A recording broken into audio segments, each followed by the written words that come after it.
Oh my God, I muted. Okay. It is officially episode 3 of Bubbles with BTaylor. I don't know if y'all saw that intro, but if you didn't see that intro, please go back and watch it because I tried to do something cute and we're just going to see what it do. You can't hear me? Good evening, and you don't stop, yo. Welcome, all my mods. Can y'all hear me? Let me know if y'all can hear me. He says no sound. Let me know. I didn't even do a mic check. Let me see right quick. Audio. Testing. 1, 2, testing. It says I have sound. Oh, y'all hear me? Okay, good. Hey, Rosie. Okay, we hear you. Okay, good. Dog, damn, champagne look mesmerized as fucking the intro. I want a glass now. Yes. Hey, okay, thank you. Hey, Daryl. Shout out to Daryl. Okay, good. I just want to make sure y'all can hear me. So, y'all know this is episode 3 of Bubbles BTaylor. I had to push it back because I did have an interview with the mom.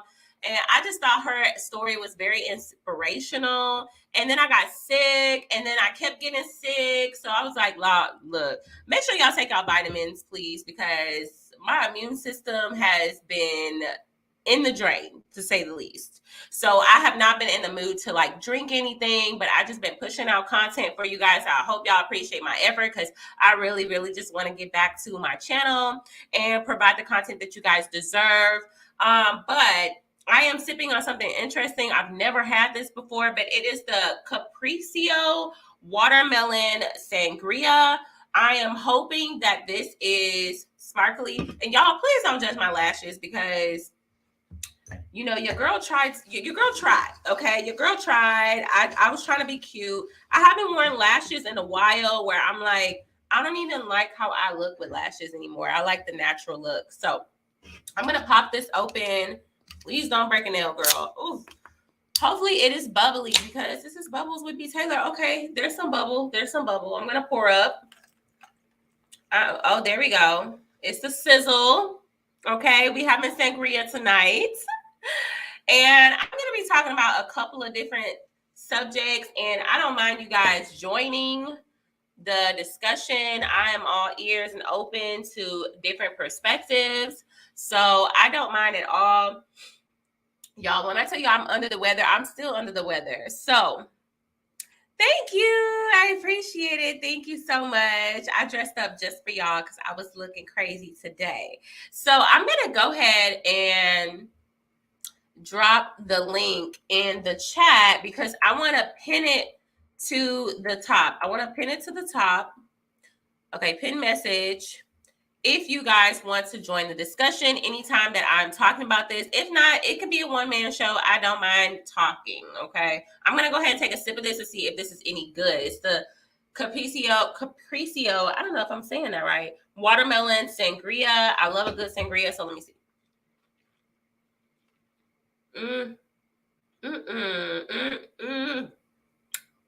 Oh my God, it's 13% alcohol. Actually, I can taste the watermelon in there. It's not that bad.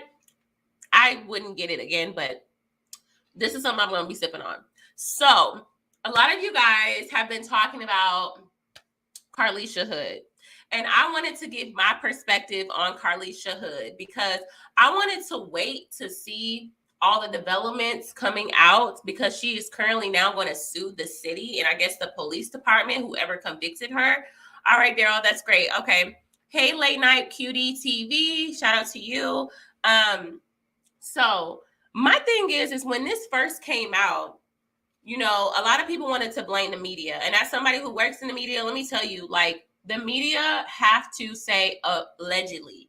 Like, we can't, control what YouTubers or other bloggers want to say because some of them don't know the rules of media, laws and ethics of media. But we know the laws and ethics. So we're going off of what police said and court documents. So if you actually read any of the media news articles, like I'm talking about legit news articles, not like just random blogs or YouTubers, they actually said, according to charging documents, according to court documents, court documents alleged. So all of these things were alleged by the police department, the people who were on the scene investigating and collecting evidence, and the prosecutors as well, the district attorney's office.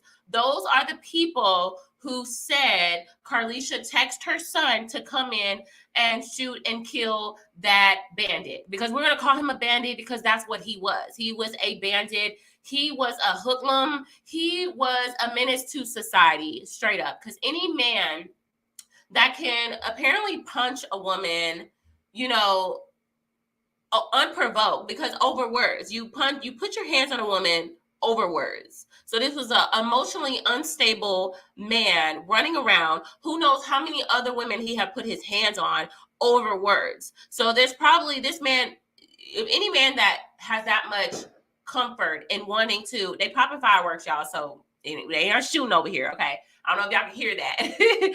But any man that is comfortable enough to put their hands on a woman over words, over arguments, over what she is saying, is a man who is emotionally unstable. So this man was obviously have anger issues and emotionally unstable, because apparently Carlisha came in to the restaurant. This is in Chicago. She came into the restaurant and they got her order wrong. And I guess the man was mad because his glizzy, he wanted his glizzy. He was hungry. He was mad. He was hangry. And his girlfriend, now, a lot of people want to hold the women accountable, but the only person that needed to be held accountable in this situation was the man who is now here. And he was held accountable. That's why he is not here and alive. So he was the one where he was mad about her taking up, I guess, time to order her food. So he started going off like, get your food and go. She's like, calm. Like, I don't see why all these men were ready to be like, oh, this is why boys don't need to be raised by single mothers. They're ready to like put on their single mother hate train cape on to find any discussion to bash single mothers. Any chance that these scorned men have, they are going to bash single mothers. They were so ready. Hey, Taz, exclusive live. Welcome. But anytime that these men see that a single mother was involved in an incident, oh, they are like putting on their, like, yeah, like it's time to bash a single mom today. Let's go hunting. That's what it's giving. That's what it's giving. Like they want to go out and hunt single mothers and their mistakes. So they already pushed out this narrative that she was the one that wanted her son to protect her. No, her child wanted to protect her because it was her child. And I think a lot of these men forget that they also would want to protect their mother if another man was there putting his hands on her, because the other men that were standing around watching this were weak as hell and didn't do anything. They stood around and watched this man argue with this woman, threaten this woman, and put his hands on this woman. So that's just my perspective about it. And then what happened after that? The son goes and I guess he grabs the gun or has the gun. He in Chicago. Chicago is, let's not act like Chicago is that place that you don't go without being strapped, okay?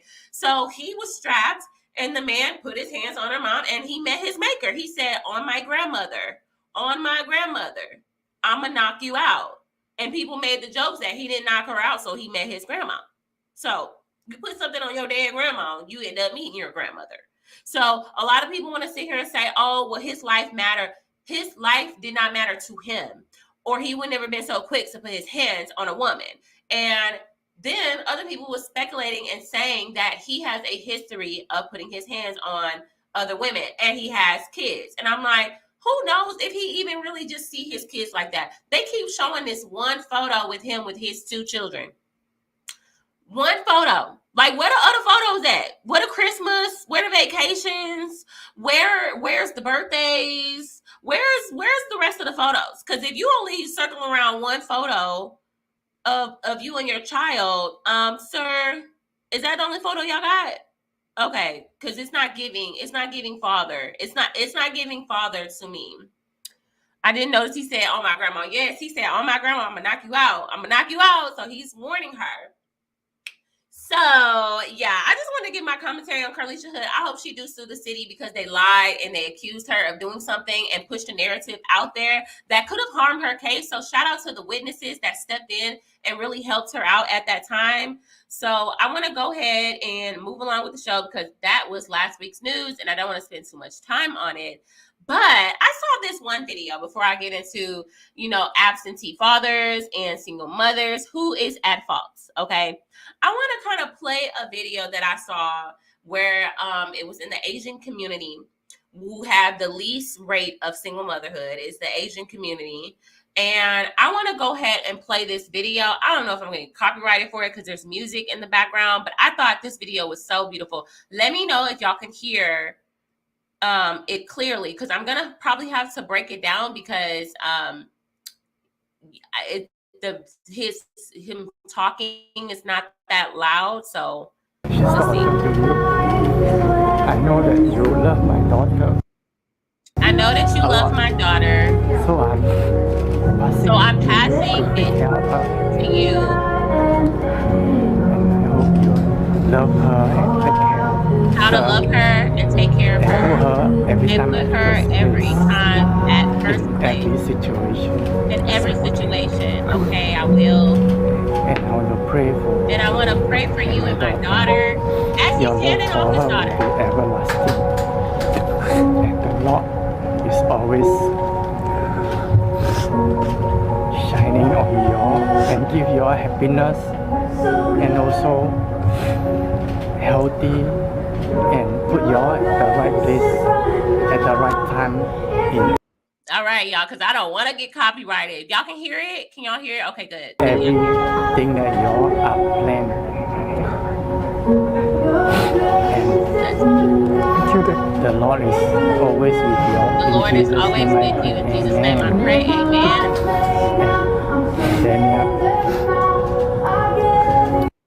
Y'all, I'm going to be so mad if this gets copyrighted, but I feel like it's going to be because I don't know who this lady is, but she is singing.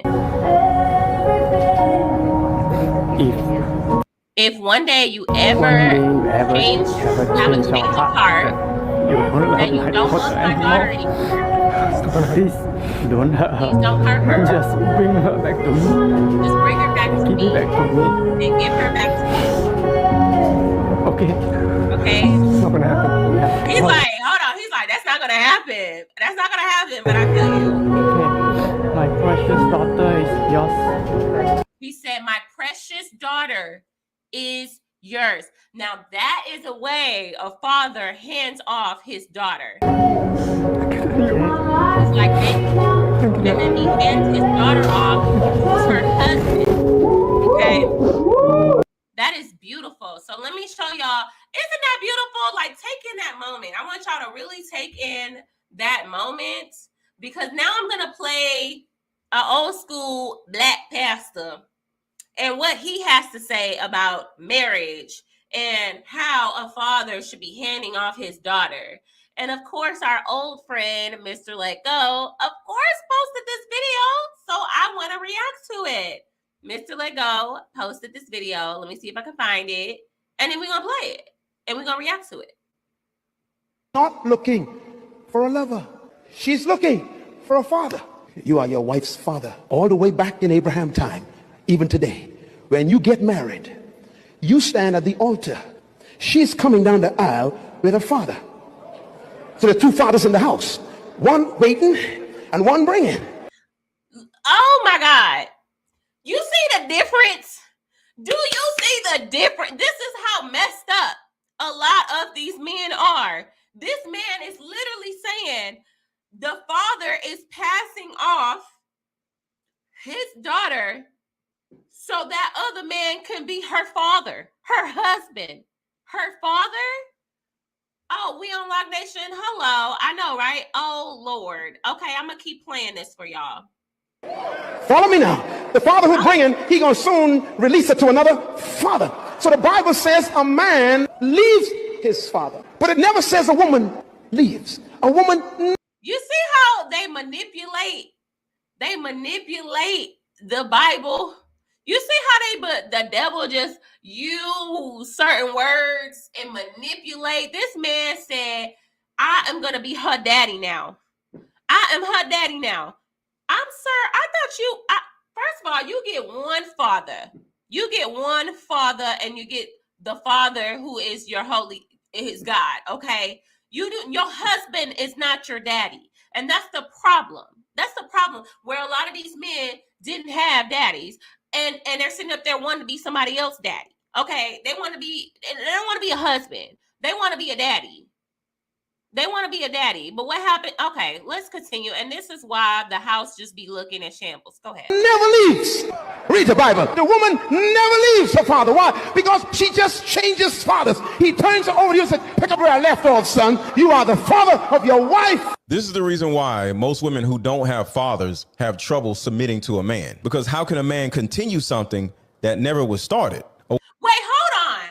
I love how they always say, okay, late night Q, you're going to have to give me, if you agree with this, please give me your perspective. Because how are you going to say, this is why it's hard to date a woman who didn't have a father? Do you not think that women also have trouble dating men who did not have male leadership or fathers in the home because they don't know how to be a damn father or a damn husband? Because they never saw a father in their life. Mr. Let Go has said it, and this is not me putting his business out there. This is him saying this on a public platform. He has said he did not have his dad, nor did he have okay, late night QD. Okay, I was just like, girl, you're gonna have to give me your perspective.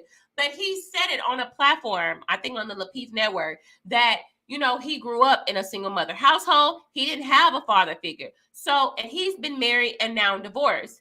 And he said he left that marriage because he didn't want to be married to her no more. It was like no other reason other than I didn't want to be married to her no more. So he had a right to leave his entire family and wife because he didn't want to be married anymore. Now, if he would have came from a father or male leadership, maybe he would have thugged it out a little longer and knew what fighting for his marriage and his family really looked like.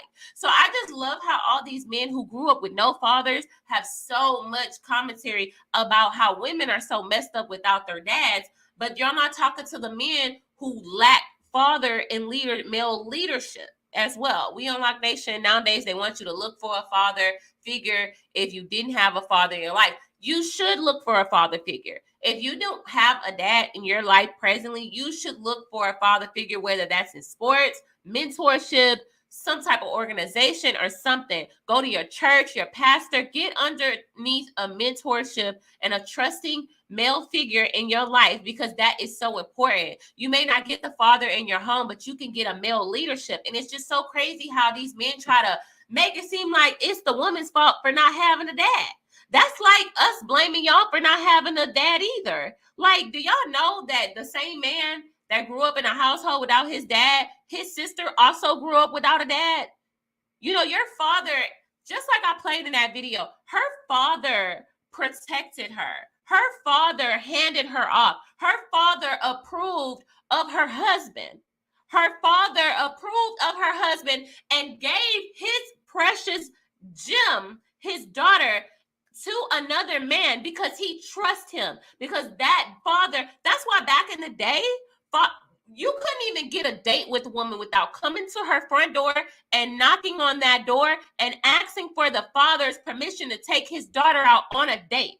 And that's where the man set the rules to say, you bring my daughter back at this time. Don't kiss her. Don't touch her. You respect her. They analyze you out. They make sure that you're the type of man or your demeanor. Men read other men better than women, okay? I'm going to just go ahead and admit that. Men see things that women cannot see. So a man, if you can see that man ain't about nothing, you're not going to let your daughter go out with that man. You're not going to risk your daughter going out there because you're failing your daughter by not protecting her and not teaching her what to look out for in this type of man. But I'm going to go ahead and play that, finish letting Aaron, Mr. Let Go, talk. A woman must be fathered in order to be fathered in a marriage. Think about it. They just so ready to run a woman as if she's a little girl, because this is why he calls women children, because he just wants to feel dominant. They want to dominate. They want to dominate women so bad because they don't dominate in nothing else. I just feel like men like that. Why do you want to dominate women? Why don't you dominate the work field? Why don't you dominate being an entrepreneur? Why don't you dominate other things that are trying to dominate a woman? Why don't you find a partnership, a wife, and someone that you can lead, not someone that you have to teach and baby and pacify like a little baby? Like, what are we talking about here? Aren't fatherless women the hardest women to deal with? No, fatherless men are the hardest men to deal with. Like, you see how that sound? There's a reason why. A woman. That is so crazy to me that all they do is blame women for not having a father, having kids out of wedlock, not choosing the right man.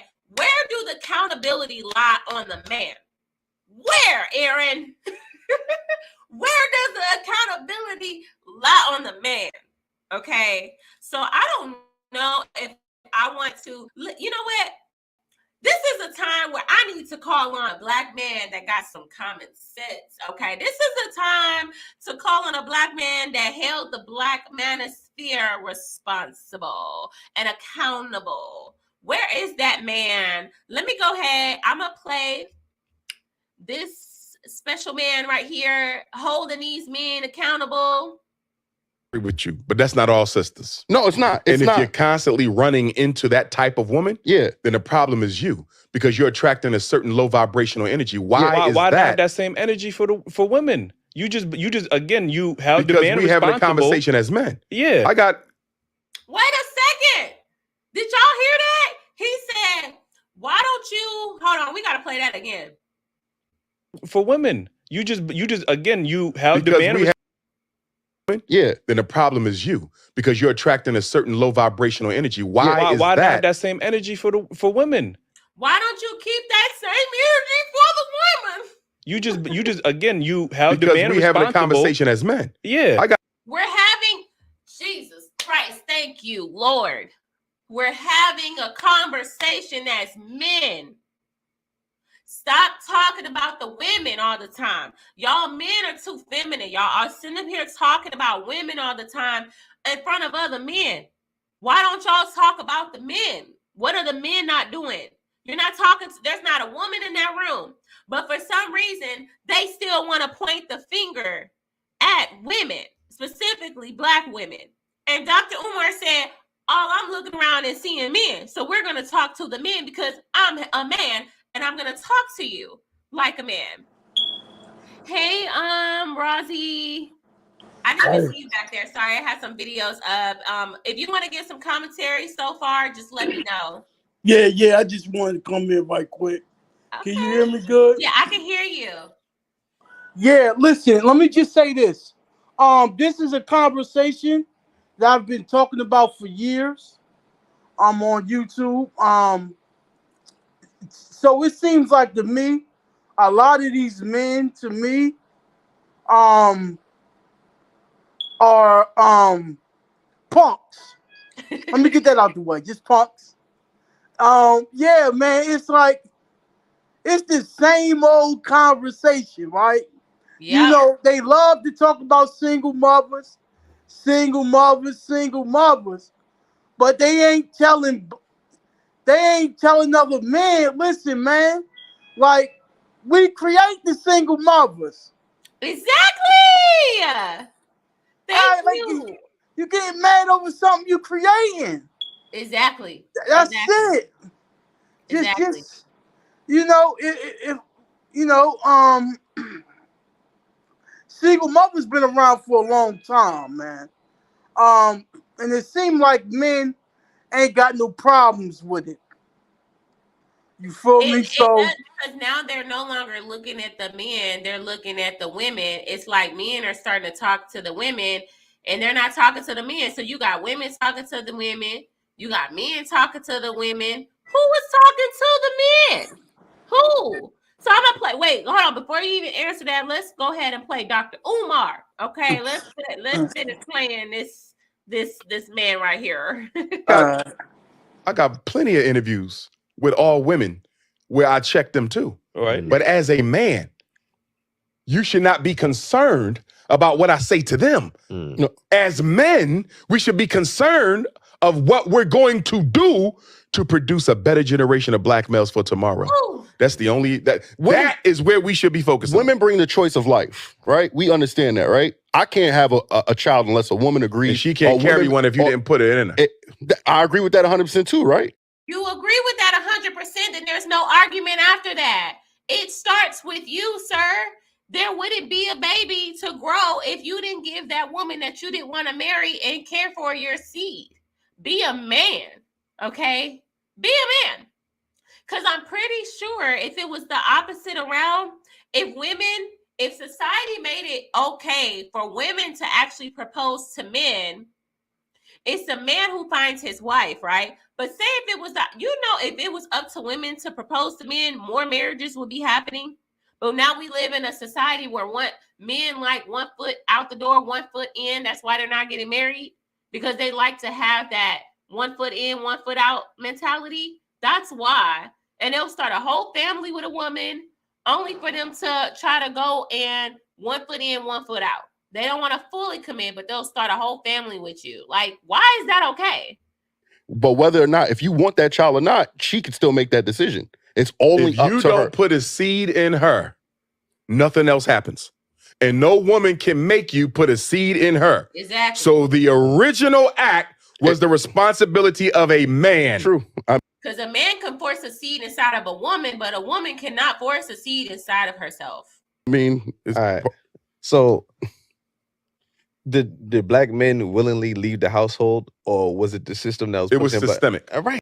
Now, that's the only thing I don't agree with, because it was broken down. Did women really push men out the household? Well, the man was there and the kids was hungry and she was hungry. The lights were getting turned off. He wasn't really around. So Social Security stepped in and said, well, if you're going to need our help, that means a man ain't around. Because they're looking at it like, well, if you have a man in this house, that means that you have help to provide for you and your kids. We're not about to provide for a man when he's not doing his job. So therefore, they're like, okay, well, we're going to give you this government assistance. You must ain't got no man. They didn't say, well, the man wasn't around already. That's what happened. Women weren't going out, kicking out their hardworking husbands out the home to get a little Social Security check, a little extra $300 a month for groceries. Who's going to help her out with the kids? Who's there helping her raise those kids? Do you think that a woman is actually going to kick out the man that she loves, that's working hard, or that man was never in the home but to begin with, he was in and out, or that man was on drugs? And let me just say this, man. Most men that get kicked out of no fucking where. All right? Most men that get kicked out of nowhere. All right? Most of these motherfuckers. Oh, wait, hold on. Wait. We're trying to keep it PG. I don't. We grown folk. How old are you? I know, but look. This is PG on this channel. I try to keep it a little bit professional. I got Christians here. We don't, I'm trying to lower my cursing, so we're just gonna keep. Oh, okay. So I'm okay. Let me take back the cursing. My bad. Thank okay. you. All right. Let me take it back then. Let me take it back. No, it's okay. I just be you, but just we gonna like tone down. Okay. So I'm gonna be myself without the cursing. Okay. Thank you. Okay. So my bad. So most these folk want to get kicked out of nowhere. Let's keep it a buck. Most these boys was just wanting to get in some. I don't want to curse. Yeah. I mean, they wanted to get in something. With no raincoat. You know what I mean? With no glove on. And no responsibility. No responsibility. No responsibility. Anybody you getting kicked out of the home, man? Listen, man, it's that right. What I just said. I think we should go back to men being forced to marry the woman that they get pregnant. I don't agree with that. You say you don't? Nah.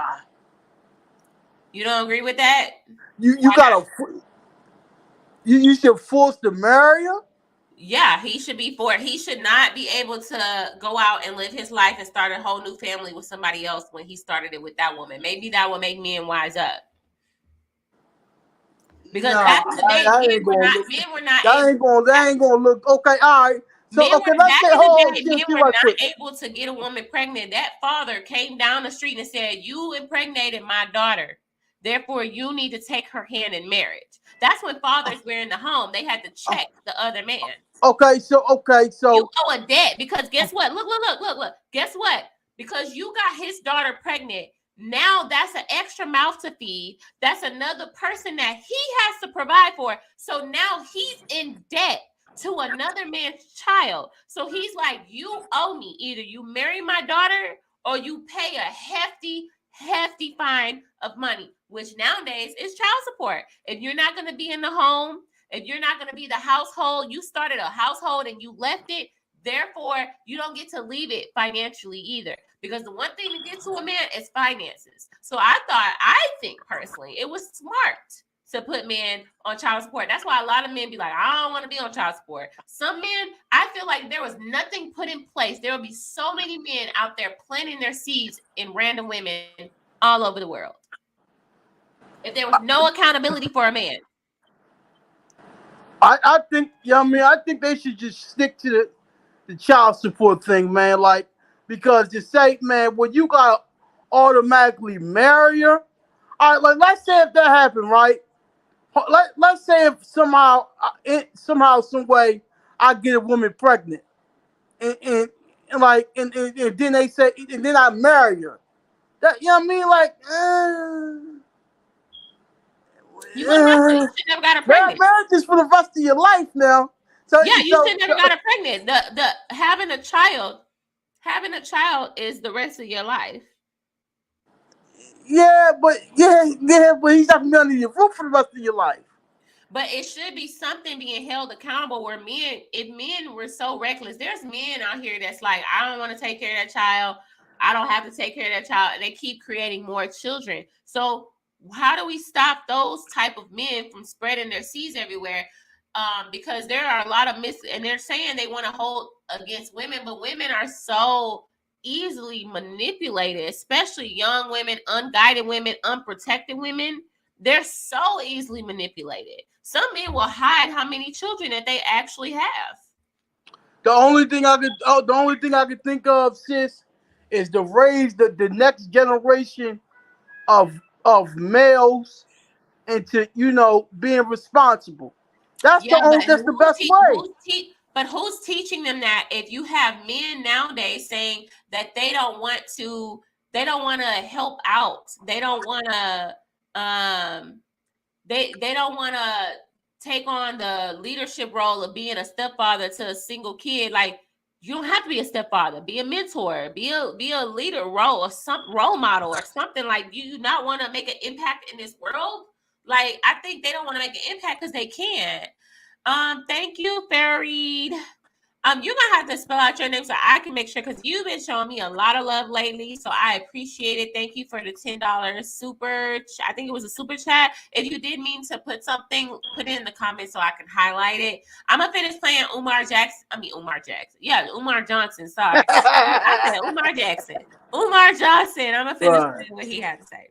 So how if we giving them grace for them having to do it without us, but it wasn't our fault? How we not getting that same grace and that same respect? I'm gonna tell you why. I'm gonna tell you why. Because black men, as the leaders of the community, now we can't be leaders. Here's the question we got to make. That. Here's the question. So it's up to women. Like, you see how women we can't be leaders. We can't be men.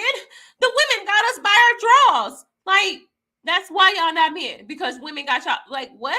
What are we talking about? Because the argument y'all make, feeds into the feminist agenda.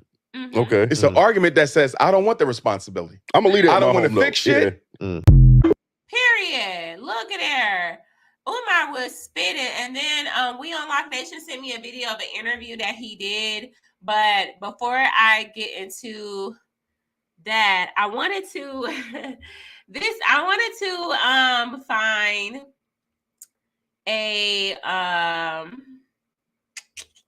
a video that I saw, and it's from an interesting person.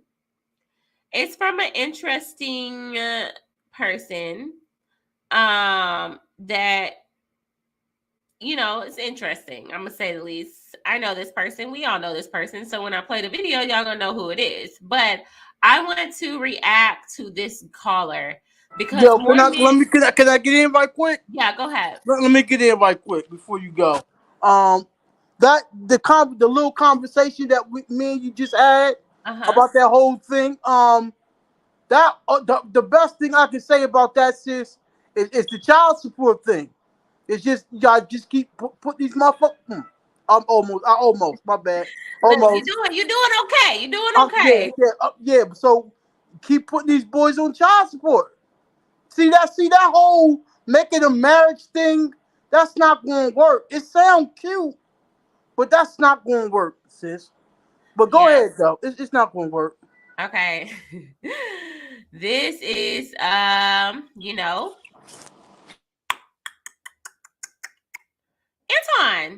I want to react to this. Because I saw this go across my timeline.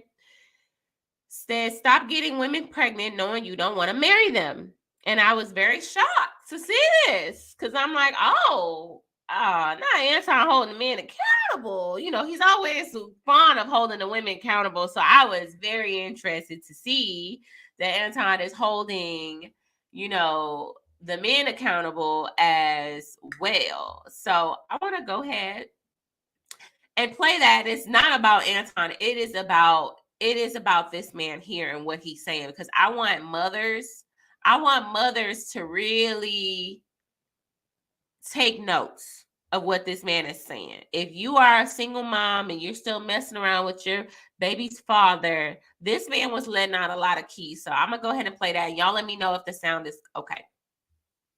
Oh, wait, hold on. Did she cheat on you? Did she cuss you out and tell you you're a fuck boy? What the fuck happened? No, majority of the time I was the one doing the cheating, but I mean, not to say that she's perfect, man. Okay. First of all, I know it's gonna be some cursing in here, so I'm gonna try to skip over as much as possible. But you see how he's just like, well, I started a family, but I'm gonna just keep cheating on my baby mom. I'm gonna cheat on my baby mama. Like, okay, let him talk. He think it's funny. So you was fucking on her, having kids with her, and then you was cheating on her. Beep. No. I mean, the story a little longer than that. I was in the military. I did 5 years in the military, and we were. That ain't no excuse. No, it's not an excuse. You got a son or a daughter? I got a son. Is this what you want your son to grow up and be like? Is this what you want his life to be like? What, mine? Yeah, yours. Yeah, I wouldn't be disappointed. I'm doing. He wouldn't be disappointed if his son did not do it better than him by getting married and having kids first. He's like, well, I ain't doing too bad. So I mean, I guess you could tell he ain't got no male leadership in his ever when he grew up. All right. You wouldn't be disappointed if your son grew up to exhibit the same behavior as you and he did the same things as you. If he went out and he was living with a chick and he was cheating on her and then he was having children out of wedlock, you'd be cool with that? No, I'm not proud of that, but I'm saying if you make mistakes, You didn't make a mistake. Hold on. You see how men will be like, well, I made a mistake, but let a single mother say that. I made a mistake. It would be no mercy to her. But this man is able to say, well, I made a mistake. I was young. You didn't make a mistake. See, that's how I know you didn't take accountability for what it is that you really did, because you didn't make a mistake. Exactly. Well, what does accountability mean to you? Just run off and... He don't even know what accountability is. Wow, I know. He don't even know what accountability is. He done created a whole child with a woman, and he don't even know what accountability looks like. He done cheated on this woman. That's probably why they really not together, because his ass was in these streets cheating. And I try to not use the cursing, but it's something about a cheater that just grills my ears. It's somebody cheater that just ticks me off. Get married?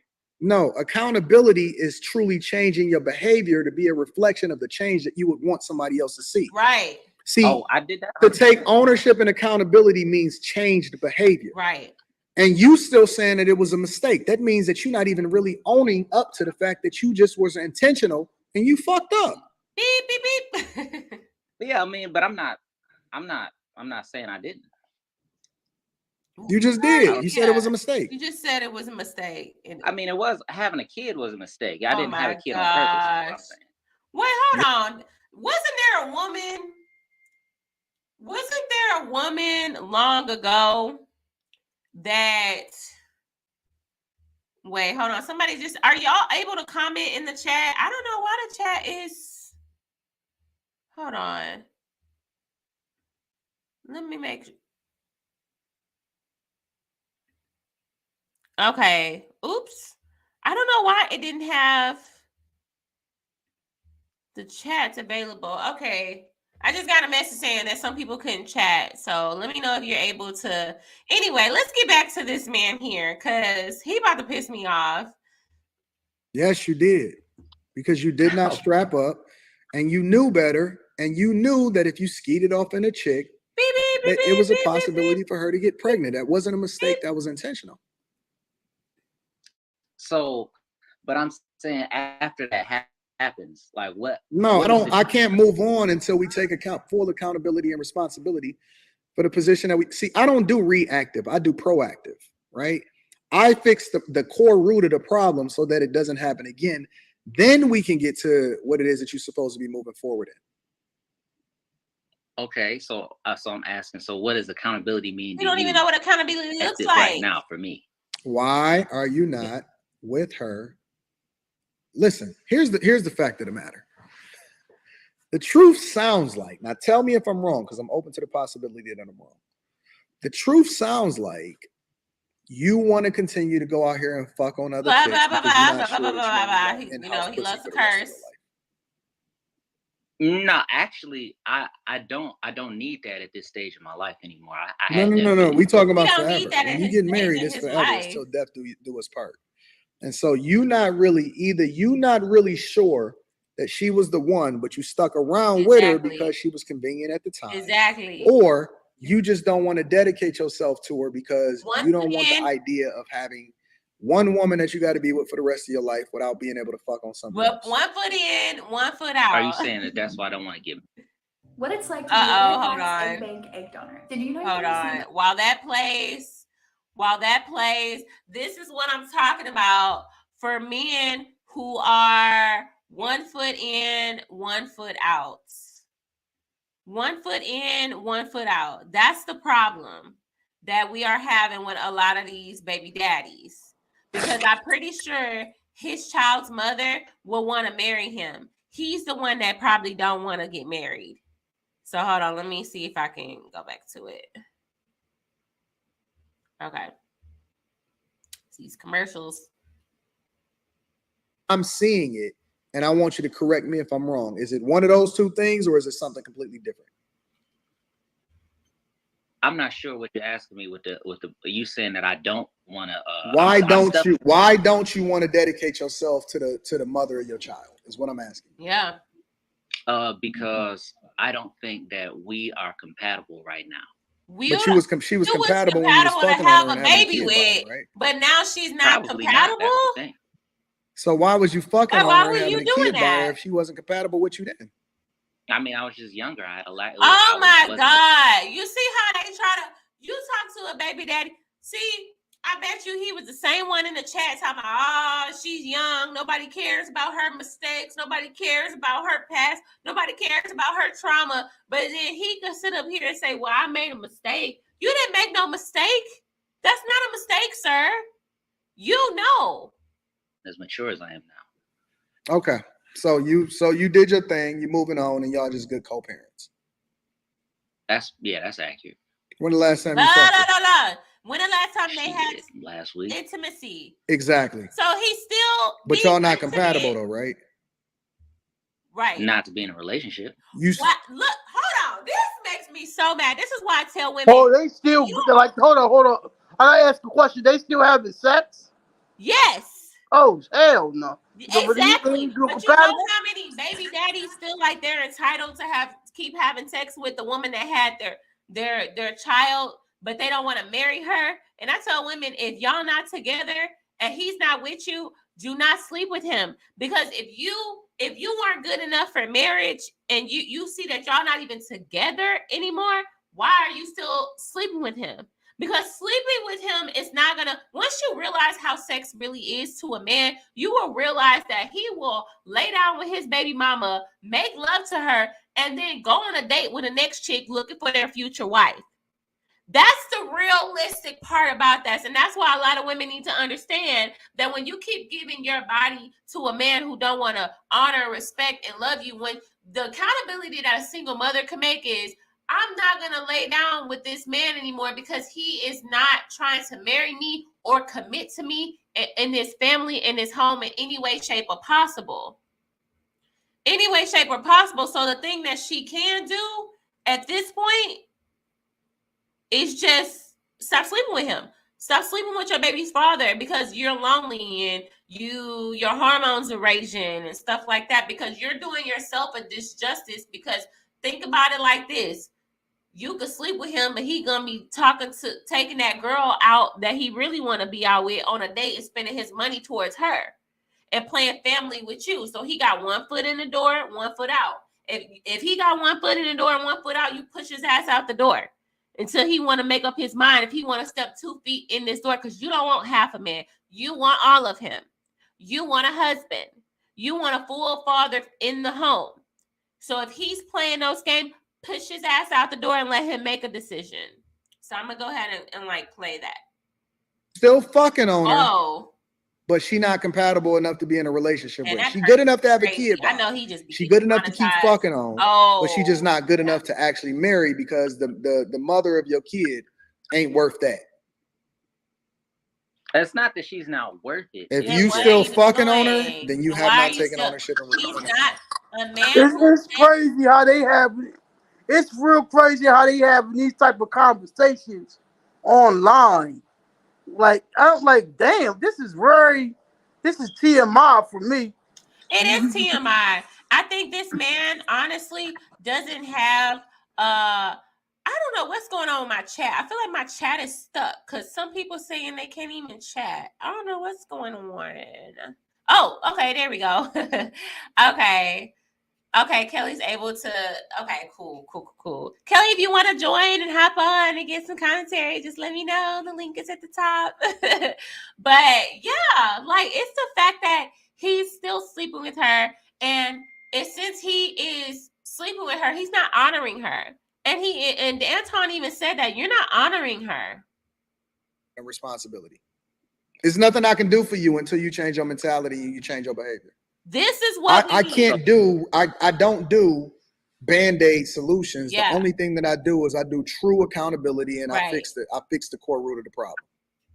Okay, so that's what I'm asking. So do you think that because we're fucking that I don't value her, or that you don't value her? And okay, so what do you mean by that? What do you mean? You just said that you made a mistake, but you still fucking her. How is it a mistake if I'm you trying still to block out the cuss words, y'all.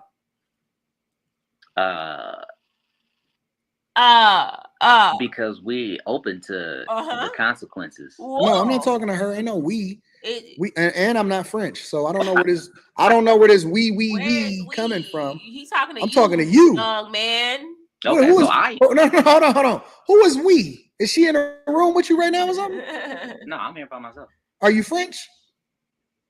A little bit. But you speak French? I actually do. Oui. Sir. Parlez-vous français? Hey, that's beside the point. Oh my I'm talking to you. I don't know who else is we in the room with. I'm talking directly to you. Who is this we thing? I mean, nobody is we, but I was just speaking from both our perspectives. But how? As far, huh? Where's she at? How you gonna speak for her? She at her home. She at her house.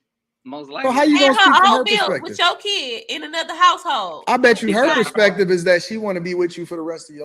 Here we go. I'm gonna let that play. And Anton was right. This is how most men need to hold other men accountable. He's trying to get the bag and get money, and Anton. But let me just say this real quick. Go ahead. I wouldn't even call that holding somebody Like you cannot hold motherfuckers account. My bad. I'm sorry. I'm sorry. I'm just so used to saying. I know. I'm just my bad. I want to respect your show. I'm not. I want to respect your show, but I'm sorry. I didn't mean to say that. This comment right here. You can't hold nobody. That's not. I wouldn't even call that holding him accountable. Okay. Like you can't hold nobody accountable on the internet, bro. You can't. I agree. I You agree. what I'm saying? But he was. I think Anton. I'll give credit where it's due. I think the guy was calling in for advice on like money, how to get to where he is. And Anton's like, I can't help you until you hold yourself accountable. I cannot help you in your situation and how to level up as a man if you still sleeping with your baby mother and have no intentions of marrying her and saying, well, we open to it. No, what it is your baby mother sleeping with you in hopes that you love her in return. Because I bet you if we had his baby mother on that live and Anton asked her, do you want to get married? She, like, without him being nowhere, do you want to marry this man? She's gonna say, yeah, but I just hope he stop cheating. I hope he grow up. I hope he get mature. And what he's probably doing is telling her, babe, you know, I only cheated on you because I was mature. I'm trying to get my stuff together. I'm not feeling right as a man, blah, blah, blah, blah. And that's why I'm doing that. So we don't need to be together right now until I get my stuff together. That's what he's probably telling her. That is what he is probably telling her. Because if she was to have the man that he needs to be, and not this bull crap, oh, I was immature and I was young, but you knew better. Because y'all hold these women accountable, then you can hold these men accountable. Hack said, I call sleeping with the mother of your child unprofessional if you have no intentions of being with her. Yes. I don't. That's why I get so mad when men are like, oh, you're probably still like being with your child's father. No, what the hell I don't. Why? I am like, I don't sleep with people I'm not in a relationship with. So we're not in a relationship with, and I'll take it even further. Protect yourself even further, even that. Don't even, I promote celibacy at this point because it's so dangerous out here. As somebody who is a mom, I would not want a young girl to end up in a situation like me. If you do end up in a situation like me, make the best of your situation, but please don't. It is so ghetto. And you will learn the phrase of mama's baby, daddy's maybe, because men think that it's okay for them to go and start a whole new family with other women instead of being in the home. Now this woman is paying her own bills. She's having to work. She's taking time from the home because he is not taking accountability as a man. This is where I say men should be forced to marry the woman that they have a kid with, because he should be forced to be paying bills in that house and taking care of his home, not on the internet asking for how he, doing this and doing that. No, sir. And you still messing with her so you can stay off of child support. Let's be honest. You still sleeping with her, giving her that D and lying to her and telling her you ain't talking to nobody else because you don't want to be on child support. Okay, but you still want your foot in and foot out. Bet you she want to get married to you. I bet you she wants you, man. Only you and nothing. That whole forced to marry thing. Yeah, I'm going to. I'm saying it sounds real pretty and cute. I mean, that's what they used to do, though. Not most. Mm-hmm. Not most. Back in the day when fathers were actually really active in the home all around, you were forced to marry the woman that you got knocked up. But I guarantee the marriage was. That's why you call it shotgun. That's where this phrase "shotgun wedding" came from. But I bet you the marriages was poop.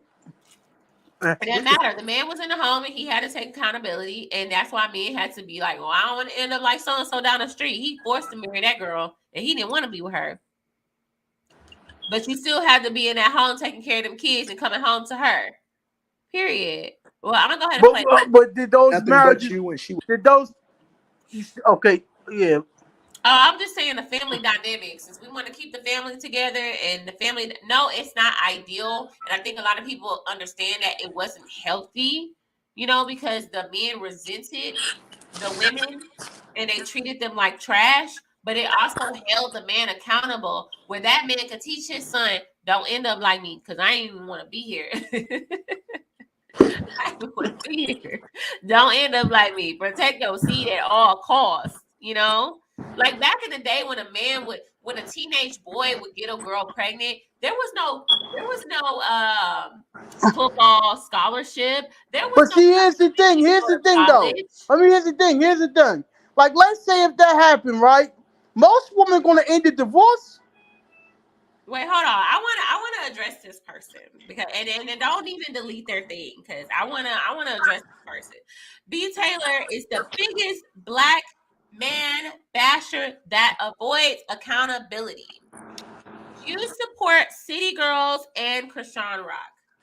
Now, if you're brave enough to get up here and make these accusations, please hit the link. Please hit the link because it's so easy to say I support City Girls and Krishan Rock. When have I ever? If you actually put up, it's funny because if you actually watch my content and take the time to watch my content, you will know I do not support City Girls. I actually hold Krishan Rock accountable, and I actually have a lot of ladies give me backlash for holding her accountable and saying that I don't support what she does. And I'm saying what's going to end up happening to her. So if you actually paid attention instead of acting off an emotion, you understand that I hold City Girls, I hold Sukiyana, whole culture, all of that. I hold those women accountable on my platform and what can happen when you end up being those type of women. Do I know these women personally to go and like bash them and try to hold them accountable? No, just like you cannot hold me accountable. You don't know what I do in my personal life to hold myself accountable. I hold myself accountable. I just don't have to explain that to you. Okay? Because I'm not asking you for advice. Now, if I was asking you for advice, then maybe you can hold me accountable. Period. So if you don't want to hit that link and talk, then keep moving. Man, people don't be ready. Man, people don't be ready for no work. You know what I mean? Like, it sounds good in the chat room, but, you know what I mean? But as I was saying, but let's, back to what I was saying before. If these men got married immediately after getting these women pregnant, don't you think women will be the ones getting the divorce the most? Like, yeah, you know what I mean? Like, look who's filed for the divorce. Wouldn't be women doing that? No. There was a prototype dad came onto my platform, my show on episode 2. It's me, Kelly, and a few other guests, right? And I have a video clip that you can check out on my page where he said men purposely check out of a marriage to force a woman to divorce him. He will literally do the bare minimum as a husband. He will literally treat you like trash. He will intentionally push you away so he won't be the bad guy because he does not want to seem like he wants to get fired. He don't want to seem like the quitter. He wants to be the person that get fired. So therefore, men check out mentally and they start cheating. They start getting sloppy with their cheating. They'll leave their phone out. They'll have a side chick calling. They'll talk to the side chick while you in the next room. Like they will literally do things so you can leave them because they are not man enough to file because they want to play the victim as if, well, she left, you know, that was her choice because they don't want to have that weight on them that they were the person. Hey, yo, I'm gonna just say this. We need to have that. We need, you know, as we sitting back talking about this, man. We need to have a big conversation on YouTube. Should men get forced to get married after having, you know, babies by a woman? I think so. We need to force that conversation. I am. I'm talking about war. I'm saying I'm gonna keep showing up, and I'm gonna remind you to keep, you know, throwing that out there. Yeah. To get that in the algorithm. Keep throwing that joint out there. Yeah. Yeah, you should. I am. Because it's like y'all don't want child support. Okay, well, marry her. Y'all don't want to be on child support, marry her. Many men do these things, but it's hard for other men to understand, mostly because we are romantically involved with them. We need to listen to women more in their experiences. It's always the husband's fault. Since men have more muscles mass, they are automatically guilty. You are not even listening to like understand. That's not. Man, tell him to come up here, man. He ain't gonna come up here because they just like to just talk. Like all they see when you're stuck in like a victim mentality, it's hard for you to understand like positive criticism. That men are not always, you're gonna hear some criticism, and if it doesn't apply to you, then understand it doesn't apply to you. But there are some men out there who literally, it was a married man who got up here and literally told us on my platform that men intentionally push their wives to want to divorce them. They stop going to the gym, they stop working out, they stop dressing up, they stop taking you out on dates, they stop being romantic with you, they start cheating on you, they start getting sloppy with you. So what are you talking about? I'm not saying it's all men's fault. And two things can be true at once. Yes, the wife probably wasn't doing her due diligence as well. Maybe she did do things to push him away. But where is the accountability on a man to say, I'm the leader of the household, let me take control of my household, instead of letting this woman run amok? Let me try to go get there. Let me try to go and let her be a man. You know, like, I'm not saying it's only men, but two things can be true at once. Like, yes, there are women who push men away to get to that point, but there are also men who shut down and don't even let her know that she's pushing him away. So two things can be true at once. Accountability does go both ways. Accountability does go, if you stay here long enough and actually watch my content, you will see I hold women and men accountable. I don't just sit up here and talk about men all day. That's no, because I feel like us as women, we got to protect ourselves from these Pookie and Ray Rays. We got to protect ourselves from these narcissists. We got to protect ourselves from the manipulators. We got to protect ourselves because our fathers did not, especially for women who didn't have a father to protect them. I grew up with male figures. I had my grandfather, I had my dad, but at the same time, they did not like prepare me enough to really like protect myself and not fall for anything, because all they wanted me to do was concentrate on my books and study. So I'm gonna finish playing Anton things for a little bit. Yeah. I want to finish playing a little bit what this guy was saying, because I love how he held him accountable at the end. Would give her fucking life over to you if you was the person that really committed to her, but you just see her as some pussy. You see her as some convenient pussy, how much he curses. And you try to justify it by saying that, well, I take care of my kid. But you really don't, because you're not a reflection of the thing that your kids should grow up to be like. And I don't believe for 1 second that you believe that your behavior is a reflection of what you want your kid to be. Most of us, most men want their kids to be better than them. Yeah. Most men want their kids to be exceptional. Most men are raising their kids to be way better than what it is that we see ourselves as. So for you to even say that, I know it's disingenuous. Yeah. I know that you're not really responsible. I know you're not really holding yourself accountable. And I know that you want me to give you a Band-Aid solution, but I'm not going to do it. I'm not going to justify your behavior. I'm not going to support you in this bad decision-making. And until you actually really get your life together and determine what... Wait, y'all, look at his face. Look at this man. Y'all see this man's face right now? He like, you could tell he ain't never been talked to like that. You could tell he ain't never been talked to like that. He don't even know how to like take this in. He's never been talked to like that. He's never even talked to himself like that. He's never even thought about it in that way. He probably thought he is the dad of the year. He got his baby mama sleeping with him. He ain't on child support. He in and out of the house. He was a cheater. He's not, he feel like he just, okay, yeah, I need advice, Anton. Anton, like, hold on. Because if you want my advice, I'm going to hold you accountable for some things. Because I feel like I can't help you until you get your house in order. Because you get your house in order, that says a lot about you as a man. When your house is in order. You know, a lot of times the truth can hit your ego so hard. You know what I mean? Look at his face. The truth can hit your ego so hard that, you know what I mean, you can feel it in your gut. Like, boy, I know you ain't just say that. Yeah. Yeah. Yeah, he's feeling it. What it is that you want to do. And you should stop leaving shrapnel and leaving all of this shit behind that's fucking everybody else's life up as a result of it. Take ownership and responsibility, and then we can have a conversation. But there's nothing I can do for you until you really become the man that you're supposed to be. Have a level of dick discipline. Okay. Dedicate yourself to becoming a better version of yourself.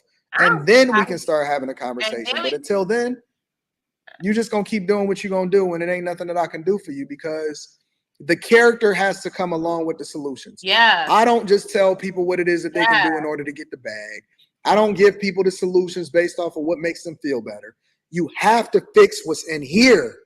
You got to fix the character, because if I teach you how to make more money, it's just going to make you a worse version of yourself, because money does not make you a better person. It makes you more of what you already are. Wow. The character will carry you where the money and the talent is going to take you. Wow. It's going to keep you. You got to fix in here first. But I'm not going to give you any more solutions until you fix what's in here. Period.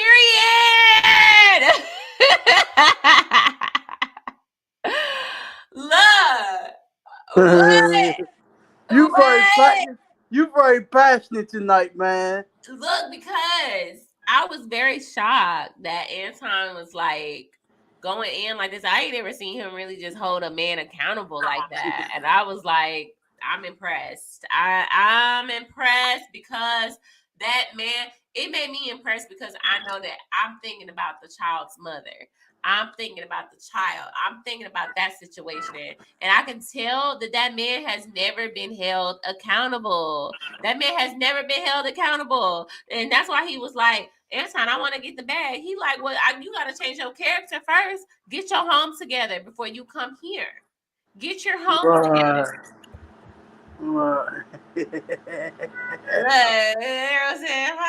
You know, that's the most important thing, man. You know, so many people in this world, so busy worrying about the material and what's on the outside that they forget what's on the inside is the most important. You feel what I'm saying? Yeah, that's true. So look, I have. Can you hear me good? Yeah, I can hear you. That's true though. Like he said, like me making you more money, helping you get more money is just gonna make you into a bigger monster. You don't even have your home together. You don't even have your character together. Because at the end of the day, like men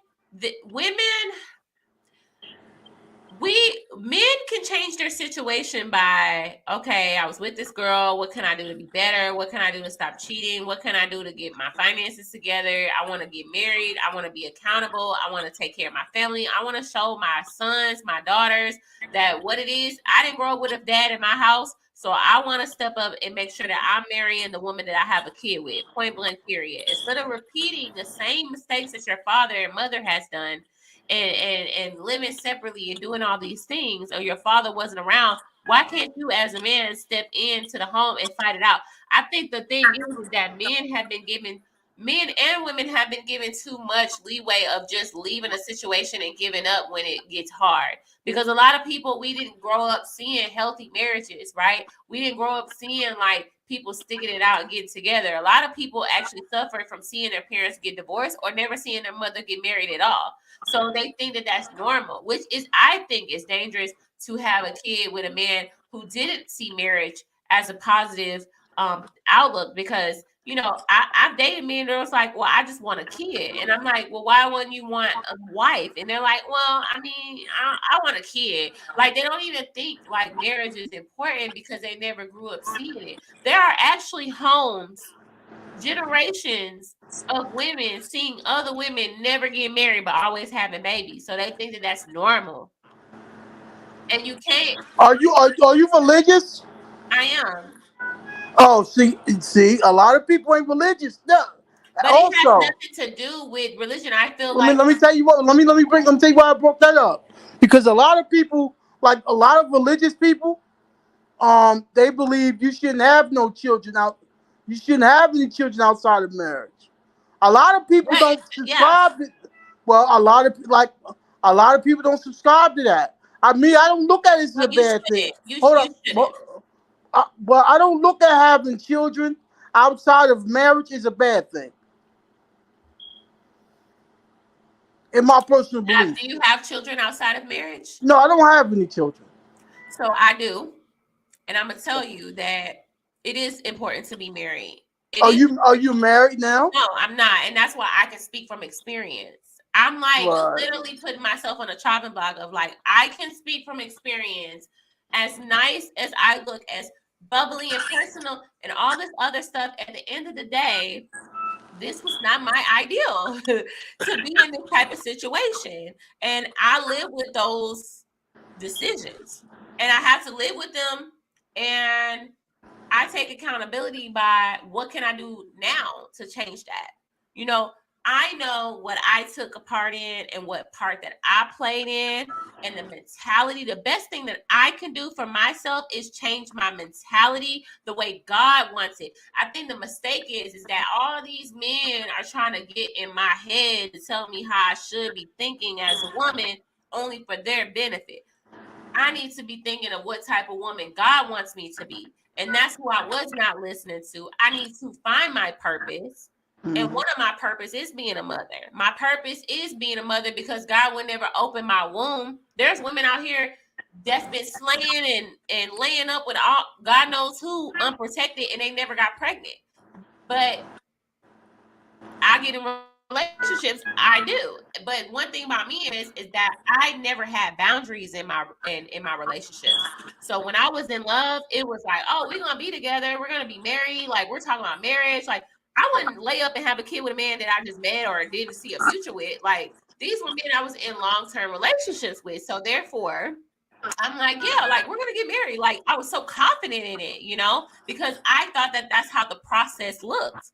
But now I'm realizing, like, nah, you got to change that mentality because you've been thinking the wrong way, and you need to be smarter and create boundaries. And I said one of the most dangerous things that a woman can lack in life is not having boundaries. That's how you end up being a single mother because the guy's telling you he's going to marry you and he's going to tell you all these things. But when you set boundaries for yourself, you're not going to let a man put a baby in you until he put a ring on your finger.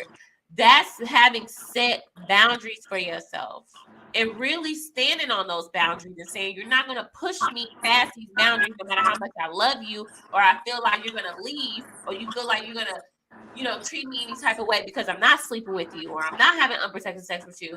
I'm going to let you, I'm not scared for you to walk away. And for me, it was like, I was scared for anybody to walk away because of like what type of trauma I had to deal with growing up. Like, I was like, oh my God, so many people died, so many people left my life. Therefore, I just wanted to hold on to people.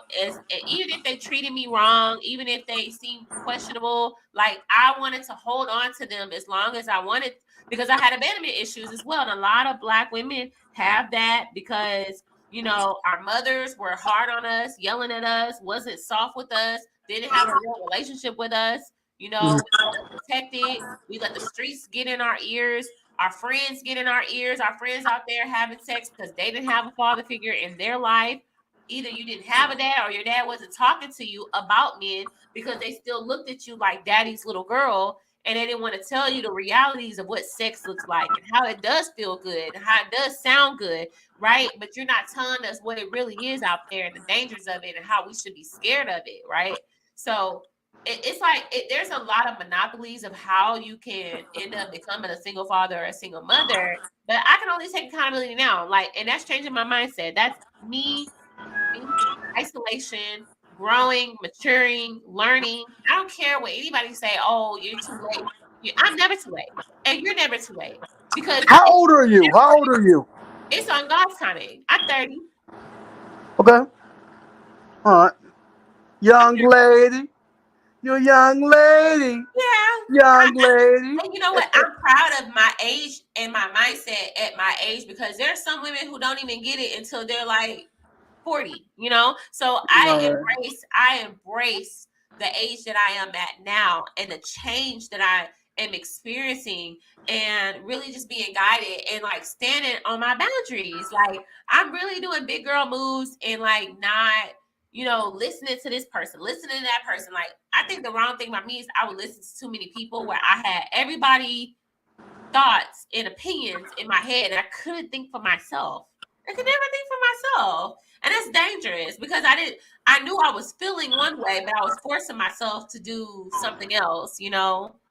And I was too scared to walk away from situations that I should have been. I promise you, I would not be a single mom. I don't even say that word single mom. I don't look at myself like a single mom because for one, my two little ones have active dads in their life because I was with these men for years.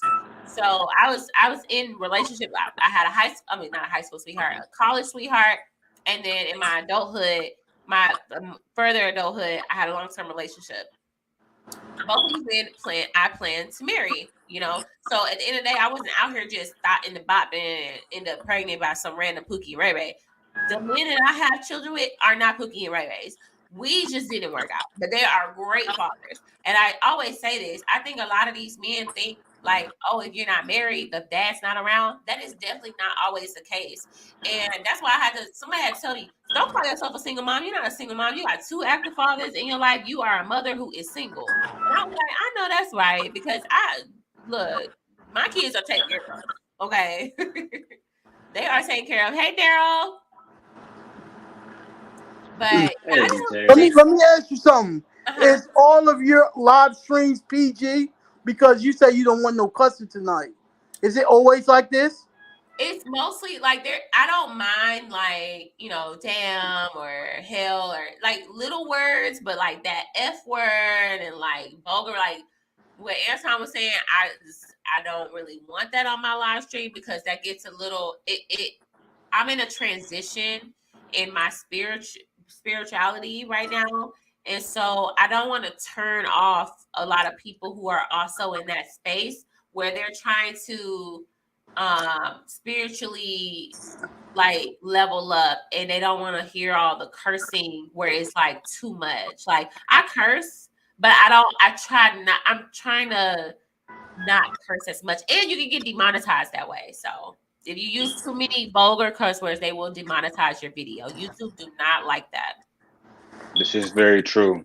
Yeah. And I'll be on camera in a second. So I can hold myself accountable. BTaylor, I'm not sure when you had your first child, but I had mine when I was 19. I was about to be 20 in 2010. And the man that I am today is completely different from the young man that I was then. And I can tell you, whether it's my lack of knowing how to deal with certain situations, such as postpartum depression, I talk about that all the time, but that's different, right? It's the everyday basic things that I think that a lot of us weren't doing. For example, if I really wanted to make my family have the best outcome possible, looking back then, I would have just married my son's mother. Yeah. Right? Because I hear you and the gentleman having this dialogue now. And one of the things that I struggle with when it comes to trying to teach my son how to be a better man, I can't teach him how to be a husband. Ooh. Right? I can teach him how to be good to his mom. Like we have a very good relationship with friends, we hang out. That's one thing. But I can't say today, yeah, I know for a fact that my son knows how it feels to be a husband or learn from a husband outside of his grandfathers. My father is married, his mother's father is married. But outside of them, it's like, who is really teaching him? My brother is not married. My older brother is not married. My younger brother, he don't even have any children. He just drives trucks for a living. So it's like, it's certain stuff that I want for my son, and I want to give it to him as a man, that unless I do certain things in life, I just can't teach him unless I'm a teacher from a hypocritical standpoint. Yeah. And I don't want to do that neither. Kids right. don't So marriage matters. They go by what you're doing. Yes. No, you're right. You're right on that. That's super true. So it was like the opposite for me. Like I was 23 when I had my first one. And that was like, oh, we gonna get married. Like there was no question about it. Like it was like, what? Like we already talked about this. Like that is my husband. That is my high school sweetheart. Like so confident. And then there was just, you know, it was crazy because at years later we were able to have a conversation of like what went wrong, like what was about the relationship that like happened. But you know, so much time passed. Like I'm so like, you know, like that's not even like that's like the thing is, he was my friend before we dated. So people don't understand how we get along so well. We get along so well that people was confused, like, why y'all not together? And I'm like, no, because this was my friend first. I didn't even want to date him. I was like, I don't want to date you. Like, I don't want to date you. So it's like he see beyond like your flesh. Because everybody, like, when we see you BTaylor in his face, I know you as like a friend now. But initially, when everybody see you in his face, it's like, damn, she look good. Like, you know, like that's how men think. It's only natural. Yeah. And I think with us, it's like he was my friend first. We were friends for a full year before we started dating. And then I was like, it was just, we went Christmas shopping. I was just like, oh, he's just all up in my face. Like, I guess let's go on a date. Like, I guess I can finally say yes to a date. And then he bring his mom. So I'm just like, oh my God, he is really trying to like date me. What's wrong with me? I'm about to say, what's wrong with him bringing his mom? That sounds dope. His mom and his sister. It was just like, okay, oh, this is our first time really. It's kind of like a date, and you bring your mom and us. Like, he was very like, this is gonna be my woman. And you know, obviously we both like lack maturity in some ways and had some growing up to do. And I'm very proud of the man that he has become. And we got to see each other grow up. Like, we literally talk as friends. Like, I'll talk to him on the phone. I'll be like, oh my God, da da da da, because we were friends first. So I had a kid with my friend.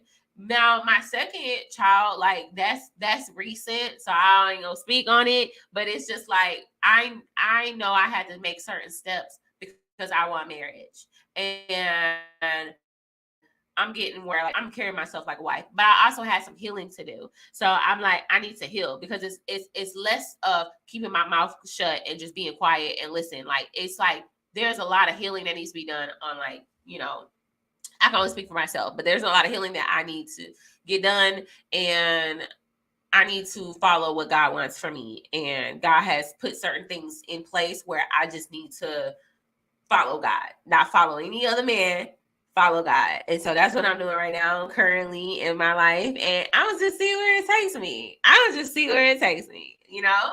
Well, you look happier and you look like you're glowing, and I'm here for it. Like, you don't even understand. Like, a lot of people didn't know I was going through postpartum. I was depressed. I was having suicidal thoughts. Like, it was a lot going on that I was like questioning a lot of my decisions, where it made me like regret my life. Like, and I was like, that's not God. That's not God.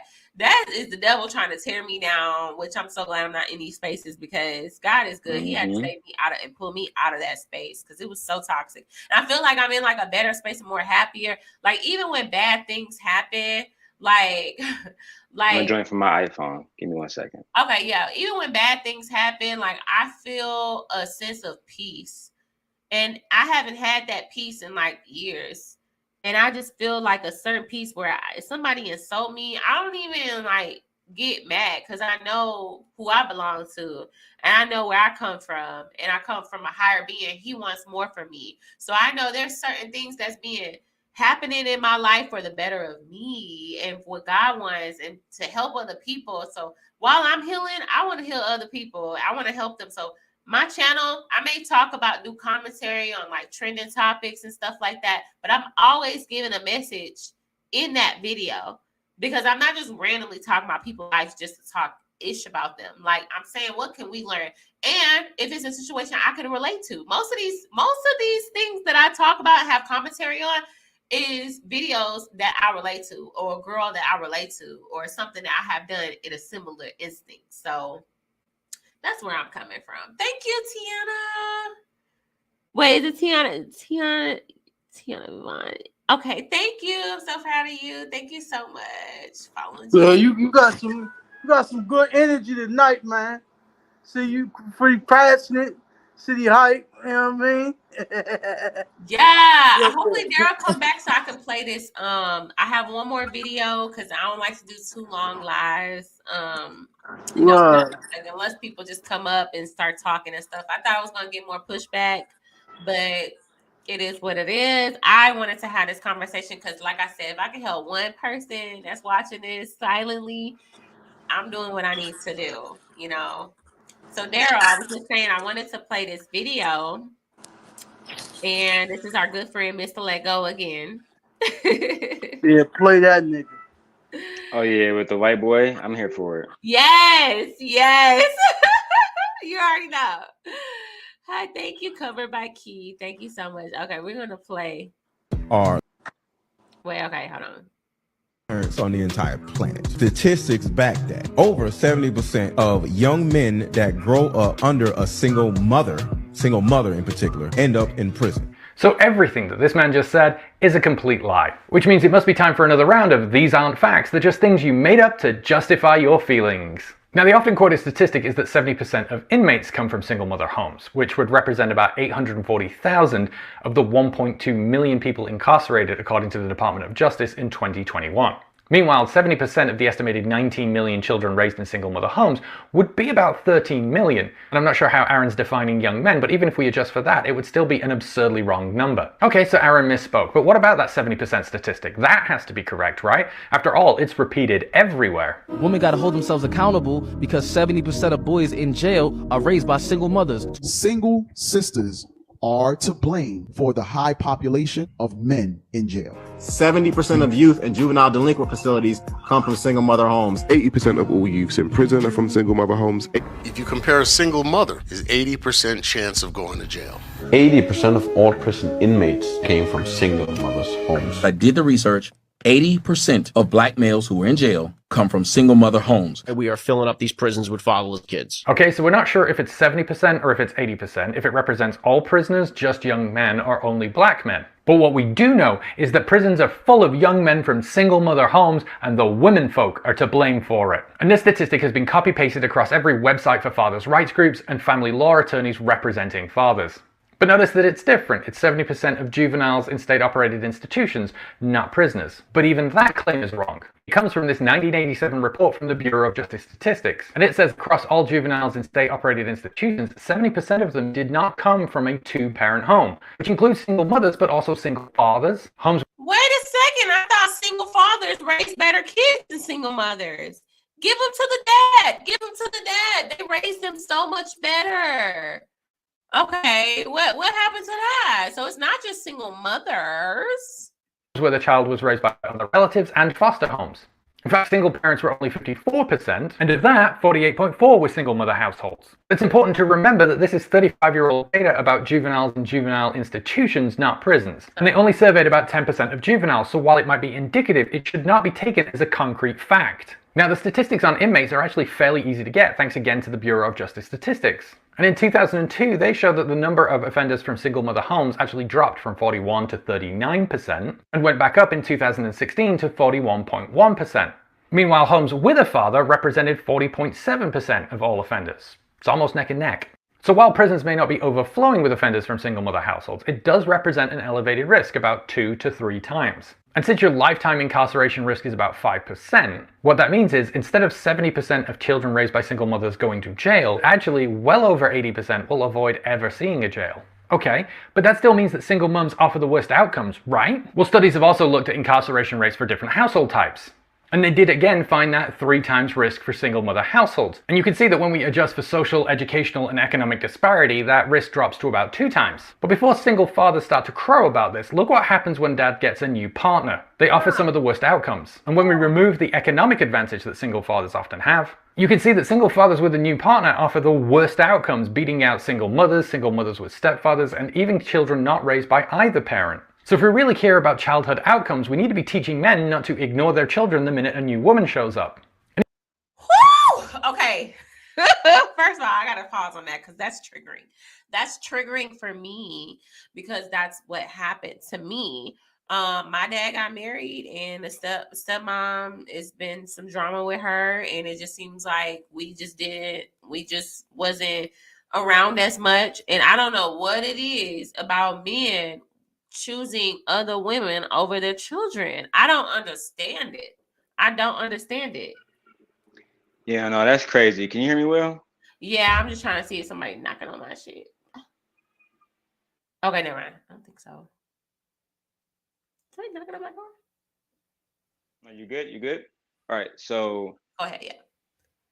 I definitely understand where he's coming from, and it's sad that he had to expose Mr. Let Go like this, but one of the things that I would never do, when I said this on a few different shows and they criticized me, was I have a hard problem putting women over my children, right? So I would meet women and they would say stuff like, you know, if you get married, this is real conversation, especially the ones who are religious.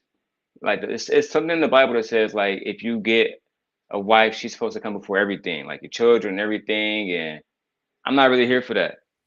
Like my flesh and blood matters to me more than anything else. And that was something that I was actually taught by my father, my grandfather. It's like, you know, take care of my child, take care of your brothers and sisters. Your flesh and blood is what really matters out here more than anything else. So for me, it's really hard to put a woman before my children. Like I would find that extremely difficult, no matter what she brought to my life, literally. You'll be surprised what the power of the P can do for men, because I've seen men, great fathers, turn into crappy fathers dealing with what type of woman. Because the woman that you marry outside of your children's mother is going to be the biggest decision that a man's going to have to make if he does make that, because you are bringing a woman in. And women, let me say something about women that women won't say and what they won't admit is that they're very territorial. That's why a lot of women do not like, they'll date a man with a kid. They prefer not to, but they'll date a man with a kid and then they become territorial. They become, that's my man. That's my man. And I literally had my stepmother literally tell us when we were little, that's my man. Tell us that. And we're like 7. Like, we're like, okay. Like, I don't understand what you're saying. Yeah, see, I wouldn't want that kind of environment around my daughters. Like Yeah, that'd bother me. Girls, and I'll never forget. Like my stepmom literally texted me and my sister one time. I was like, y'all are just mad and jealous because your dad always chose me over y'all, like as if it was like competition, especially because you got daughters, and it was like always like a competition type of thing, and it was like hurtful because it was like, man, she right though, like she ain't lie. She at least she know that that he gonna always choose her over his girls. And women, what they tend to do is they'll start a family with that man and they'll start thinking that their children is better than his previous kids and want to start and kind of like exclude his other kids. Now, I'm not saying all stepmoms are like that, but I think a lot of stepmoms don't realize that there is a biasness in the way that they love the children, and they try to, oh no, I love the children, I treat them equal. I've literally seen it on Facebook where the girl was dating a guy and his kids, she loved on them kids until she had her own kids. Then when she had her own kids, I stopped seeing the man other kids around. And another guy that I follow, I actually messaged him on Facebook and was like, hey, I haven't seen your twins in a while. Like, what's going on? He had 2 kids with his wife, and his 2 previous kids are never posted. They're never around. And all he posts is his 4 family that he has with his wife.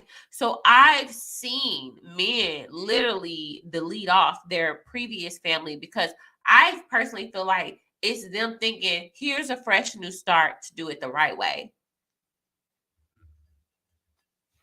Yeah, but I'm not gonna lie, that's some lame shit. It kind of remind me of what 50 Cent was doing with his new son, with the model, girl. Yeah, you do. I'm telling you, it happens more often. That's why he says statistically, when men get married and find a new partner, their children tend to do worse than single mothers. So like Mr. Let Go, for example, he said it on the Lapeef Network. I left my previous marriage because I wanted to. I didn't want to be married to her anymore. So he was able to leave that marriage without any man holding him accountable. Imagine if a woman just said she left her husband because she just wanted to.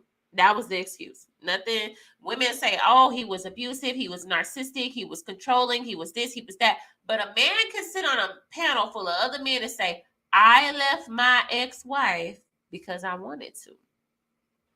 I didn't want to be with her anymore. I agree. That's why I don't like when they compare you guys to other races of women, because again, I can only relate to places I've lived in, and mostly I lived in Michigan. Below Detroit is Dearborn Heights, which is a mostly Islamic community, and you can't do stuff like that out there. The men, they are very, very, very strict, especially with other men and women. They just don't play those kind of games out there. But in our community, BTaylor, you can be a Christian and break Christian laws, no Christian faith will step in. No church. There is no consequences for breaking the rules. Yeah. No, it isn't. That's why I said either force those men to marry that woman, or there needs to be some type of monetary hit. There needs to be something, because other men are not holding other men accountable. Like Umar Johnson. Yeah, that's why I said it's got to keep being child support. But That's that's the not even a lot, because I feel like a lot of men get away with that, because it's, unless you're making a decent amount of money, it's really not affecting you. Because it's women that literally be all in the shade room. I only get $40 a month. I only get $20 a month. Like, that's nothing. It's nothing. Plus, all child support payments are they not need to received. raise the price. Well, they need to raise the amount. Well, they can only take what you make. So if he ain't making much money, there ain't much to take. And then they take a percentage out of it. They get their percentage out of it for Social Security reasons. You was just speaking about how if a father, according to the man who was going against Mr. Let Go, fathers who get remarried and they have a new partner, those children turn out worse. Yeah, they do. Okay, so, and it's mostly due to the father's negligent. Basically, like you said, the P got him going crazy, so he's going to neglect his child. He marries is not really going to step in the way the children's mother are going to step in. So now your attention is on your new family and home, while your other children is in another home. So who, in that situation, who will we blame the negligence on? The father who was allowing his wife to come in and cause chaos, or the woman, the father? I don't blame my stepmom for how she acted, because if my dad stepped in and did what he needed to do, and he said it, I should have stepped up as a man. I didn't, and he has to live with those repercussions. No, I agree. I just feel like, if I wasn't who I was, and like if I wasn't the sin God and I was just regular manosphere, they would find a way to blame the woman. They would say that she don't care about you as a child. The sisterhood is defeated now. Any different talking points that make it seem like, as a stepmom, she should have came into a situation. Then she's not entitled, just like the stepdad. They give, if that's the case, then give the same grace for stepfathers, because y'all say, well, that's not his kid, he ain't got to do all of that. Then have the same attitude. Because they say that about stepdads. They ish on stepdads. No, I agree with you. So you're saying that like unrewarded? It's an unrewarding job to be a stepmother too. It's not easy. What do you mean by that? It's unrewarding being a stepmother because. Hey, yo, BTaylor, let me just say this right quick. Let me just say this right quick. The reason why these dudes got so much smoke for single mothers is because all this shit that you hear they say online, they wanted to say it to their own mother. You know what I mean? That's it. They just wanted to say all this to their own mother, and they ain't had a heart to do it, and so they come online and do it, but they really want to do it to their own moms. Yeah, that's it. I'm glad you brought up that point, because I feel like a lot of these men, like Mr. Let Go, who grew up in like where they, you make your father such an enemy, right? Where you start hating him, but you don't even know him. So he's a ghost, right? He's like a ghost that you never met, that you don't know, and that you hate. So where does all that hate goes? Because you can't be mad at a ghost for so long. So then you start having some resentment towards what type of mother you had, right? And it disgusts you. It disgusts you what type of mother you had. You love her, but her decisions disgust you. So when you see other women who make somewhat similar situations as your mother, you don't even care if her kids are well taken care of. You don't care if the fathers are active. You are just disgusted because it reminds you of your mother. So I feel like the whole women are children excuses is because really you want to have some type of empathy for your mother. So you look at her as if her decisions was based on a child's mentality, because it excuses her behavior. That way you don't really hate your mother for her decisions. but you're really just really mad and hateful towards your parent for putting you in a situation like that. Because like I said, it's so easy to hate the parent who stayed instead of the parent that's not there. Because the parent who stayed, you're going to be like, well, why did you choose him as my dad? You should have known better. Why did you choose Bob down the street who takes care of his kids as my dad? Why did you choose somebody like that? Why did you choose the guy that was willing to step up and be a dad? Why did you choose Pookie as my dad? I hate you, but I love you. But I hate you, but I love you. So anything that looks similar to their mother, they hate it. They're disgusted. They're repulsed. They're mad. They're angry. They want to tear you down because they don't have those same words for their own mother. Well, go ahead, sir. Go ahead. Nah, go ahead. Oh, I was looking at this comment. I don't let my baby go with the baby father because I do not want my baby around that woman. I do not trust her with my baby. Well, and that's on him. That's on his fault, because one thing I talked about with my oldest son's father is that one thing I can trust about him is that he's not going to bring random women around our child. He is very he has not brought any woman around our child. Like, he dated a girl for a while, like for like over a year before, like she barely met him, but she didn't even barely meet him. I was like, let me know when you ready to let me meet her. Like, and he was just like, no, I need to make sure that she is the woman that I'm going to marry, because he's now being so picky, and that's him being accountable. That's holding himself to accountable and higher standard, that I'm not going to just allow my child seeing people in and out of his life, seeing women in and out of his life. I don't want him to think that that's how daddy moves. At least I can make up to him by setting this example of choosing carefully. So yeah, if you don't feel, if he didn't properly introduce you, sorry, I didn't highlight it. If he didn't properly introduce you to the woman that's going to be around your child, that's the thing. Men have become so entitled, and women have enabled that behavior of, oh, she don't have to meet her. You don't have to meet her. If she's going to be around my child, I need to meet her. Just like if some man is going to be around your child, you need to meet him, because that's what parents do. You don't send your child off to his friend's house without meeting their parents. So it's the same thing. Get out y'all feelings and meet that person, because that person, if an emergency happens, you need to be in contact with that person. If something happens to your child where they have an allergic reaction or they pass out or they're injured, you need to have access to that person. So that is important. And for people to sit here and say that's not important, that's ridiculous. I agree, but it's definitely important who you have around your child. And no father or mother, I believe, is going to have just anybody around their kids. Though, BTaylor, I do have stories of mothers. Wait, that man, that first of all, that's BS. That man is kissing your, that man is co-parenting. Like, I don't understand why you're mad. That man has a right to date other women. He definitely does. He can date other women without having to introduce all these multiple women to his child.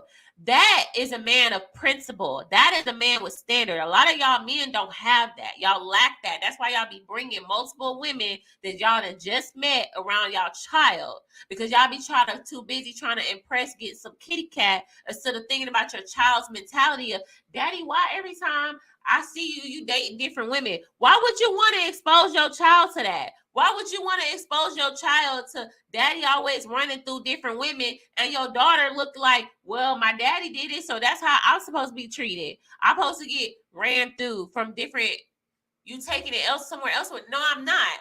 Because I never once said he could date other women. I'm saying don't be so quick to introduce other people to your children. You could do whatever you want to do. But when you get serious about somebody and you bring them around our child, then I need to meet them, just like I will give him the same respect on my son, my child. If like he met my previous relationship, he met that guy, he was like, okay, I feel good with him being around. It's an understanding. That's the problem. A lot of y'all sitting up there like, I ain't gotta let her know who I'm dating. Don't let her know. She don't have to know that you're dating anybody. She doesn't have to know that. But the time that you get serious enough to bring your child around another person, that's when you need to know. But that's because y'all don't want to take accountability and y'all be so ready to bring y'all child around anybody. And that's ridiculous because y'all not thinking about a child. Y'all thinking about yourself and you're so selfish. I think it's so selfish. Right, BT? These men have no standards when they are with their children. Yeah, because y'all be ready for the woman to be playing stepmom. Y'all be so ready for a woman to help take care of y'all kids. I think that's what it really is. Y'all be tired of them kids every other weekend, and y'all be ready to get the cat and pass them kids off and play fake family with a broad that you're not trying to marry. Stop trying to play family with another woman and playing with her emotions. That's not fair. Women, you also, if you meet a guy, you already meeting his kids and he got you playing, going to the park and going to the zoo and doing all this stuff for what? You ain't even known him long enough. Get to know him first. Then you can meet the child last. Give yourself at least 6 months before you meet that man's child. I say 6 months. 6 months, because within 6 months, people really get to show you who they are. But I would say a full year is when you really get to know that person, the ups, the downs, the ugly, the good, the bad. Because you could introduce your child with them people and then never see them children again. And that hurts. That hurts. I hear women say that, like, oh, I still miss him. I miss little man because I don't get to see them no more because we went through what we went through and now we're not together. And all that bond and relationship I done built with them kids are now gone. Like, people build attachments to kids. Some people do build attachments to kids. And then you just dip off and leave because y'all didn't work out. So don't say stop the cap. You stop the cap. Protect kids at all costs. And that means protecting their mentality. Because one thing kids do, they don't forget other people. They'll be asking for that other person. Like, why so-and-so not around no more? Why is so-and-so not around anymore? But BTaylor, that's what a lot of men try to do. Okay, you said a lot of things. I want to address a few of those things. Yeah. In my opinion, I'm outside, so if it's loud, just let me know. But a lot of men, they do what you're talking about. They basically sideline the baby mama and go get a new woman. In my opinion, when I see those men do that, it's because they don't have any sexual access to the baby mama no more. And then because they're not emotionally and sexually mature, they go find a new woman that has sex with them. Yeah. Yeah. And she caters to their ego, just to make sure I add that little thing in. Because a lot of baby mamas, they see, and I hate to use that word, a lot of people hate that word, but a lot of co-parents, let me use that word, it's more professional. A lot of co-parents don't always see eye to eye. And sometimes the man might be in a different situation where he's lying to a woman about his attributions, his contributions, what he's bringing to the table, right? And how hard he's working for his family. I've seen men lie about what they actually bring to the table. And my second point is this: finding women is easy for certain men, to be honest. But again, if I want to raise my son to be a certain kind of man, I can't just bring a lot of women around him. And with my daughter, sorry, I know it's loud in the background. Nah, you good. With my daughter, if I'm raising her to be a certain type of young lady, what does it look like if every time she come over my house, I got a new woman in my house? Exactly. Every time she visits me, I got a new woman in my house. This is Diamond. This is Kim. Man, no, I'm good. I'd rather be alone than put her through that. Yeah, that's true, because I remember my dad dated a woman when we were younger. And I remember I didn't know who, I don't know. I just thought she was my dad's friend. You know, he always introduced us as, oh, this is my friend. But that was the woman that he dated, and she had 2 sons. And we called each other brother and sister. We called each other brother and sister. And then one day I didn't see them no more. And I was like, where's so-and-so? I miss my brothers. And it, like, to this day, it's the fact that as an adult, at my age, I can still remember them. And I don't know where they are, how are they, where they are in life. I don't know nothing about them, if they're dead or alive. And that bothers me at times. And that's how much kids remember stuff because they get along or they build a bond. Or I thought about the woman, like we built a bond with her, and then like we never seen him no more. And then next thing you know, my dad's introduced to his girlfriend, but he ended up marrying her. So he was careful with it. I think he did want to marry the other woman. It just didn't work out. And then he got with this woman and they ended up getting married. So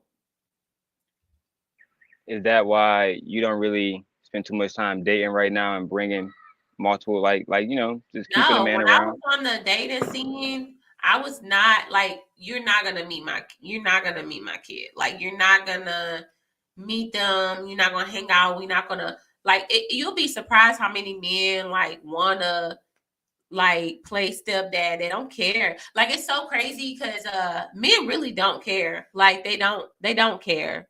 They don't care. They're like, oh, you got kids or whatever. You got 2 kids. Like, I don't care. Like, I'm grown. Like, I'm grown. Like, we don't. I think women underestimate, and again, we had the conversation about where you fit in the scale of women or whatever.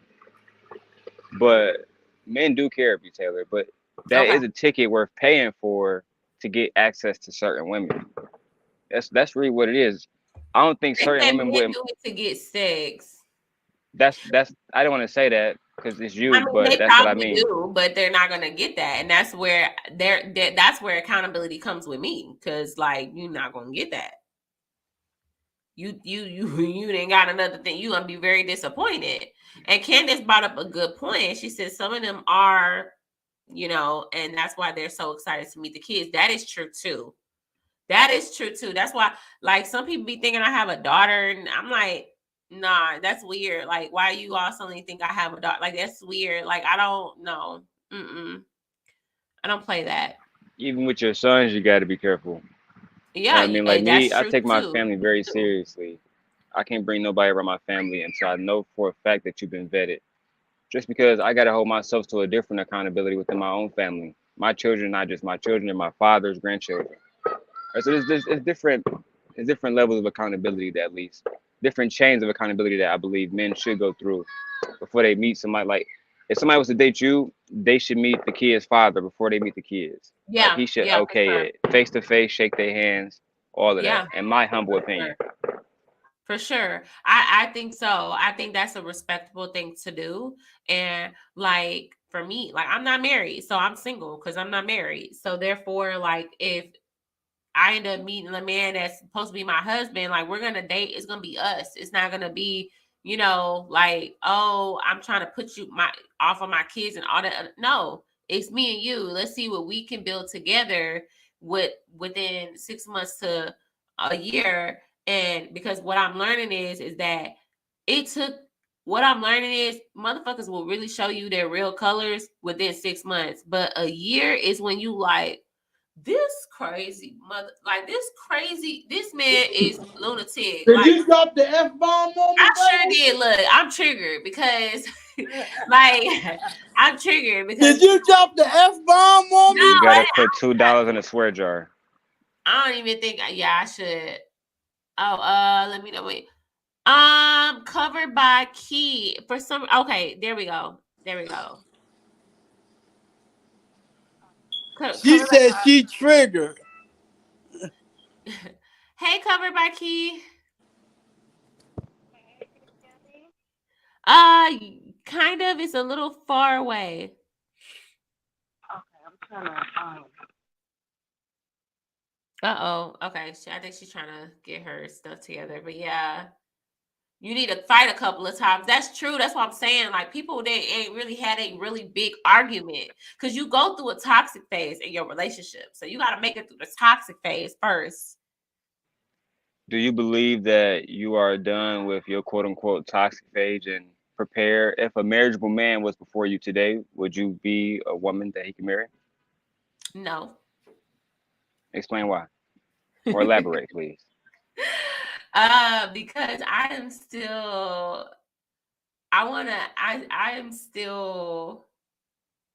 in training to become a better me. And I know that I could risk messing that up. You're being vague, but I understand why.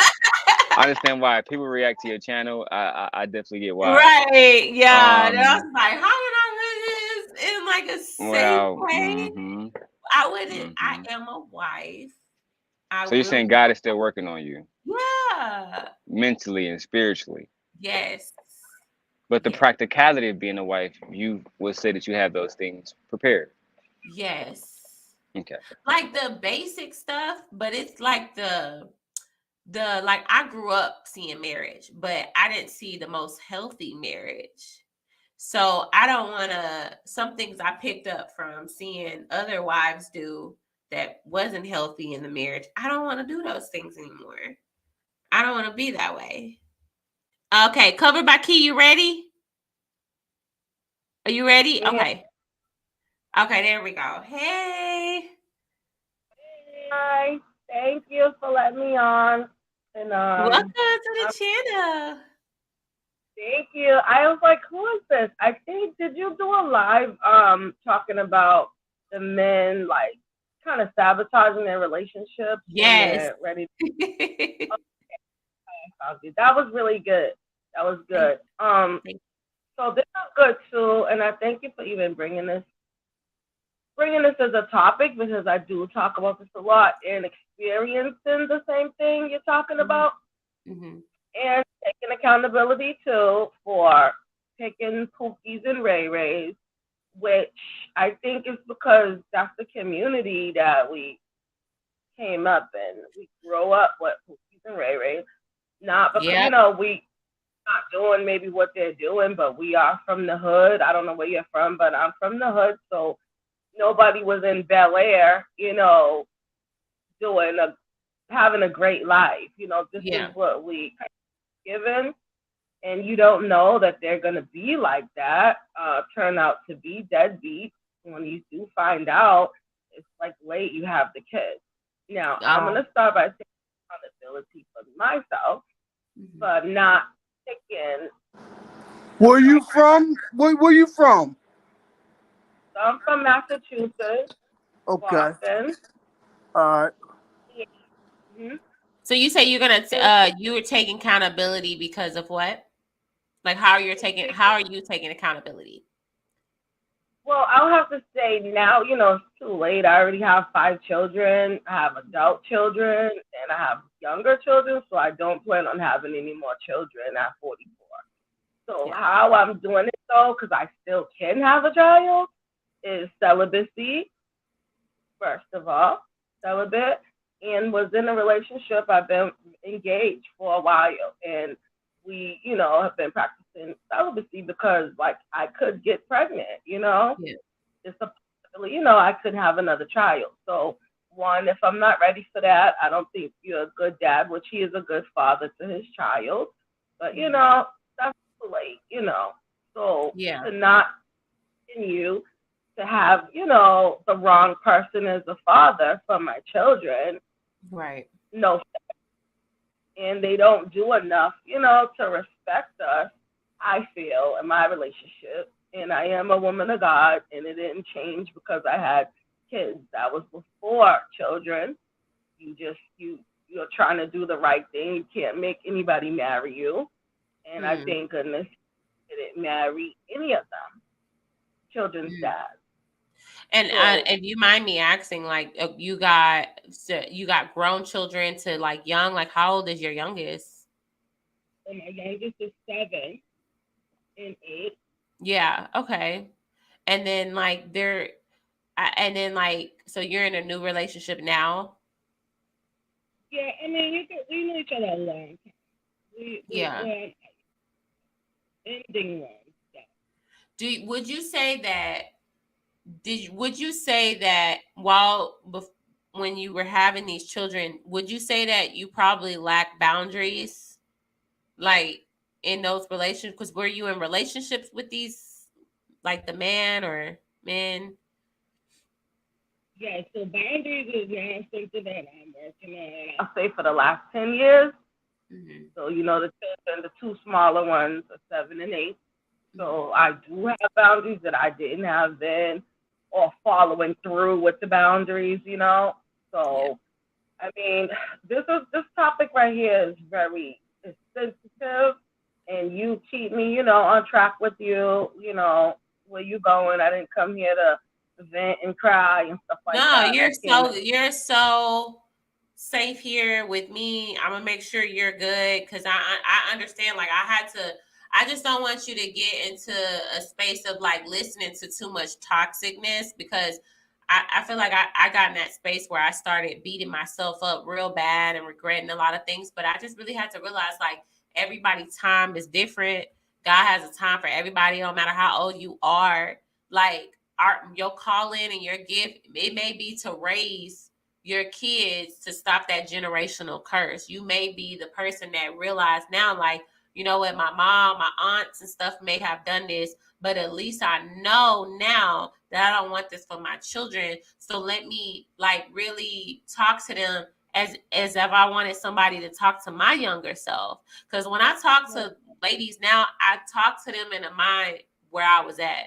Because I was really hard-headed. I didn't want to listen to nobody. I just, no, this is who I love. I don't care if it's better out there. I don't want better. I want that. Like, I was so stubborn on that because I was just like, no, this is what I want. And I had to take accountability and say, well, why did I think that way? Okay, well, what can I do better? Because sometimes you don't want better. Sometimes people would say, man, that man is treating you like trash. Why do you not want better? And you're like, because I don't want better. This is what I want. It makes me feel good. The thought of them not being in my life hurts me more than thinking about something that may be better for me. Right now, it may be something out there better for me, but I don't feel good thinking about that. I feel good about thinking having what I have now. And that's the part that we got to hurt our own feelings and walk away from certain situations and hurt ourselves. Because look, me going through a breakup, me going through pain, I always tried to run from it. I always tried to run from it, hide, go talk to another person, go out with my friends, like not think about it, dive into my work, not really think about it. But it was a moment where I was triggered and I was feeling like that feeling of rejection. And I was like, oh, I don't know what to do with these feelings. I want to call up my friend. I wanted to vent. I wanted to do that. And I said, you know what? Instead of calling up my friend and instead of calling up my family and venting, let me sit in this for a moment. It feels like I'm a ticking time bomb. It feels like I'm like a can. You shake up that can and it's about to explode. That's what I was feeling. But I said, what if instead of running from it, I don't go through it, but I grow through it? Because if I can face this demon of rejection, if I can face this demon of abandonment, maybe, just maybe, I will get stronger instead of running from it. So I can know when this feels familiar, I'll know how to react in a more in a way of a woman that I want to be instead of the woman that I am now. Instead of reacting out of anger and going off on you and telling you about yourself because you hurt me, I'm in a space where, you know what, you hurt me, but let me sit in how I feel, even if it don't feel good, so I can get stronger. So because the stronger I get, the better I get at reacting. And the better I get at reacting, the better I get as a wife. And the better I get as a wife, the more I will grow my boundaries, know what to walk away from and how hard. Because when you work so hard to get to that space where you need to be, you don't want to be brought back to that. Come on, you have peace. You just described like deliverance and growing up. God helped you, the Holy Ghost, because you can't do it yourself. We can't do it ourselves. There's a root to our stuff. There's a root. Rejection is a root. Abandonment is a root. A lot of us are like that in the Black community. And we don't. So when you was like, let me just sit through this, like, no, that was God dealing with you and helping you like face it and heal. And like, this is where that's how God taught me to go into the church. Because everybody talk about church, like the church is in you. God moves by His Spirit. Go into the church and help people get free. Because if you're not saying anything, you're not talking about it. We ministers, I'm a minister, looking like this. He uses it all. And say, hey, this is what's going on, this is what goes on, and being safe, and then people get free. So you acknowledged it, and then God came in and helped you and healed you. So now you have forgiveness for the situation, and then it's not that it didn't happen. You're not angry, you're not mad. You've been delivered, and forgiveness free you and me, and other women. It'd be bad when the men are not taking care of their children. So me and the guy have 3 children together. I have 5. I have daughter that's 30, daughter that's 25, 15, and 7 and 8, all girls. So when you're speaking back, want to say younger self, I can actually speak back to my younger self and say what I feel now. And that's good. Now. And that may be your purpose for sure, is to pour back into your daughters, where you're pouring back into them that they can get it together now and not have to, wait. And save themselves, and I don't want to say making a mistake, because we all gotta live and learn. So that's true. I'm very proud of them. They have no children. That's good. Careers, they have their own place, own apartments and everything, and they it's not all about that. You don't have to have none of that stuff. It's just they waited to 19 to give up their virginity. That's a long time to be really beautiful. Every mom thinks their children are beautiful, but they're very attractive young ladies and smart too. So, and they're modest. They cover their bodies, and they're really attractive women. So to be 19 in this world, to wait to have sex, that's something. That is something. That's all of them, especially nowadays with the peer pressure of having sex and how it's just popularized, and the whole culture is popularized, and it's just, so that's actually an accomplishment. I would definitely say just pour back into your girls. Absolutely. Now the father, the deadbeat thing. While you were on, I was outside, and he texted my phone. I don't talk to him. I left him a long time ago after the smallest children. I was like, God, if you deliver me from this, I will leave him alone and go forward. And that's what he did. So I don't do the back and forth for him. I love him in Christ. I've always been for him. I've always opened my door to him. He could have seen the children anytime he wanted. So the men that say, oh, women don't let me see my children. It's a lot of us that are open doors, let them be involved in their child's life, no matter who they're with. I've done that, but the door had to be closed, because you're not going to continue to use me and my children. These girls being out their lives like men do to women, right? Okay, so he's texting, and I'm like, leave me alone. I lost the children, so I'm telling you guys because I shared this. You say, wait, your sound is kind of going. You say you lost your children? I lost my 2 baby girls. I lost my right to my baby girls just 2 weeks ago, okay, through the Department of DCF up here in Massachusetts. It's a big thing. I didn't hurt the children. They wasn't in school at the time, right after COVID, and DCF was all involved. Everybody was involved. So that's the only thing legally they had on me, but they did that to me because I fight back. I speak up. I'm an advocate. I help people get their kids back. I won another trial with them in the past, just about 7 years ago, due to the same type of stuff, and he was involved. He was in my life then, so they kind of try to put us like Bonnie and Clyde, if you're doing this, why are you with this bum? You know what I'm saying? So they just did a lot of stuff to me, so I took it to trial again, and I lost. They wanted my rights. That was what they wanted to do years ago, so they couldn't do it. I won this, so this time it was I didn't have enough receipts. Every T crossed, every dot I dotted, so they was able to win me. They took rights of my 2 baby girls, 7 and 8 years old, but didn't take the rights of the 15-year-old. So you tell me, if you're unfit for the 2 babies, how are you fit for the teenager? Do they? And they all have the same dad? Yes, they do. But he was only fighting for the 2 youngest ones? So he didn't fight me. The state fought me. Teenager acting up, the 15-year-old acting up, caused them to get in. So once they get in, it's just they dig for everything. Like I said, I won the trial last time, so I thought I was going to win them again. I'm not hurting my children, you know, and I know a lot about this system. I was a foster child too. So well, your sound's kind of getting muffled. Yeah, I agree. The sound is a little bit muffled. Can you hear me better now? Yeah. We can hear you better now. Okay, my phone. Your phone's connected to the speaker. Okay. Yes. Can you hear? Okay. Yeah. Okay. So he wasn't fighting me. It was the fight with the state. He was not showing up. He wasn't coming. He wasn't doing anything because he doesn't do anything but running the street.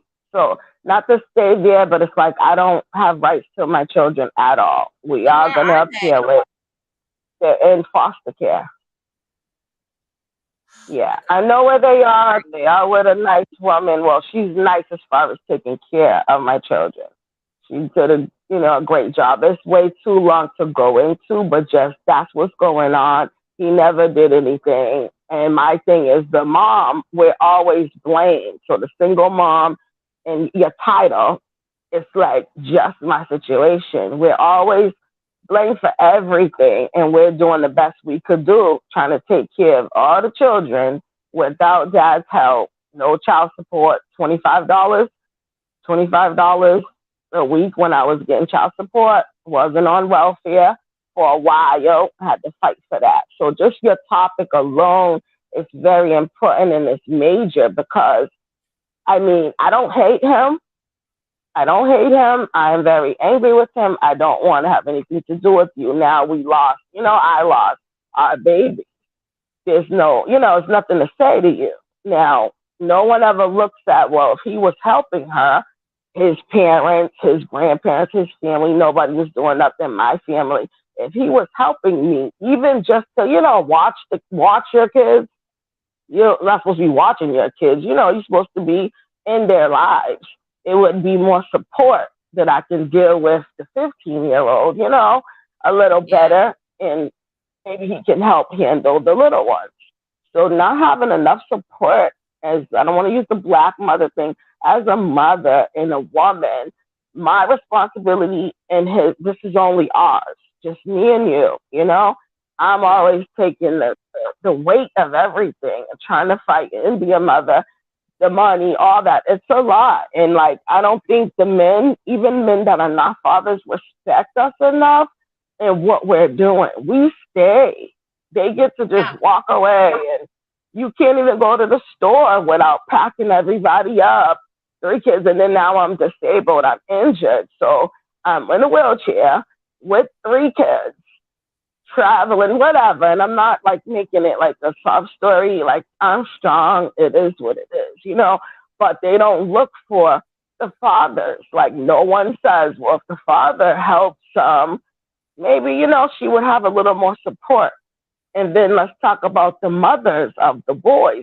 Someone said they hate their mothers and they want to say certain things to their mothers. And that is true. I believe I've seen what he's been through, with his mom. I was allowed to see into the family. It gave me a better understanding, on how he feels too, his dad not being there for him, his mom running after men, stuff like that, and putting the man before him. So I understand men too. I talk to men as well and encourage men too, because I can see both sides. They do go through a lot. Y'all men, you men, Daryl, y'all go through a lot and are expected to just be strong. But God gave you that position, authority, dominion over the earth, the animals, everything, and not ruler over the woman, but she's to help you. And you said something about being a wife. He's going to find you as a wife already, not, oh, you get him and he get you and then y'all get married. No, every woman's not a wife. Every man is not a husband. Every father, every man that has a child is not a father. So, where this goes, you're a wife already. He who finds a wife finds a good thing and obtains favor of the Lord. Every woman's not a wife. So when he finds his wife, he finds a partner and can grow and build together. Every woman you can't do that with. If he loses his job or don't have nothing, the wife knows what to do and know how to do with her hands. She's gonna make it happen. To do what you're a mom.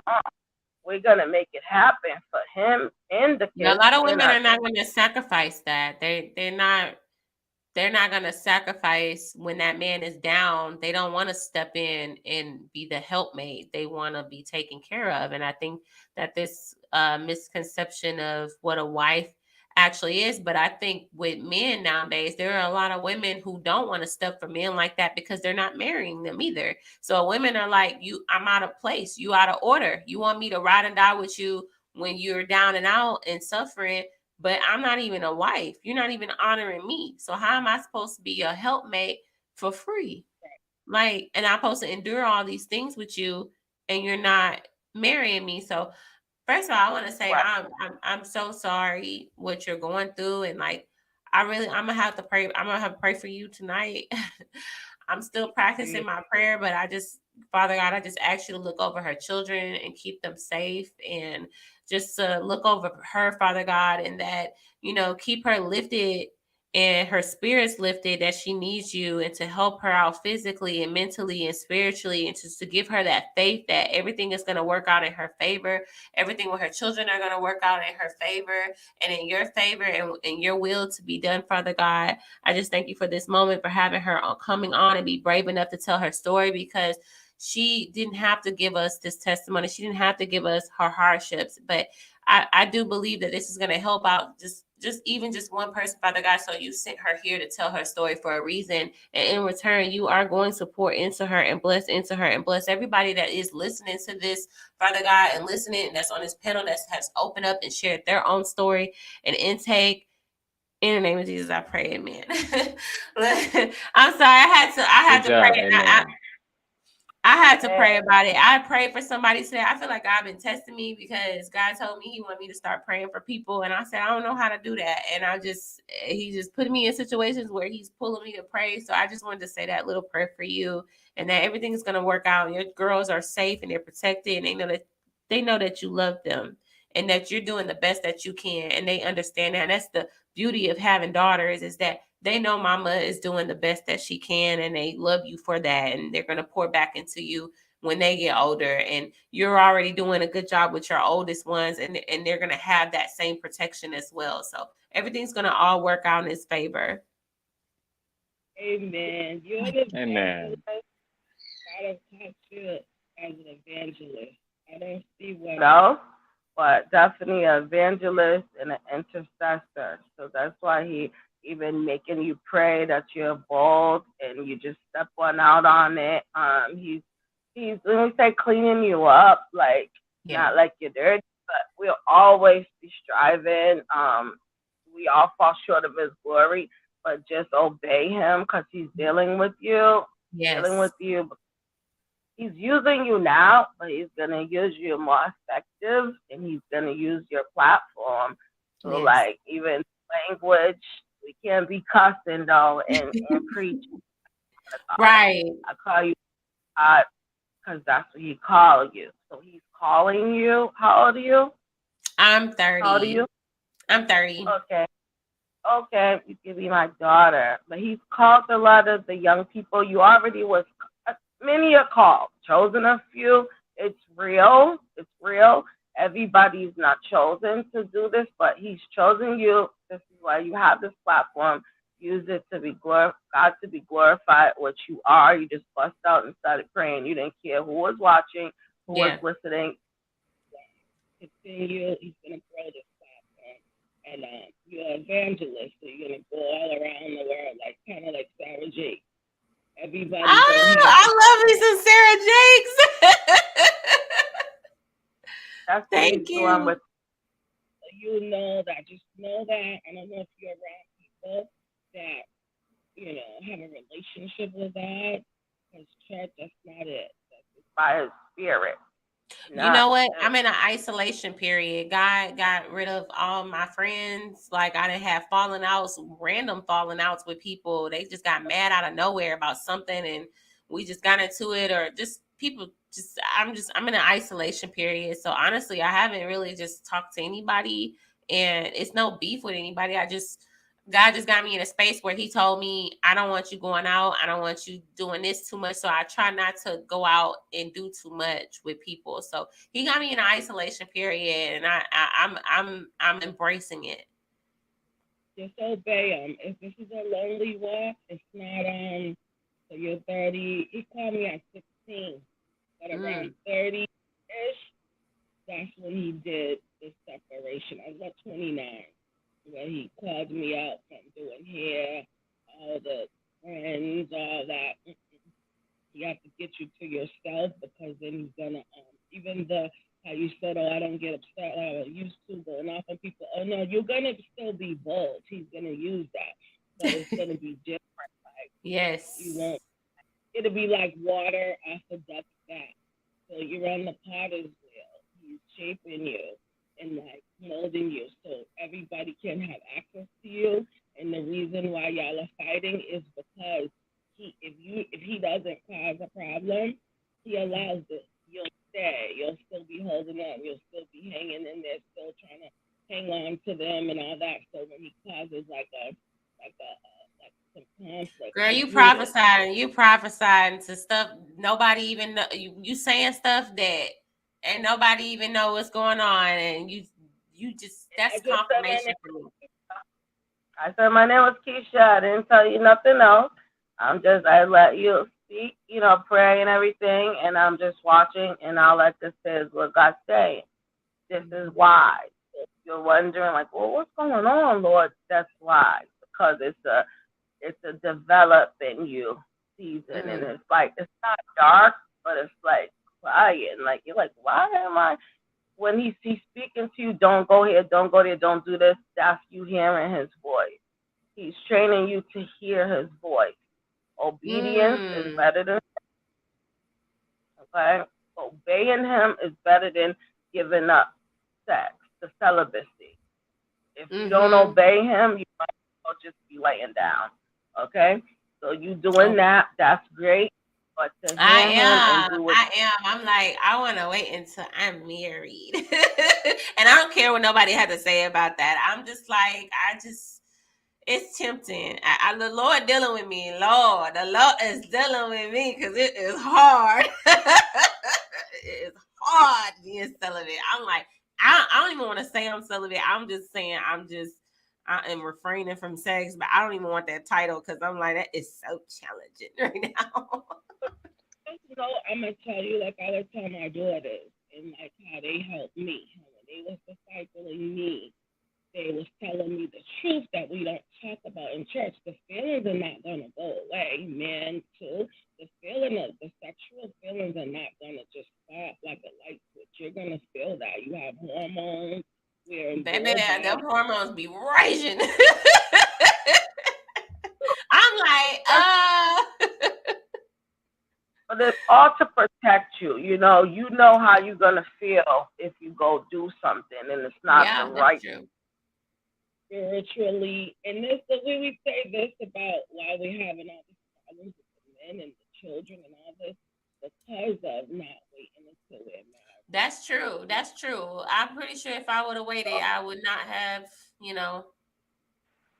While we're on the topic of sex, can I ask you ladies a question? Yeah. And cover, I didn't get a chance to say anything about your comments. I want to say also, I'm sorry for what you're going through. I feel like a lot of the issues that you're going through and a lot of women go through, they all fall at the feet of men. But I interrupted you guys to say that a lot of men that are intentionally trying to find a wife, like at this age of my life, I'll be 33 this year. So that's the age I'm at now. Like I've got my credit up. Like my life is pretty much together. Nice. Why is it easier for us to find sex than to find women who really want to like be wives? Or is it still that the men just not prepared to be husbands, and the women see that in us. Yep. So you're basically saying that you feel you're in a position to. Sorry, I'm doing it. You feel you're in a position to settle down, and you're not finding, a wife material. No, yes, ma'am. I'm in a situation now. Like I have 4 children. I have 2 boys and 2 girls.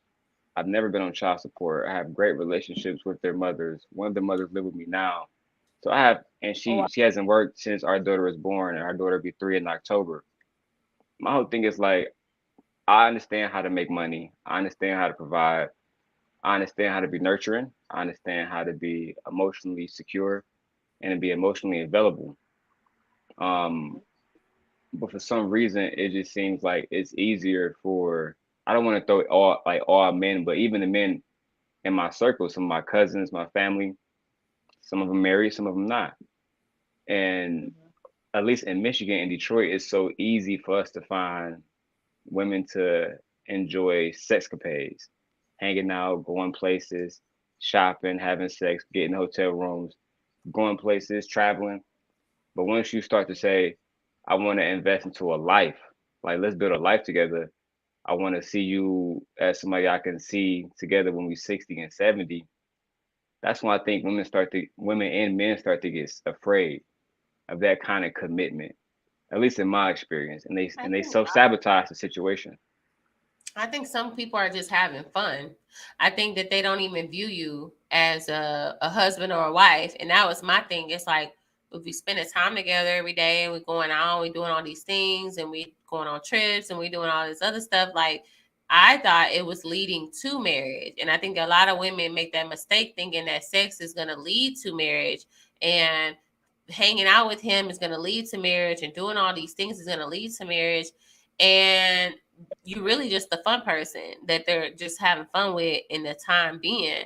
Or if a woman does it, the only way I can think of a woman doing that and like not wanting a future is maybe because she doesn't see you as the husband. And also it could be because we lie to ourselves, so I don't even see that. I think it's more so she don't see herself as worthy of it. She don't want to talk about marriage, or maybe it's like too much of a rush for her. She's not ready herself. She's maybe letting you know she's not a wife. Maybe she is the fun girl. I think that a lot of women are. Well, let me ask you, BTaylor, and I can ask you, Lady Cover. Do you feel like a lot of young women are in the conditions that we know young Black children to be raised in? Those conditions being single mother single mother ran households for the most part, right? Black women are running those, or are basically raising the community today. So where are these young girls learning to be wives in the first place? Like that's my problem. I think that again, this fall at the feet of men. If we're not there raising our children and being married and having nuclear families again, where are these women even learning to be wives? Like on TV and music through pop culture? No, the married women are not being honest about what marriage actually looks like. A lot of married women make marriage look miserable. A lot of TV shows, reality TV shows, when you do see a married couple, it's always the man getting the side chick pregnant or cheating, and it just seems like marriage is looking less and less desirable. And then you got all these men saying, my wife got to kiss my feet when I wake up in the morning. My wife got to do this. My wife got to do that. My wife got to do this and do that and clean and cook and go 50-50 and do that. And then like, it's like, y'all not making marriage look desirable anymore. Then you see other people who don't even get married. They just having babies. So then you see like, dang, it seems like marriage is so far from me. And then a lot of girls would be like, well, shoot, if the men acting like that, I want to act like what the men doing, because if men can do it, I can do it too. So now they have a mentality of like, well, men do it, so I'm gonna do it. BTaylor, what does a desirable marriage look like to you? You said that they don't make marriage look desirable, and it just has me intrigued. What does a desirable marriage look like? Because I You want said to what? answer his question. I want to answer his question. I want to answer it for Of you. course. Or to both of you guys. But sorry, go ahead, Miss. I don't want to let me Oh know no, when go you're ahead, ready go ahead. for me to talk. Oh, please, please. So there's a few things going on. One, do these women know that your baby's mom lives with you? That's one question for you. Yes. That's one, yes. and then I'm gonna. I didn't even think about that. Good catch. No. I'm very transparent. Yes, I'm very transparent. Not only does the mothers know, but I'm very transparent with them and whoever I'm dating because I don't really have time to have to explain something later, or I don't like words getting mixed up. To be honest, I'm very blunt. Like sometimes more blunt than I need to be. But I can. I can even bring Christiana in here and tell her the last girl that I talked to, she knew everything every step of the way because that's my daughter mom. If I lie to her, that story get back to my daughter now. Her father's a liar. I can't have that. Like my kids, I try to tell my kids mean more to me than anything else. So a lot of my choices that I like how I move, it's all about them. Like it gets to the point where if they don't like a woman, I can't be with you. Because if my kids can't get down with you, then how can I get down with you? That don't even make sense to me. Mm. But to answer your question directly, yeah, she gotta know. That's my family.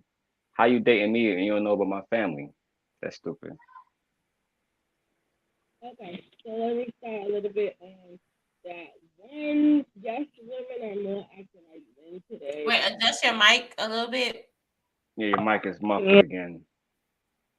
Can you hear me better? Mm-hmm. Yes, ma'am.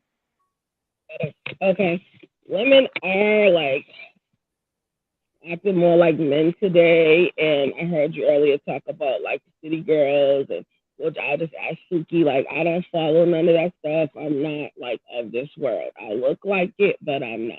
I don't even know who young boy somebody and a young boy is and stuff like that. I don't know them. I hear of them, and then I gotta study, like find out who they are, who's the song. But anyway, they're being influenced by that.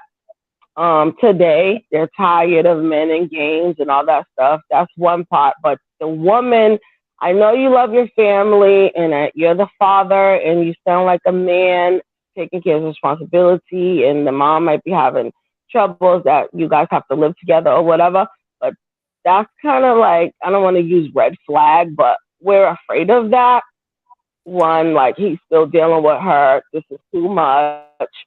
I don't even want to be involved in this type of thing. That has to be kind of closed. Like, I know whatever's going on, she has to live with you. That's understandable. But when you want to move forward and get a fresh start with a wife, that can't happen because there has to be a separation of your new start. Not meaning leaving your family, not taking care of children, but women don't want that. I have the same kind of thing going on where the guy always is at the baby's mother's house for 20 years when he spends time with her. But the woman has a little too much. She doesn't talk much, but she's too involved in our relationship. He's still giving her money and the children money. Children is fine. They're grown like my kids. You're going to take care of your children, but you're paying child support to the mother too. Like, and she has a man. It's like, it's just too much. Like, that's a big May I problem. answer, Jack? This goes back to what BTaylor was saying earlier about how men are selfish. Because I'm glad that we got here. Because you got exactly to the point that I needed you to get so I can get to my point. And I'm right. So, and you are right, right? So when a lot of men are forced, when a lot of men are forced and put in that position where do you put your family first or do you put your own desires first? Right? I'm in a situation where I can have my daughter here, have my son here, and not have their mom here and have another woman here. But again, what's best for my child at all times matters to me. Right. And until this woman is prepared to be a wife, not, not a girl who is unsure about where she stands in my life, it's not wise for me to just this is, in my opinion, it's not wise for me to disconnect from my family and automatically focus on building a new family with her. To me, that'd be counterproductive at best. But what a lot of men do, a lot of men, from my experience in Detroit, and even based on kind of what BTaylor was saying and kind of what you were saying earlier, a lot of men leave the children in the family. They go and get a separate apartment, creating more bills, more stuff that you got to spend money on, just so that they can appease their romantic side. And to me, that's not worth it because I'm in a situation, everything here is paid for. If I wanted, sorry, it's loud outside. If I wanted to move to a different state to where BTaylor is and say, you know what, I want to leave everything there. I want to build a new life. I can do that, but I'm not going to do that unless I have certain certainties there, and my whole family has to be secure. That's really big for me, right? If I'm moving to a different state, my children probably is coming down there all within a year. That's a guaranteed fact, right? So, are you prepared to be a parent? Are you prepared to step into that role? What's going on, 84? So I get what you're saying, and I definitely I agree, and I have lived in that reality that it's a difficult paradox for women to want a man in this situation, but a lot of black men are in a situation, and I think that they make the wrong choice. They make the choice of going out for a temporary girlfriend. Next thing you know, they're not even with that girl no more, and you got to go back to the family that you should never left. Right now, like I make my relationship very open. So me and Christiana, we don't have any like sexual connect. Like that's not there. We strictly co-parent. And actually, this man here, he can speak to that. But nevertheless, I think that a lot of men, man, they make the wrong choices. They focus on like kind of what BTaylor said earlier. You kind of said the power of the P. That don't work for me. There's too much P out here, and it's something that I talked to Mr. Best in the World about before. What happens when a man won't love? What happens when a man wants affection? What happens when like we just want somebody we can come home to and talk to and sit in like the jacuzzi with and get a back massage, or just even rub on and caress on and just watch a movie with him and wind down with? What happens when those things like come into play? I think that's what we forget about. You can do that with any girl too. Let's come on now. You can do that with your sneaky link and your bust down, because a bust down, they gonna come over. They know that they about to get bust down, and they come over smelling good, looking good with their little PJs, and they come over and watch a movie with you and kick it with you and relieve your mind. Not if you're messing with quality women. A man can't turn you into one of those women. Just like you remember that song SZA came out with you don't The have Weeknd?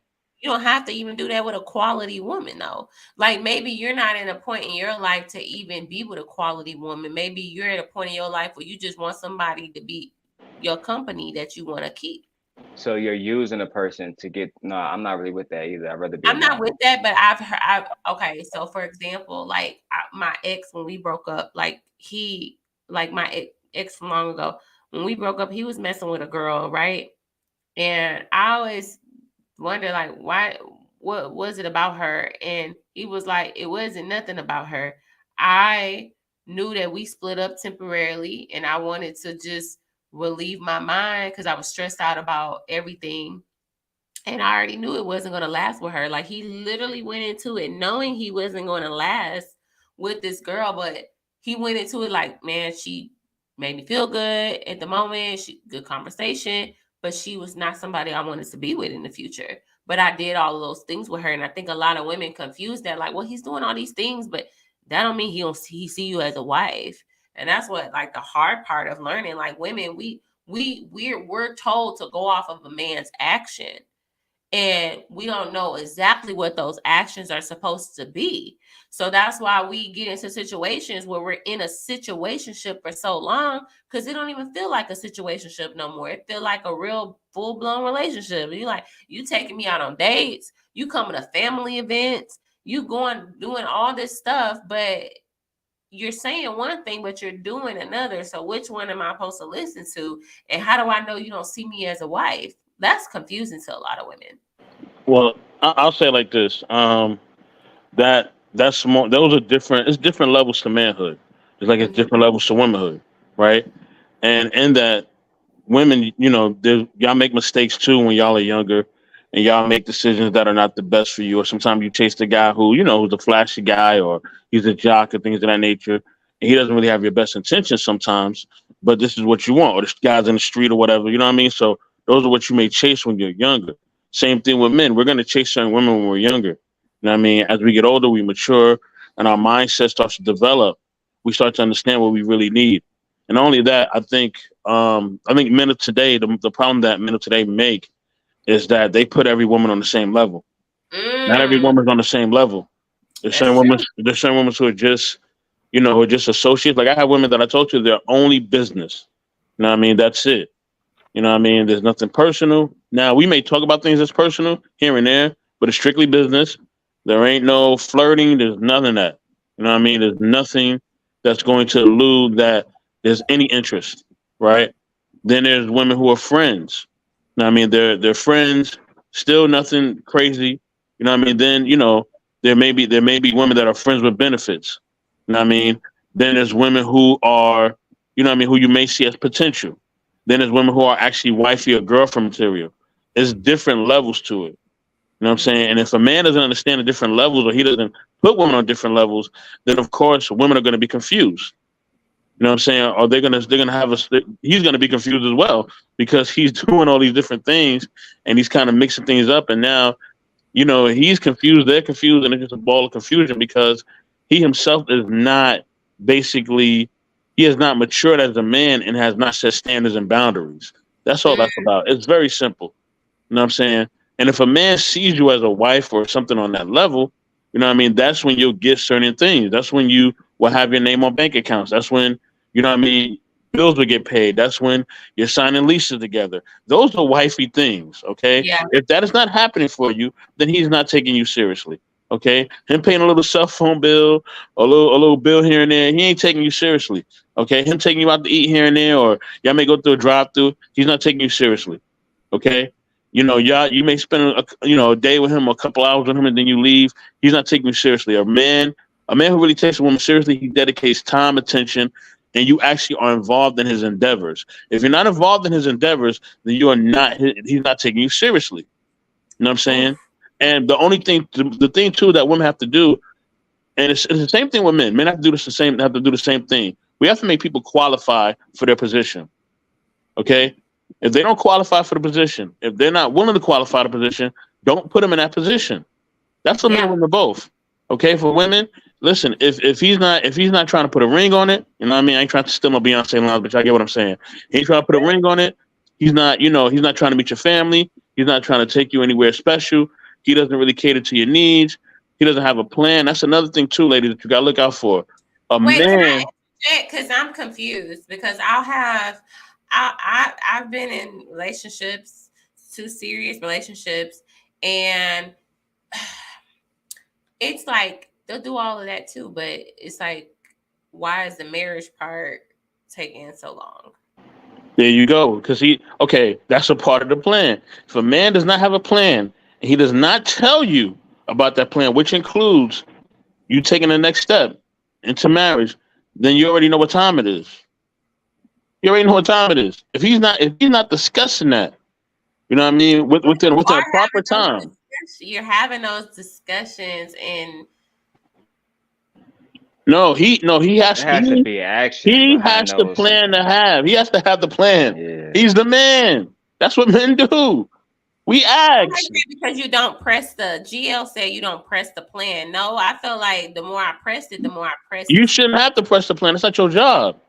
It's his job to press the plan. That's what I'm about to say. Y'all, yeah, they doing this all wrong. Like, Bess, as long as you've known me, how long have I been saying I want a wife and nothing else? You've been saying it for a while. For years now. And it's because, like, just like you, BTaylor, I understand, like, my position in God's kingdom. I guess I'll say it like that. At the end of the day, I just think it's crazy that a man would tell a woman what he wants and not directly go after that. In the Bible, it says, "Faith without works is dead." You could talk. You could talk till you blue in the face, but if you want something, have a plan for it and execute it by any means necessary. Now, obviously, like, I mean, I can say, hey, BTaylor, do you want to marry me? It only gonna work if you say yes. But you probably gonna say yes if you see that I have a structure around me that I can bring you into. There's income around. There's a certain amount of emotional structure, mental structure, other different things that, obviously we don't want to talk about because that's not our situation. But stuff that will make you feel comfortable enough to marry this man. You get what I'm saying? And Yeah. I think that's what Mr. Best is alluding to. And I didn't mean to speak for you, Mr. Best. You can finish your point. No, it's fine. And men have to hold women to the same standard. You have to make a woman qualify for her to be a wife.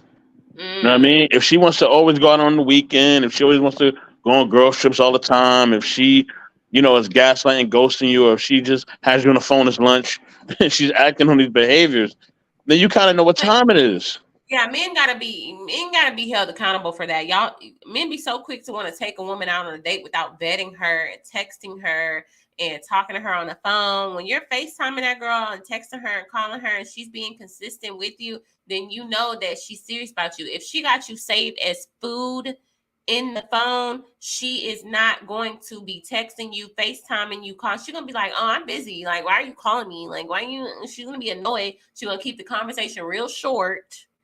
Like, you have to also vet women. You don't have to take her out on a coffee date. You can talk to her on the phone. Like, what happened to talking on the phone and building a real connection, without physically being in front of each other? That's how the guys that ended up being my boyfriend was the men that I can sit on the phone with and talk to for hours. And I'm like, oh my God, it's daylight. Like we've been on the phone all night just talking. Like, I'm like a sapiosexual, so I'm more so like here.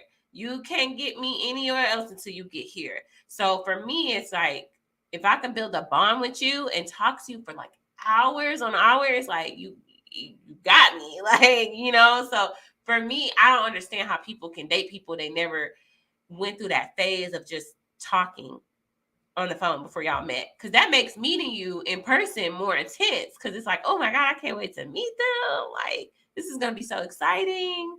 I don't know. I don't get it. And we have to ask each other questions that will show where this person at is in life. And it's small questions. You can ask them, are they well read? Do they like to read books? What are their hobbies? You know what I'm saying? How do they think about what are their views on social topics and things of that nature? You want to see where their intellect and their mind and their character is. Ask character questions. When you ask character questions, that's when you find out the person's quality. If you ask them a character question, they're gonna be like, oh, I don't know, I don't want to talk about that. Nah, that's an automatic red flag. You should get the conversation. But I also can say that some men fake it. I don't know how many. I ran into two men where I was on the phone with them and talking to them, and they kind of was easy to pick up what type of woman I am. I'm more like on the artsy side. I like journaling. I like writing. I like poetry. Like, on my free time, I used to write poetry all the time, like just random poetry. And I like nature. Like, I'm like an art girl. Like, I'm like the weird art girl that's friendly and bubbly and blah blah blah. So they see that and be like, oh, they'll get like, oh, I like to do this, or I like to do that. And then, like, I'm thinking we related and they really just faking it. And it's like, it's sad, because you be like, I don't know. I had an opposite problem of you, BTaylor. Like, I went to Detroit Academy of Arts and Sciences, so I grew up in an artsy culture, right? But nice. That's not something that people really, I mean, in Detroit specifically, it's not something that the women really talked about. Like, hey, you want to talk about, sculptures, or you want to talk about paintings, you want to talk about the Sistine Chapel, for example, and the story of Michelangelo versus Donatello. But those conversations don't really like get you nowhere as a man until you, in my opinion, until you, at least in college, where you're around more sophisticated minds, and those conversations more pick up. A lot of young men, I hear older men, they be like, oh man, this girl in high school. I'm like, damn, bro, you in your 40s. So they still suffer from like the trauma of somebody, some girl that was attractive that turned them down because, for example, a good example is Michael B. Jordan. I'm not gonna say he was bitter, but that interview he did, it kind of annoyed me. And I get it. He was going to school every day with, his audition papers, and girls was like, "You a bum." He ended up being what he is today. But he showed that he was like, "Yeah, I still remember that, 15, 20 years later, you was the girl that rejected me when I was like still interested in artsy stuff." You get what I mean? Yeah, that's so true. Wait, and Covered by Keith says, I don't know if she's talking about you, but she was saying we are human, so the new woman will feel away, and baby mama will knowing you happy with the father of her children in her face. That's true. Like I told her in the chat. Because I ain't gonna lie, if I was the baby mom, I'd be like, dang, why you can do that with me? Like, why invest in another woman when you can do that with me? Christiana has she has spoken about this publicly, so I don't mind saying it here. When we started dating, we didn't have a lot of things in common, to be perfectly honest. The thing that we had in common was sex. So after a while, when you know that you don't have things in common and it's not in your best interest to fake a relationship for your child, I think the best thing is to support each other. And that's what we do. That's genuinely what we do. So I don't know. I feel like your family need to, you can get your family back or something. I don't know. People say that all the time, but like I'm with my family. They're here now. Well, I'm saying go ahead and make it official. Like y'all already, like living together and stuff. Why not? I think that after years of being together, if somebody is meant to be with you or not. You know how they make you feel. You know if you're really in love with them or not. But is it about feeling at this point when you already started a family with that person, or you want to go and start like? I think that is your wife. That's your wife. Like that is your wife. You're already, because sometimes people think we're getting married off of feelings. It's not just about feelings. It's about you're not gonna always. One thing I'm learning about marriage is you're not gonna always love your wife. You're not gonna always love your husband. You're not gonna always have these butterflies in your stomach when you see them, and it's not gonna always be this fairy tale thing that you think it is. Eventually you're gonna have to go into it like, no, I decided to do life with you. I decided to raise our family and kids and business and this and that and do life with you. Like I decided to do life with you. Like it's just a decision you have to make every day, and you have to choose. Let me ask you something, BTaylor. Let me speak to that. What she's saying real quick. I got a simple question for her. What happened when you proposed that, and that's not enough for the woman? What happens when she wants love? Give her love. That's why you date. That's why, like, couples will tell you they've been married for like 20 years and they'll be like, don't ever stop dating. Don't ever stop dating the person that you're with, because once you start dating them and pursuing them the way, if you would pursue a new relationship, that's when it dies. You got to grow it.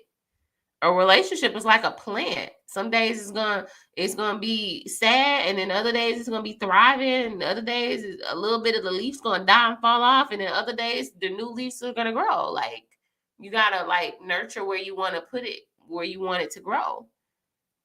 Let me speak to the point that he's saying, and even just through my experience and being in a very long-term relationship over a decade, and just speaking to that. So this is the thing. And this is what I tell people. If you make one lifelong decision with somebody and it doesn't go right, don't make a second one. So he made the first one. He made a child. Okay. But now he sees that marriage is not a good venue for him, and said person, who's Christiana, salute to her. He's seen that that's not a good avenue for them to go down because of his experience. So that's a wise decision that he's making. If he knows himself and he knows her, then definitely do not take it a step further, because now you got 1 foot in the mud. Now you got 2 feet in the mud. If you got 1 foot out of the mud, you probably could pull that foot out. You know what I'm saying? And then things can still be right in that situation. But if you put both feet in, now you in there. Now you stuck. You know what I mean? Ain't no way getting out of that. Or like if you get married and you see, okay, your marriage is rocky, you see this person is not a good person to have kids with, you know what I mean? Don't have kids by this person, because now you're bringing a child in a situation who's innocent, right? This child is innocent. They have nothing to do with this marriage, and they didn't ask to be here. So you bringing them into a chaotic situation. You know what I mean? This person, they either they can't control their mouth or sometimes they can't even control their hands, right? So now you're gonna bring a child into this? Oh no, don't do that.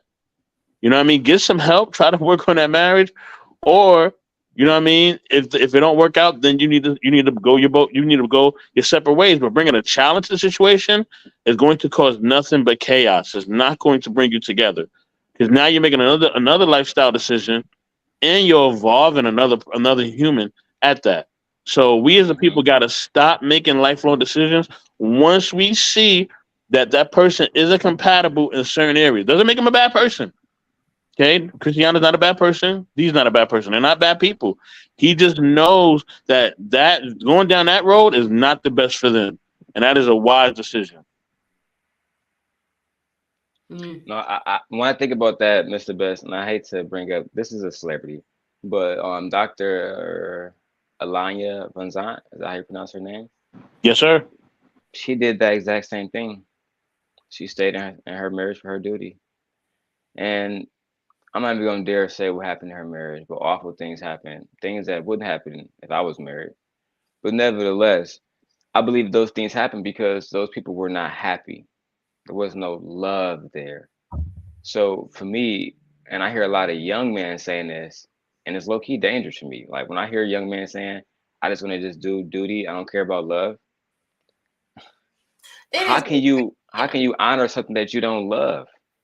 But what happened? Because y'all did y'all never love each other at one point, or y'all felt out of love? Like, just the way y'all felt in love, maybe y'all can, because I'm just saying, like, marriage is not always glitter and Me and gold. Christiana was never in love. Okay, well, that's different. Like I said, we had. I don't know. With the men, we had a strictly sexual relationship, Oh. but I just feel like it'd be dishonorable to put her in a situation where she had to separate bills, all these different things. Like, why would I do that when I'm not dating anybody? I'm focused mostly on working in my real life, right? And in a situation where I am prepared, I can get up and move right now and go get another house and get a apartment. That's not a problem. But I just need to know that you're really committed. If you're not committed, then what are we talking about? Yeah. Plus, let me ask you this, BTaylor, if a man is fully not in love with you, where you're the only thing that he sees, he thinks about you all the time, he's dedicating everything to you, he's making plans, you're in his will, you know what I mean? Y'all putting y'all names on mortgages and all other stuff, and you know what I mean? You're making life plans, and you know this man is really in love with you, right? Wouldn't you want that just instead of just a man who's just doing it for just based on it's his duty, right? Wouldn't you want a man that's really in love with you, that's gonna do it because he's in love with you, and the duty part of it is easy because he loves you, so that's just easy for him. I want both. He's not even thinking about it. I want both because, like, I'm not gonna have no kid with nobody that don't love me. I'm not gonna get in a relationship like with no man that don't feel no type of way about me. So I don't know, because that's one thing. Like, the men that I decided to be with is the men that love me, and the only thing is that what I've learned about being in long relationships is that your duty is that you choose that person every day, even when you don't feel like it, because it's not gonna. I will wake up and be like, oh my God, I can't stand this person. Like, I cannot stand him. But then, like, when I think about not being with that person, it makes me sad. I'm just like, no, like, I really do love him, even though but a duty, I can't do a duty if I'm not married. But if I was married, yeah, I'm gonna do my what babe, let's work this out. Let's work this out, because we were in love for a reason. Now, I don't know how it is being in a situation, like I said, having kids with somebody I don't love. Like, I couldn't even imagine carrying a man's child that I just didn't love. Like, I don't know. Like, I don't know. Like, that's not. It's hard. I think a person being in love and loving is different, but even more to the duty thing, though. I can name one thing that somebody does on the planet out of duty and honor that they don't love. Like people who fight for the country, especially real veterans and patriots, they love America. They love that. I about to say it. They love the country, right? The people who, like, for example, the Islamic community, the reason why they have the structures in their community is because not only do they love Allah, but they love themselves and they love the culture.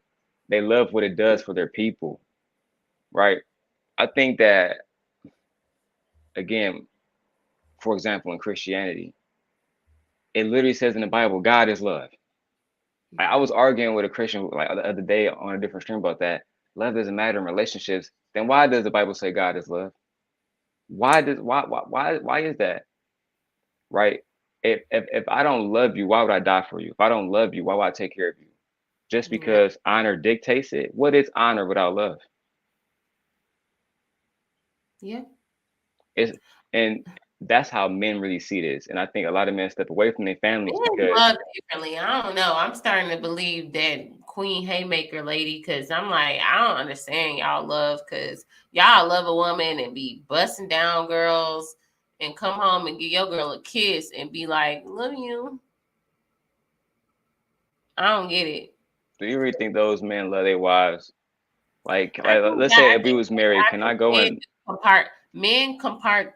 what is it? Compartmentalize. Yeah, I think men do that, because I literally had a guy tell me in college. He said, I know for a fact I can cheat on my wife. I'll cheat on a girl that I really love and sleep with a girl and come home to her and give her a goodnight kiss and sleep like a baby, because I know I didn't make love to her. 84, I've known you to like you said, you were in a 10-year long-term relationship. Could you go out, kiss a woman, and do all these different things that BTaylor described, and go back home to your wife?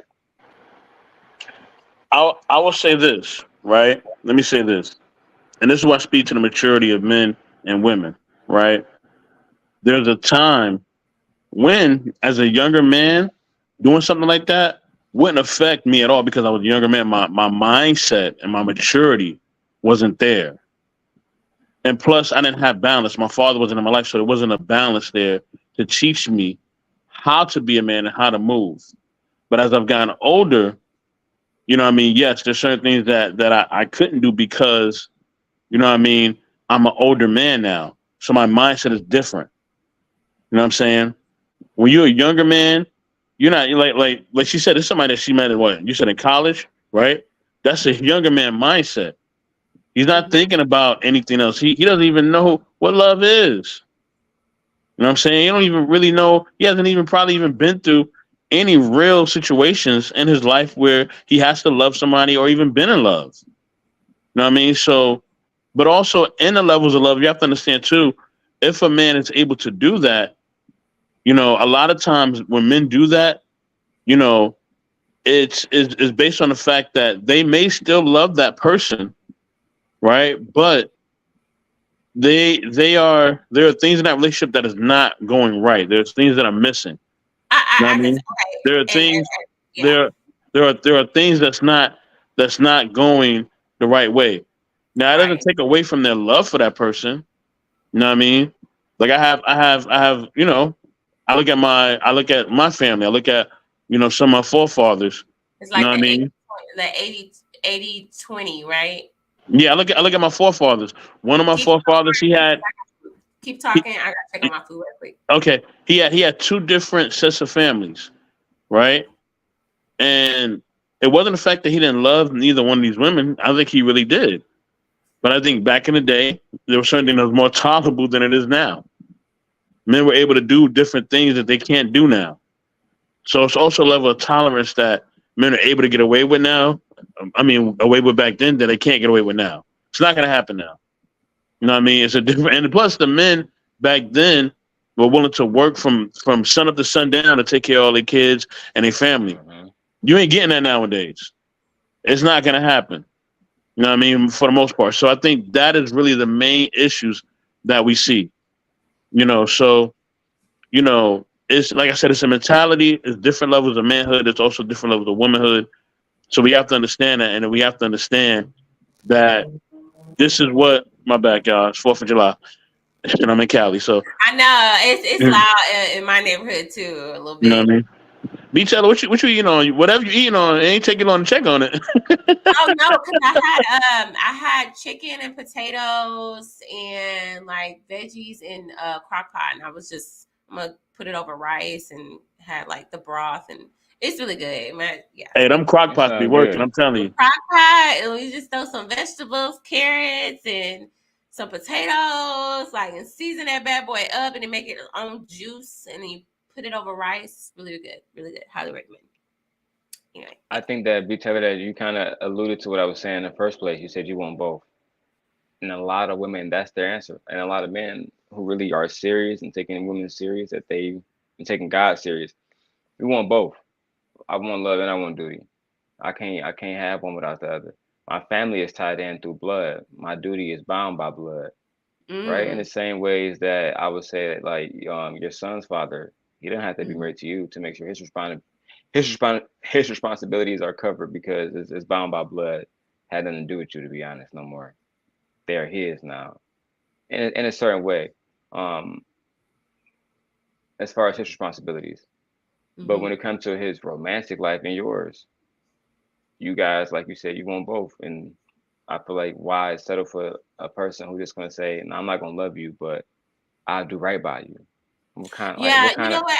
I'm gonna say one thing is that being in a relationship where you're not appreciated and loved and being treated right, or you don't connect, like that's one thing that, like, it's sad. Like, you go out on a date and you're looking good and cute and you want to be hyped up, and they just not even making you feel like you the baddie that you are. They ain't even looking at you, and everybody else complimenting you, and they not saying nothing. That's the worst feeling ever, because it feels like you're not there. And even if the world's telling you look beautiful, the one person you want to tell you that looks beautiful is not saying nothing. They're not even looking at you. Then you're looking at other couples, they laughing and talking and having a good time, and you just kind of like trying to talk to that person, and they not really interested. So I do want to say, like, it is important to be with somebody who wants to be with you and wants to build that bond and friendship with you, and not just with them and they just annoyed with your presence, because that make you feel so ugly. Like, it just make you feel like you just like, oh my God, am I the ugliest person to you ever? Like, why are you not looking at me? I don't know. I think that'd be an unhealthy way to, like, yeah, I'm here with BTaylor tonight because I gotta be, not because I want to be. I don't know. Like you said, I feel like that'll make you feel some type of way, and then eventually that'll affect us, because, like, I believe in emotional contagiousness. If I come home every day and you happy and I'm sad as fuck, naturally it's gonna rub off on you eventually. So I believe, like, that kind of energy, I try to protect myself from it, especially after everything that I've been through.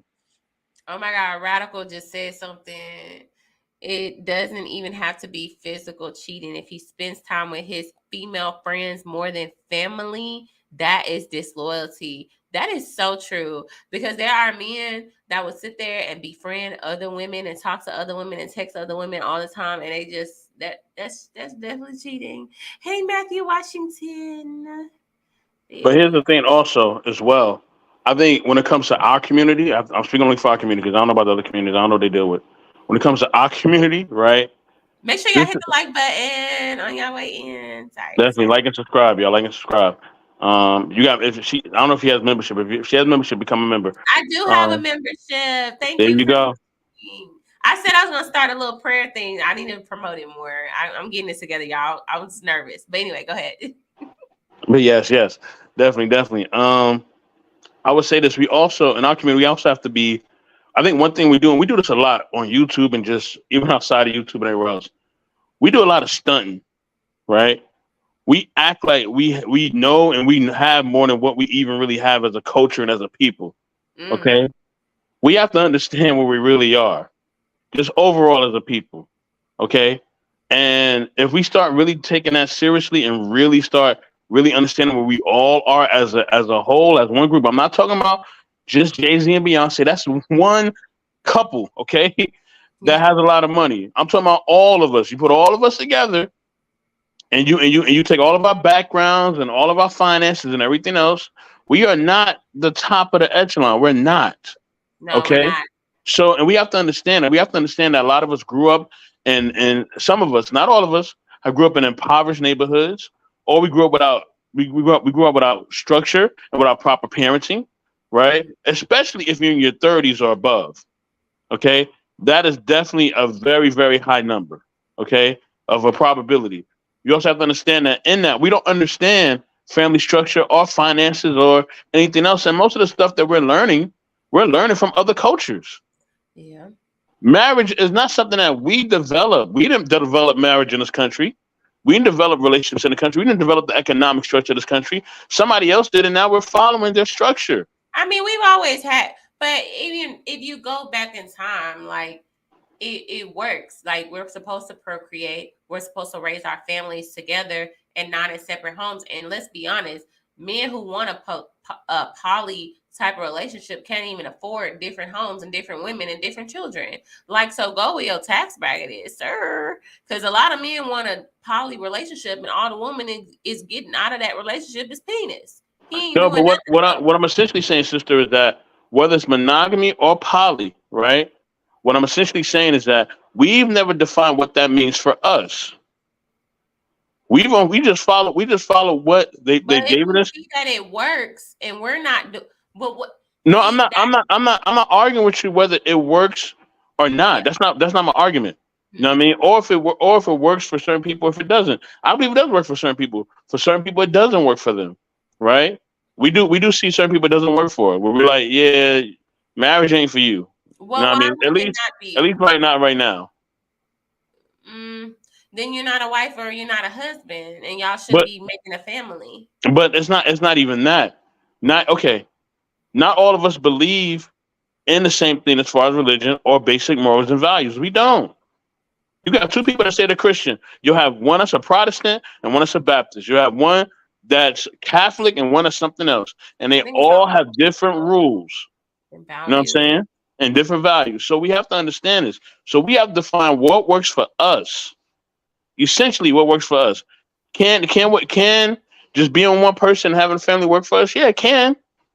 But have we defined that? Have we said this is what we want to do? And that's why when we look at it and we look at our generation, right? That's why you have so many variables, right? You have LGBTQ plus A. You got people who are traditional, people who say they're traditional and modern, right? People who say they're modern. You have a bunch of variables out there, and that's because we have not picked out what really works for us on just not on a relationship level, but everything, economics, finances, religion, everything. You know what I mean? Because we've never had a proper structure. We did back. I would say our marriage rates back in the 50s were very high. Our marriage, we knew how marriage works. I think that when we tried to do it our own way, that's when it went downhill. When we tried to do it our own way, it went downhill.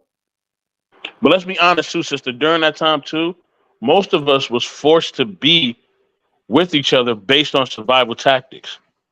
There But was that's Jim Crow. what There was different marriage things are. around. But that's what marriage and the concept of raising a family. I don't think so. I think that they knew that it actually built us up in wealth and in the economic status. We were actually doing well back in those times because our household, having a 2-income household, is more successful. So I was listening to Dave Ramsey today. He said statistically, the marriage rate for couples who make over $50,000 a year, who are both educated, have some type of college education, and same moral and values, they come together. The divorce rate is very low for them when they come together and bringing 2 incomes. Statistically, that household will do better than a single parent household. And I think the problem is that men feel like, well, I can just start over with a new woman and create a whole new family, and Ray and JoJo can come over here and see what it really looked like. But Ray and JoJo looking like, well, you left my mama in the slums while you living and gave another woman that honor. Then you lose respect for your other kids. So it's just kind of like, I feel like that was a time where structure was more safe, and it benefited not only the family dynamic, it benefited the children, it benefited economically. Like, I just don't feel like the way we're doing it right now is a benefit to anybody. It's actually But family, hard. that's because we had to. We didn't have the freedoms and liberties that me and you have now. What do you They mean didn't. we had to? You saying back in the 50s? Back in the 50s, they couldn't do the things that we're doing now. They didn't have Doing the what? opportunity. They didn't have the They had opportunities financially and economically that we have now, but they or had career value. wise. No, but I feel like they had more. I mean, my grandfather and them, I talked to my grandfather and my grandmother, and yes, there were things where they were still picking cotton. They ain't pick cotton, but there were still people still picking cotton back then. But to say like they didn't have the freedom, I mean, other than segregation, living among other black people would I don't understand, like what do you mean they didn't have the same But that's a big thing, though, family. If it wasn't a big thing, people wouldn't have stepped up and fought to have civil rights. Those things actually matter. You know what I mean? If you add anything to the environment, it changes the environment. that do to the black family? What did that do where the divorce rate is like what it is Because now? now we have more freedoms, we have more opportunities. So now people feel like, hey, I don't have to be a part of this old school family structure. I could go do it on my own. I could And go that's do it this way and do it that way. And that's why economically, black men, we have to address it. Statistically, they're not doing well. They're not doing well. Our kids are the most illiterate, statistically speaking, because of the social class and the schools that we place them in. Because of the tax rate, the schools don't get enough funding because the tax rates are so low in these impoverished neighborhoods. The parents are always working, so they're not spending time to help those students study and help them with their homework and help them excel in the best way that they can. Meanwhile, people in the suburbs understand value. They invest in their children's education. They invest in the home and the environment. They make sure their kids are in sports and activities that's keeping them safe. They're taking martial art classes. They're taking swimming classes. They are preparing them the best way possible. And while we are hindering our children to fight for their life and then wonder why they growing up always fighting and defensive and mad, because we are also hindering them, because 2 incomes are better than 1. So with 2 incomes, you could probably move your kids out the hood. You can move them out into a better environment where your son is not being influenced by his friends. Because let's be honest, it don't matter how much of a good mom you are or how much of a good father you are. Children are very impressionable, especially young boys, and they're easily influenced with the environment that's around them. They'll start getting in gangs. They'll start getting in group activities with other dudes and other friends because they're trying to fit in. So sometimes your parent influence can't even help you because those boys want to fit in with their friends. And it comes a time where boys start testing their mom at 13 years old. They start charging up their mom. They don't want to listen to what their mama got to say. It don't matter how much of a good mother you are. Sometimes when you lack that authority of that male figure in the home, he could do whatever he want to do. I want to be with my mama, because you know you get to get away with stuff because you get to run over your mom, because your mother is your mother and you're a man at the end of the day. You know you can manipulate and run over your mother the way you can't do with your dad. And if your dad not around, who are you looking up to be influenced by? So we gotta start looking at, like, we're saying we got all these freedoms to do what we want to do, but it's not looking good for our children's future. As in, why are black kids the most? My sister's a teacher and I want to bring her on, and I was talking to her about this. So now she's in a more suburban area and she's like, it's so different. And I was asking her, like, she was mostly in a black and Hispanic area, right? Most of the kids were black and Hispanic. She said, do you know that the Hispanic kids excel in testing over the black kids? The black kids are failing at a high rate compared to Hispanic kids. So even with the Hispanic community, they know that family value is important. That's why they come here and they get married and they live together. They live together as a family. You got the aunts, the uncles, the grandma, all of them are involved in the children's life. All of them are involved with the family and helping out the mother and the aunts and the grandma. No man is being left behind. You hear some Black people making fun of them for stacking up in that one car, but guess what? Their children are going to college. Your children aren't. So y'all may be laughing at them packed up in that Honda, but they making money. They paying their taxes. They making sure that their kids are going to have a bright future and their college is paid for. What are we doing? We sitting back judging and laughing and saying we don't got to get married. We ain't got to do it the traditional way. We're failing as a society. So like, what real freedom are we having when our kids are suffering? And statistically speaking, we're behind. And sister, you're right.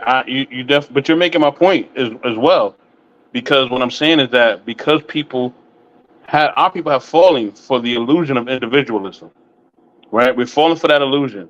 We believe that, hey, I'm gonna do it my way, and I don't need nobody. I don't need the community. I don't need nothing. I can just do it my way and make my own money. And because we've fallen for that, now communities are falling apart, and we don't have any structure. That is what individualism breeds. You know what I'm saying? And that's what's going to keep happening as long as we keep buying into that concept. Because nobody else buys into that. So she's saying, Nick Jones saying, Latinos are big on community. We can't compare ourselves to other ethnicities. And why not? Like what? Because we're behind. We're behind, and we're not leaving legacy behind. We're not leaving property behind to our kids. What are we leaving behind? Like these kids are like, we got to compare ourselves to something. Like, you know, it's been like, she said, it's been like that for, I think she meant years with aeons. I don't know that word. With the Latino communities, but they got a good formula down. So let me ask both of y'all something. Okay. So if y'all could, right, and this may be dangerous that I'm asking this.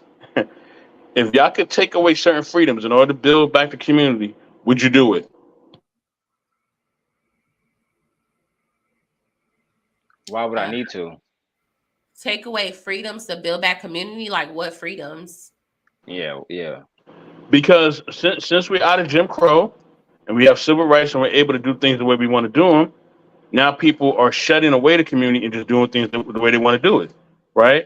So what if we limit certain freedoms in order to obtain community, in order to build standards, in order to build all the things that we used to have? Give me some examples, because when you say freedoms, I go straight to like, well, I ain't saying we should go back to slavery. No, but I mean, hey, like put him in the home and make her go in the home too, and make them slaves. Mr. Like, Best, what? I think that like I don't mean to interrupt. I'm trying to respectfully interject. People in his 50s and 60s, like a Black woman who, let's say, BTaylor was raised in the 50s or 60s, she like the women around her more than likely had terrifying stories about non-melanated people, right? So like you said, kind of to BTaylor earlier, people were forced to stay together due to survival and fear influenced that. But that fear.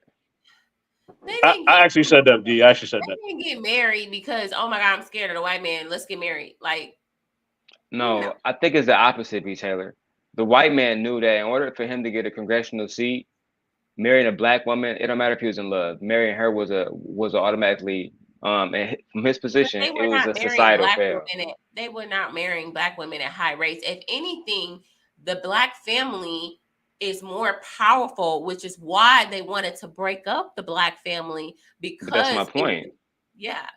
But that's my point. Like, white men had to marry white women and Black men had to marry Black women at that point in time. Today it's completely different. You can do whatever you want to do. To Mr. Best point, you literally can do whatever you want to do. There's no public shaming about interracial relationships for the most part. Like, you can literally date whoever you want to date. And I think that's a major problem too. Those Mexicans you were talking about, like how they packed up in the car, it was probably all Mexicans. The Hispanic, Latino community. Hispanics, Latinos. Sorry guys. Sorry. It's probably not even the Hispanic, it's the Latino. So I'd be saying that wrong. But like they were probably all the same ethnicity in the same car, right? not like white and a black. Like I just feel like we're not willing to sacrifice for our own people and stick together. Yeah. Black people, like they willing to cash you out for a Becky in a heartbeat, literally. Well, I think our culture is destroying us. I think that our music is destroying us. I think that you know, it's sad, but when I found out I was having a son, I said one of my main things is I don't ever want him to be one of those black boys that grow up and say, I'm going to be the next Max. I'm going to be the next LeBron James. I'm going to be the next blah, blah, blah. Like, there's a 1% chance you're going to be that, and you're probably not. So therefore, let's get into some other things other than being the next football star. Like, you see so many single moms put their sons in like, oh, he's going to be the next football star. And then when he don't become that star and he don't become that very thing, they enter into a depression because their whole identity was set on making it to the league.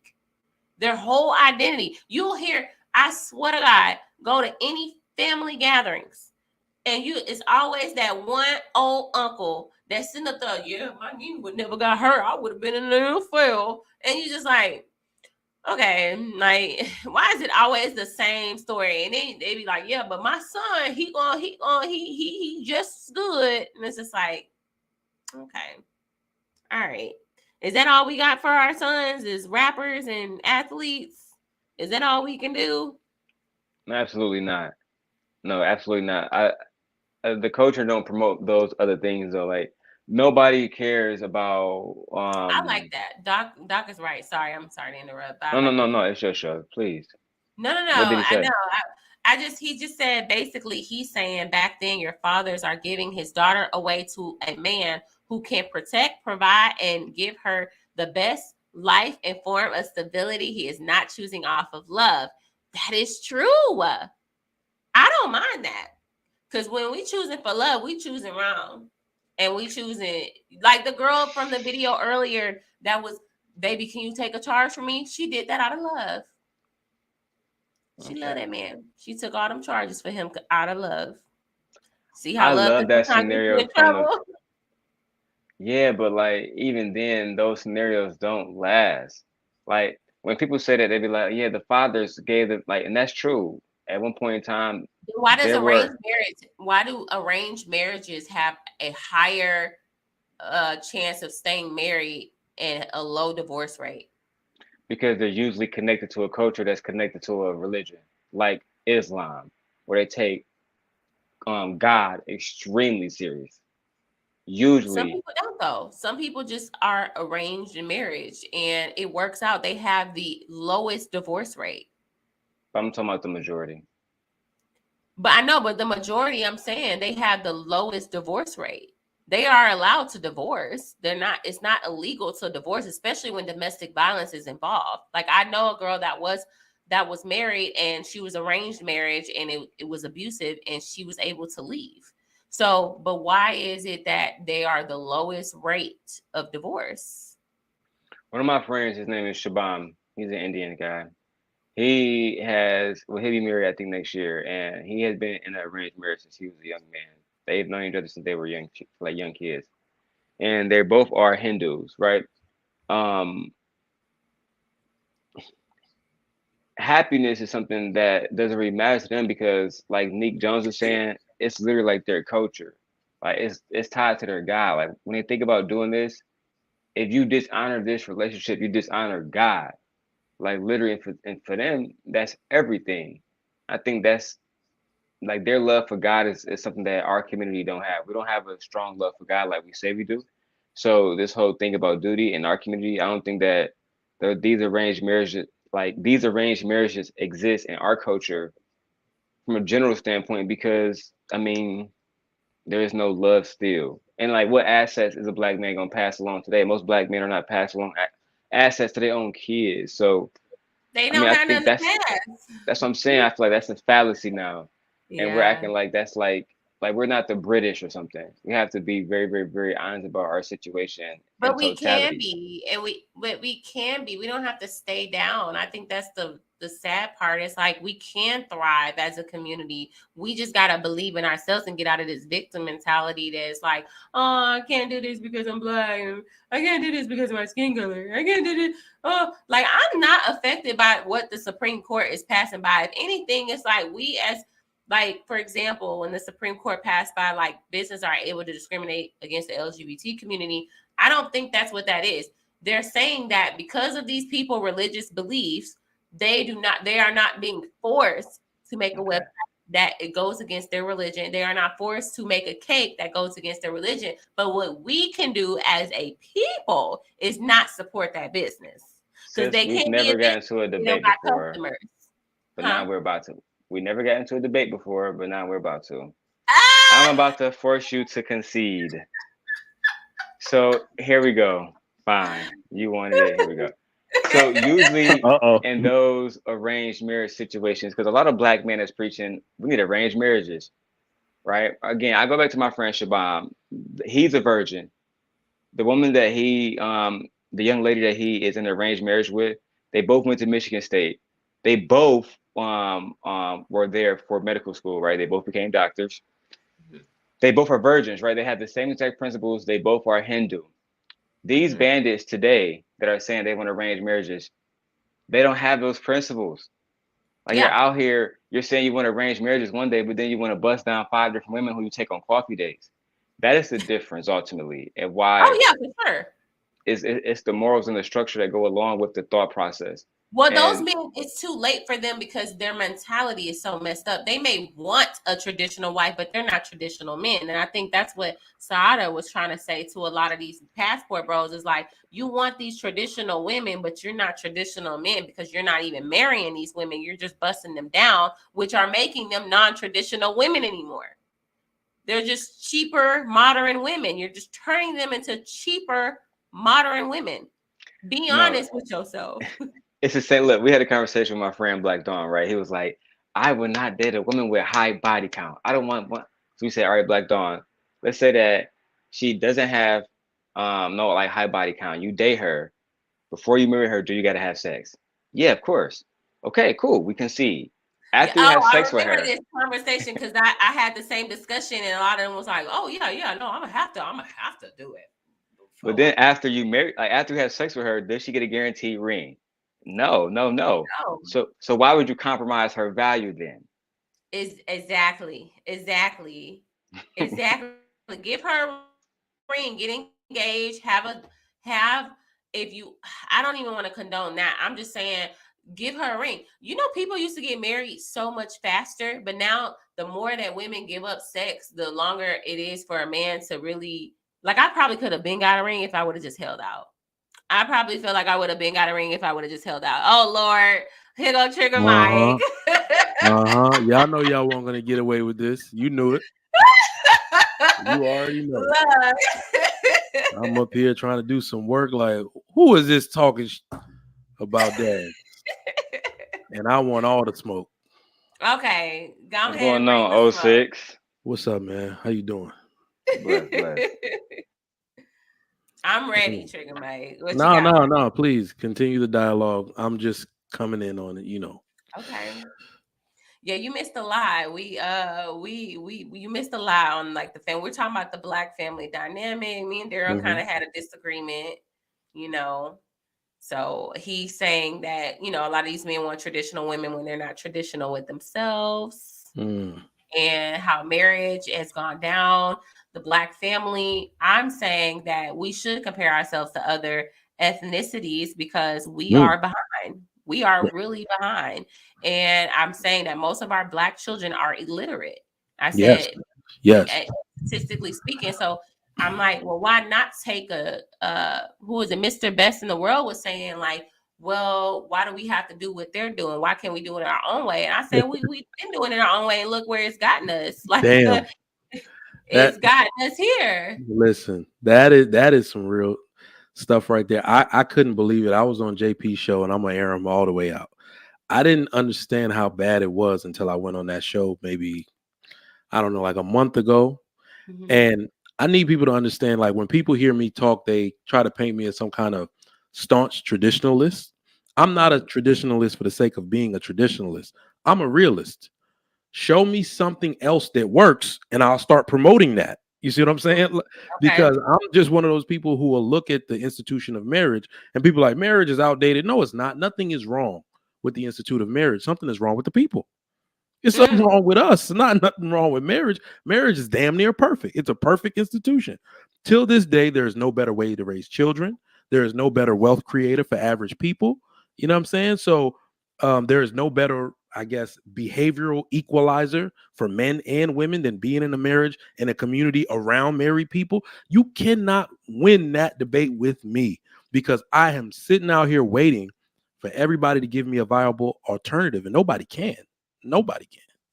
So, okay, so now that you're here, because me and Daryl was going on a back and forth about this because he was saying, would you rather marry for love or marry for duty? And I said, I want both. Like, because I feel like when you've been in a relationship long enough, you're not going to always have those bubbly feelings anymore. Sometimes it's duty. Sometimes it's waking up and choosing your wife, choosing your husband, even when you don't feel like doing it. And Daryl was like, no, you don't want to be with nobody you don't love. Like, you got to marry for love because you're going to be miserable being married to somebody that one day we are going to all wake up to realize we were a part of a troll experiment that Daryl, a years long troll experiment that Daryl was that had us a part of. BTaylor she didn't explain it right. So let me help you. So okay. I know that you wouldn't go out here and lose your life and risk your life for any just old black woman out here. Yes, I right? would. Or you would. And then my whole point is broken down then. So what I'm saying is that in the community structure, in fact, oh my goodness, my wife just told me this morning, a man in Pennsylvania, anybody in the chat, correct me if I'm wrong, was out fishing with his 3-year-old where 2 kids were drowning and he drowned saving them. Right? So when you have a community and men that function the way men are supposed to function, we do not stand idly by when others are in danger. Right? That's the point of a community and having men and within the family structure. What's going on right now in the black community specifically is that because of the relations between men and women, because of how much feminism has pushed onto the women, it is deactivating the instincts of men. Because ain't no way in hell a woman's supposed to be getting her tail whooped in public and a bunch of dudes just walking by. That means their instincts are deactivated, right? Oh, so yeah. because everybody like, well, what's her name? Carlisha Hood situation. Exactly. I kind of saw your commentary, and I feel like a lot of people jumped the gun without realizing the full facts of the case. That they try to blame her as a single mother. That oh, it's because she's a single mom. She provoked her son to be like this. If his father was around, and they try to always put it back on the woman. But I'm like, at the end of the day, this man felt very comfortable punching a woman in public over him not getting his glizzy fast enough. He was mad because her order was wrong, and I guess she ordered no onions on her glizzy. And he was like, "Man, get your food and come on!" Like he mad and hungry, and decided to on his grandma punch her and met his grandma because So these type of situations. Let me give my ultimate feeling on it, because what we do is we get caught up in the blame. We always do that. It's our mistake. We need to understand that we never take the lesson, the true lesson that these instances are trying to teach, right? Because we always are so willing or so quick to assign blame.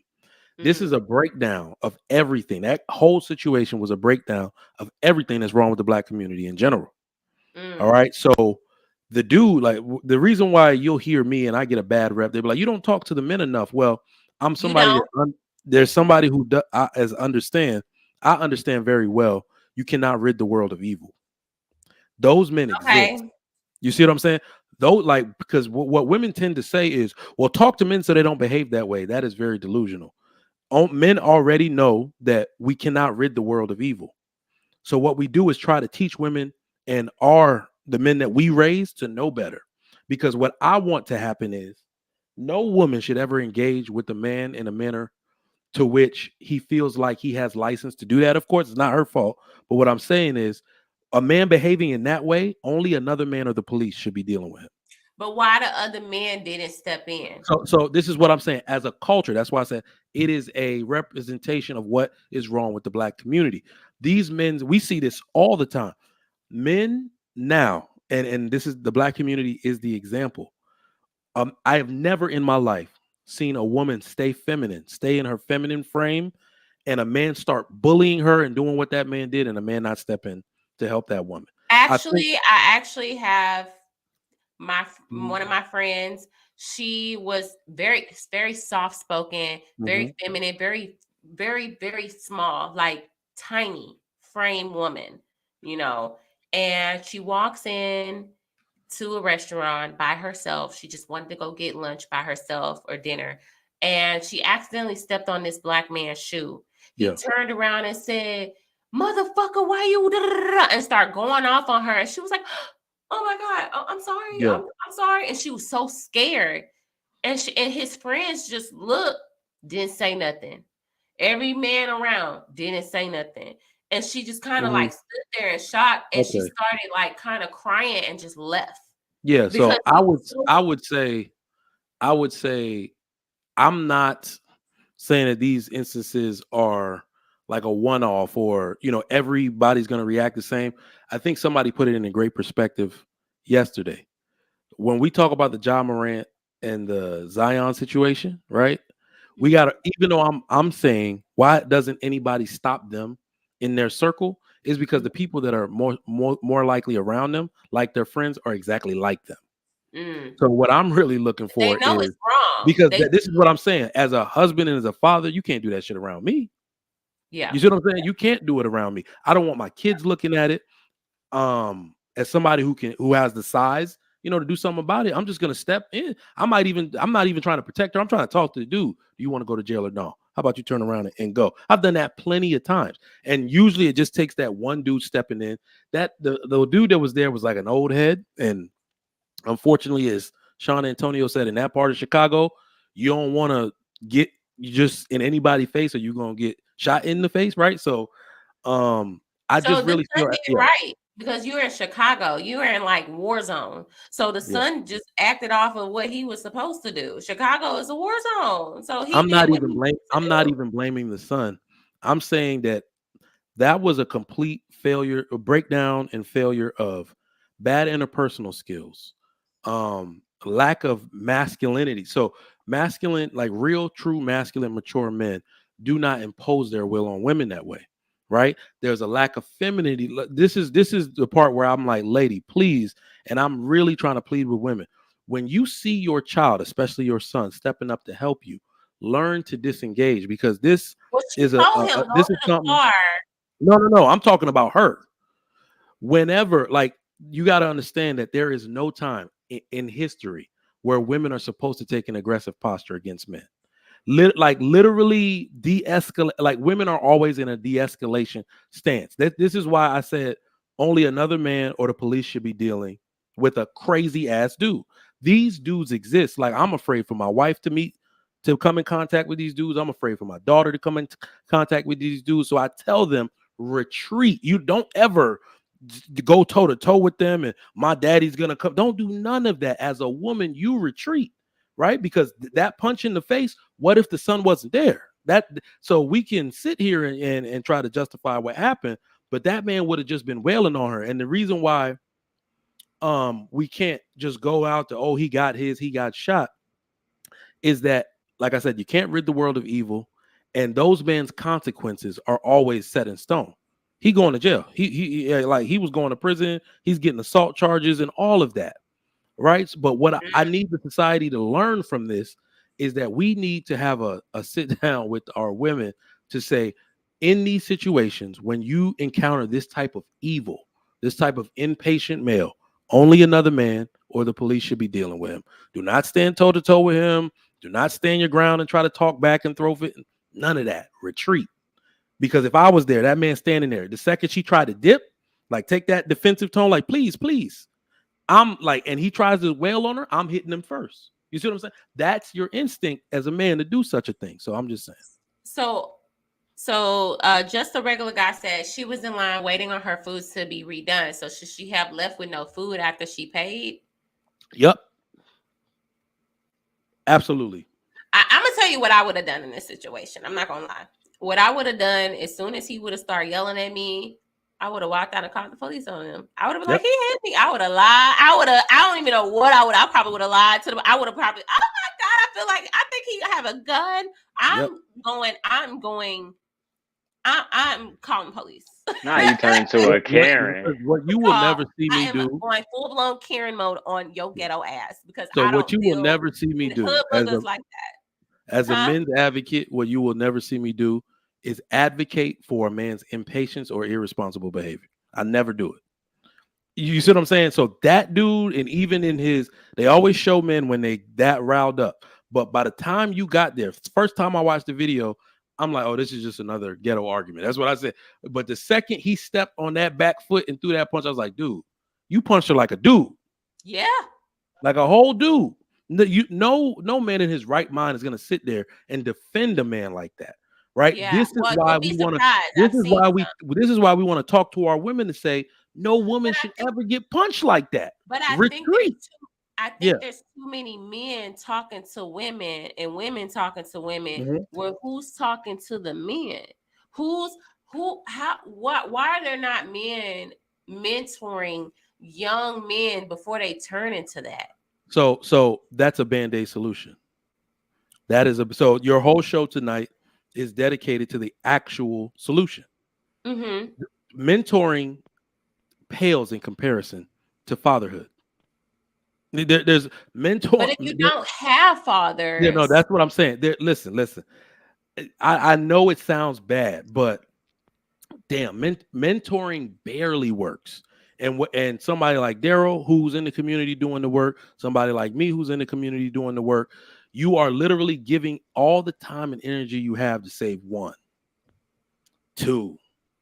You see what I'm saying? Out of 50, while they're young, not when they're like no, even then, because what I'm saying is that when you ask, when you're asking the men in the community, especially married men who have other things on their plate to do and their own kids to raise, the problem in the Black community is that there used to be 8 dads, and somehow maybe 2 of the kids' dads in the neighborhood died from war. 8 dads could take care of 2 kids without a dad. Y'all coming to Disneyland with us. I'll take him to church with me. He coming to practice with us. 8 dads could cover that real easily. Now there are 2 dads in the Black community, and y'all want us to cover 8 missing dads. That shit doesn't scale. You see what I'm saying? There's no way I could possibly have enough hours, money, or effect to make up for that time of 8 dads missing when I'm one of 2 dads here. That's all I'm saying. So what should a woman do when her son doesn't have any male figures in his life? So this is the real answer. These are such good questions. In my culture, I'm Nigerian. Okay. It doesn't even matter. That's what I'm saying. All women did not become single mothers simply by having wild, uncontrollable sex. Husbands die. Yeah. Husbands die. They get disease and die. They have heart attacks. They die in war, all that. All right. So husbands are missing for a variety of reasons. When a woman is in a predicament like that, in my culture, what they tend to do is surrender any and all preferences. Yes, you want you all superficial preferences, drop that, because now you're in survival mode to say, I need a protector. I need a father for my children. I need a man with a stable income that's willing to take me in, and you see what I'm saying, and willing to be a husband and a father for me and my children. It contradicts itself because okay, I'm gonna use myself as a say. What if I was looking for a husband? Y'all tell women like me, oh, you can't find no husband. You can't get no husband. Ain't no man. I don't say that. Do you know what I really mean? If I say that, let me just say this one last part, Daryl. What I mean is, it's not that you can't find a husband, because there's plenty of women like that. Because you'll notice that, widows have a really easy time getting remarried. But it's because people understand that this woman was a wife. She's already willing to do the work of wife. She was doing the work of wife. So that's why I want more single mothers to literally humble themselves. If you still acting like the baddest bee out here, the women that do that and have all these preferences, I'm not settling, but some women got like 3 or 4 kids. I'm like, yo, like what? You know who you competing against? Us, when you say settle, the way settle translate to a woman is basically saying, get a man who's going to treat you like trash and not be there and don't like you and treat you any type of way, who cheat on you, that's barely providing. Like that, to us, that's like settling. So it's like, well, I don't want to settle for just anybody. So what would settling look like for a single mother? So I don't think the average woman is talking about that when she says settle, because when a woman says settle, I just ask her, what does she mean? Most women will never let go of their aesthetic preferences. That's the fact. They literally want the dude to look a certain way, drive a certain car. They still want to be validated outwardly in the most superficial way. They still want to pull up to their favorite club and all the women be like, ooh, he got money. Like let that shit. That's immature. That's what I'm saying. When you take on real life circumstances, right? Like children and you know, for whatever reason their father wasn't there, I need all women to snap into survival mode. This is about getting the best father for my children. This is about getting a real provider who shuts up and just provides and leads his home. That's what women need to be on when they have children. But I'm telling you, they still be on this young stuff, and it's because of this consumerism culture that we have. I've never really heard of a woman that has kids, maybe covered by Key. Do you want to add in? Because I know you have children, and I think you're on mute. Still far away. My ghetto way. Can you hear me now? Still kind of staticky. Let's see. Let me see. Can y'all hear me now? Can y'all hear her? It's real staticky for me. I thought my shit was messed it's up. choppy. It's choppy. Oh, okay, I thought that was me too. Hit the go to her little tab thing and hit automatically adjust volume or something. That fixes it for me most times. Yeah, you can do it like that. But Trigger Mike, while we fix her volume, would you say that this preference that you speak of about aesthetics? I'm sorry, go ahead. I'm sorry, can y'all hear me now? Yeah. It's good. Yes, ma'am. Okay, I can't hear y'all good. I'm sorry for all the disruption, mess with my phone. But this, sir, I can't read your Trigger. Yes. Trigger Mike. Hi. You have a lot of good things to say, and really, all of you guys, but you really have a lot of good things, and I'm like, wow, that's what's up. One, I think because you're Nigerian. I'm African American, so I don't know what you guys are, but from the African American side with men, y'all are different. We don't see I don't want to say you're better, but I find Nigerian men or Haitian men or other men are more with their families, and they're more like men to me. Not being funny to African American men. I'm just saying I see them bring up their children and family differently and take their responsibility different. That's just how I feel for that part. And then talking about women that have children like myself, I have 5 daughters. I started young. One did pass away. No boys? One, No I was boys? really young. I was 14. So I don't like count him or charge him to anything. He's married to the same girl he was with back then, and they have a lot of children. So he doesn't count. The second one got murdered. So leave me, to move on. I was young. I was like probably 24 when he got murdered. Our daughter was 4. So of course I'm going to meet someone else at some point, and I did. These are the last 3. Father. So a lot of men say like, oh, y'all got all these baby daddies. Look what happens. It's not that you just want to have multiple baby daddies. I probably would have married the second child's father if he didn't get murdered. We were engaged. So now you said get a man, kind of like settle. I wouldn't call it settling, but kind of. The guy I'm engaged to right now, He's a very conscious guy. He's Muslim. He seemed to be really a decent guy. He was active in his child's life, and took on the woman's other children as well. Like to be, be there for everybody. And he still takes care of her too, financially and everything. Decent dude. Does everything for me. Anything that I want, need, he does it. He's very passive guy, like very calm and mild. We were doing really good. I knew him for a very long time and thought, he was cool and was comfortable with him. So he's not the average guy, like flashy cars. He don't drive. He works 60 hours. I can't say too much because he's very known on YouTube and in the music industry. So I don't want to put him out there like that. But he's a decent dude. He doesn't do the jail thing. He's a decent dude as far as that goes. I was gonna settle and be with him, right? He doesn't have a lot. He has a rooming house, so he doesn't have a big apartment, but he pays for his place to stay, right? Mm-hmm.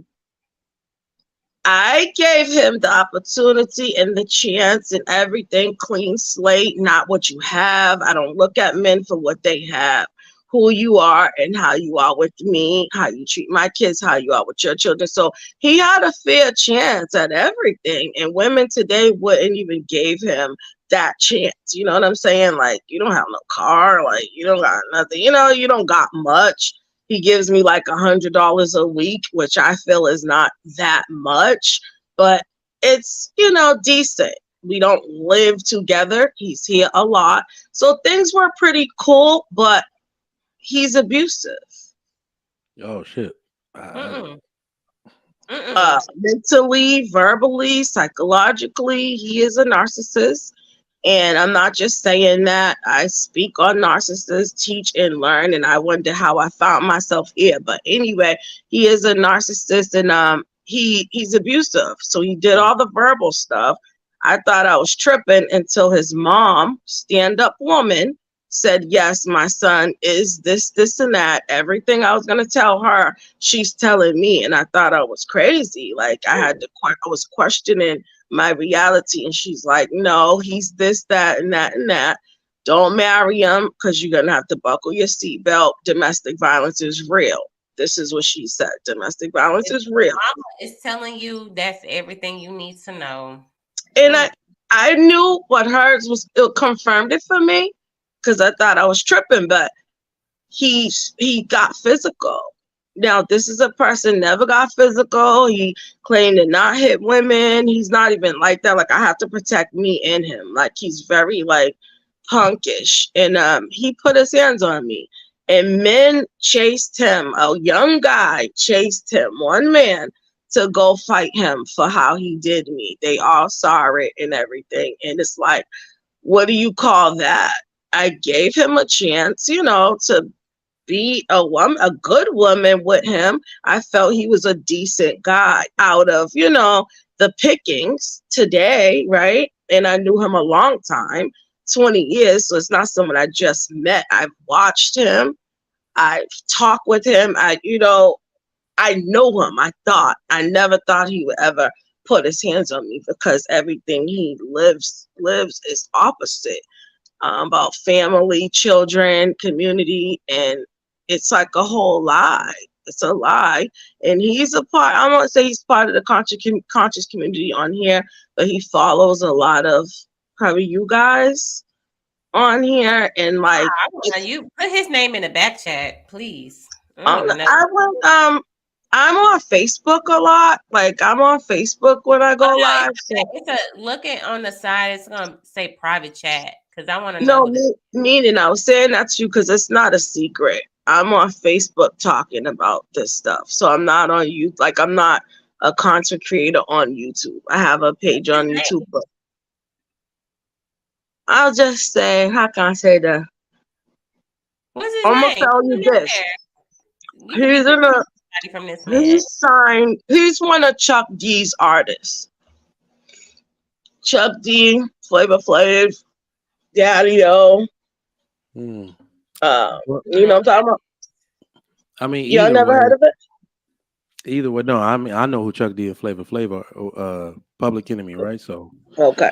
yeah. Public Enemy. That's what I wanted to say. Yes. As far as abuse goes, man, like that.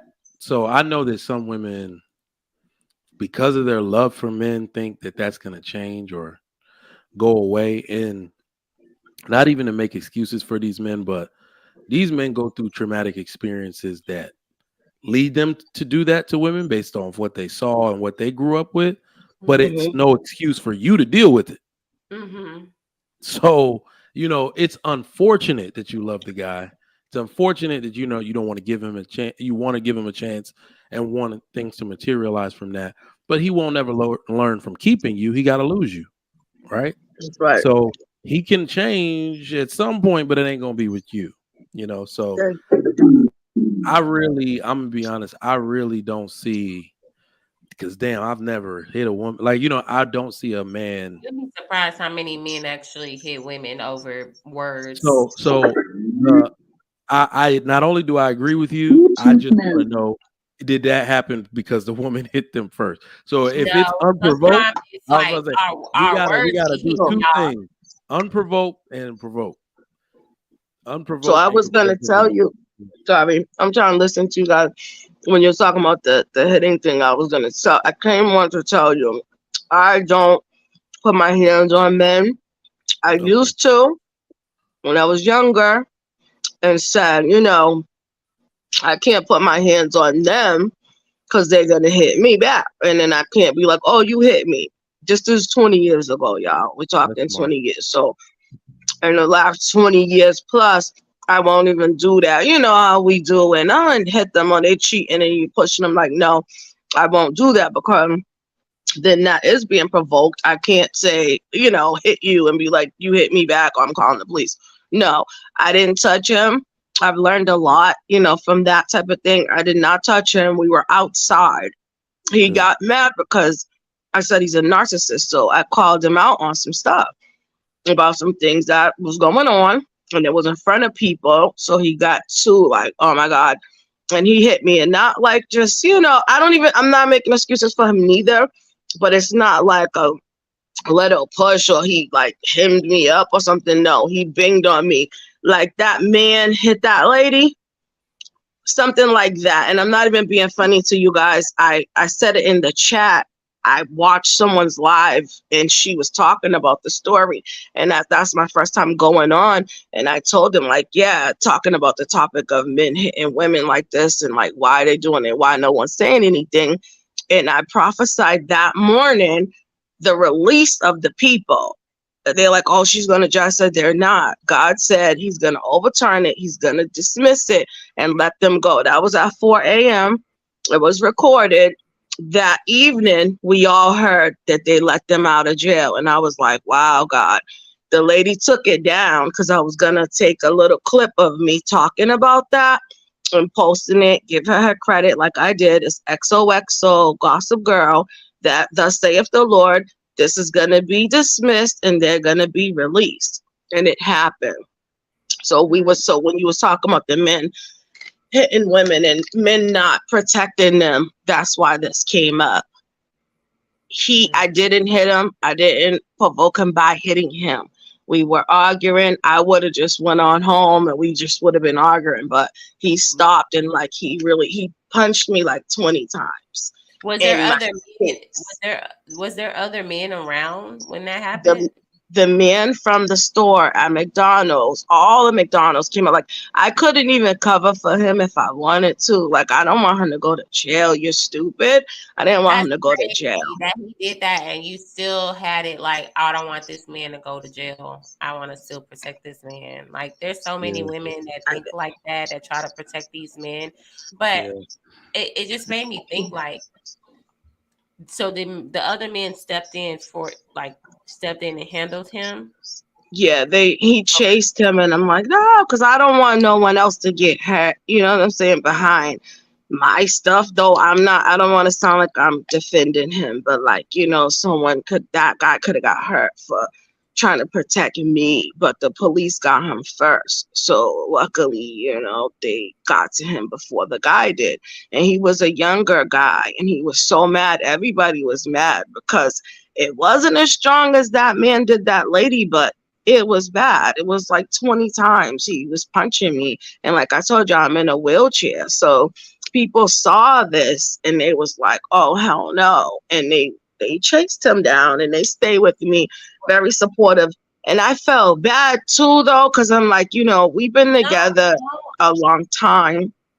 Don't feel bad for that. I know. And he was not a decent man. I think we need to like reword that, because any man who put his hands on a woman is not a decent man. And he honestly, like Trigger Mike said, he probably had a lot of trauma. And that's no excuse, excuse for him to do that. But for a man to end up like that, he ain't had no car. He probably mad about his career and his life decisions. And he just taking it out on the most vulnerable thing, which is a woman that's trying to be there on his side. But I wouldn't say that's settling. I just don't understand. That's not settling. That's not settling. I think before the abuse, baby. Sorry to cut you. Before the abusive part, put the abusive part to the side. He was someone that seemed to be, decent. Like I, chose to be in a relationship with him, almost marrying him, and not because of what he had or didn't have. It was what he had showed me. Type of person he was outside of the hidden stuff. So I guess I'm speaking for women that we don't just go for men for what they have. If we love you, we don't care about that. We love you and we're still being dogged and saying like we're not there for the black man. We're not okay.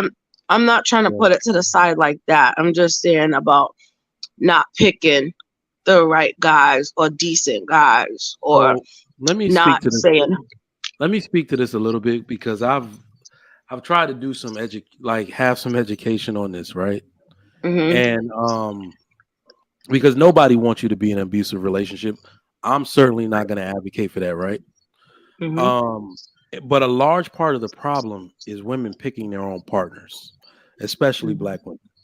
So this feeds directly into what I was talking about before. Women have aesthetic preferences. There's something that you like about him, his appeal. You said he's a rap artist or, and all of it. So his appeal is what you traditionally like, probably since you were a little bit younger.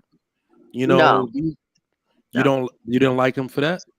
No, because I'm a gospel artist. I'm not into rap. He's a conscious rapper, like he's a clean rapper, no cussing, no sex, money, and drugs and stuff like that. No, like but what do you like about him? What did you like about him? I thought he was when I met him at the bus stop with his children and my children going to school. He walked his kids to school every morning before he went to work.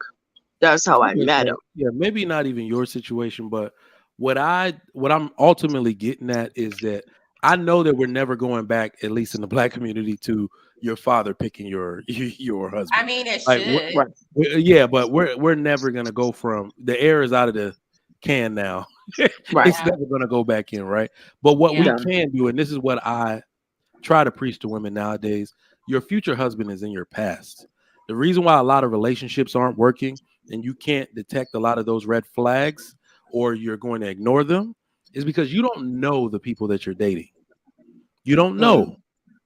And what I mean by that is that imagine somebody you know from high school or college where you've seen them and you've reacted to them in just about every situation there is.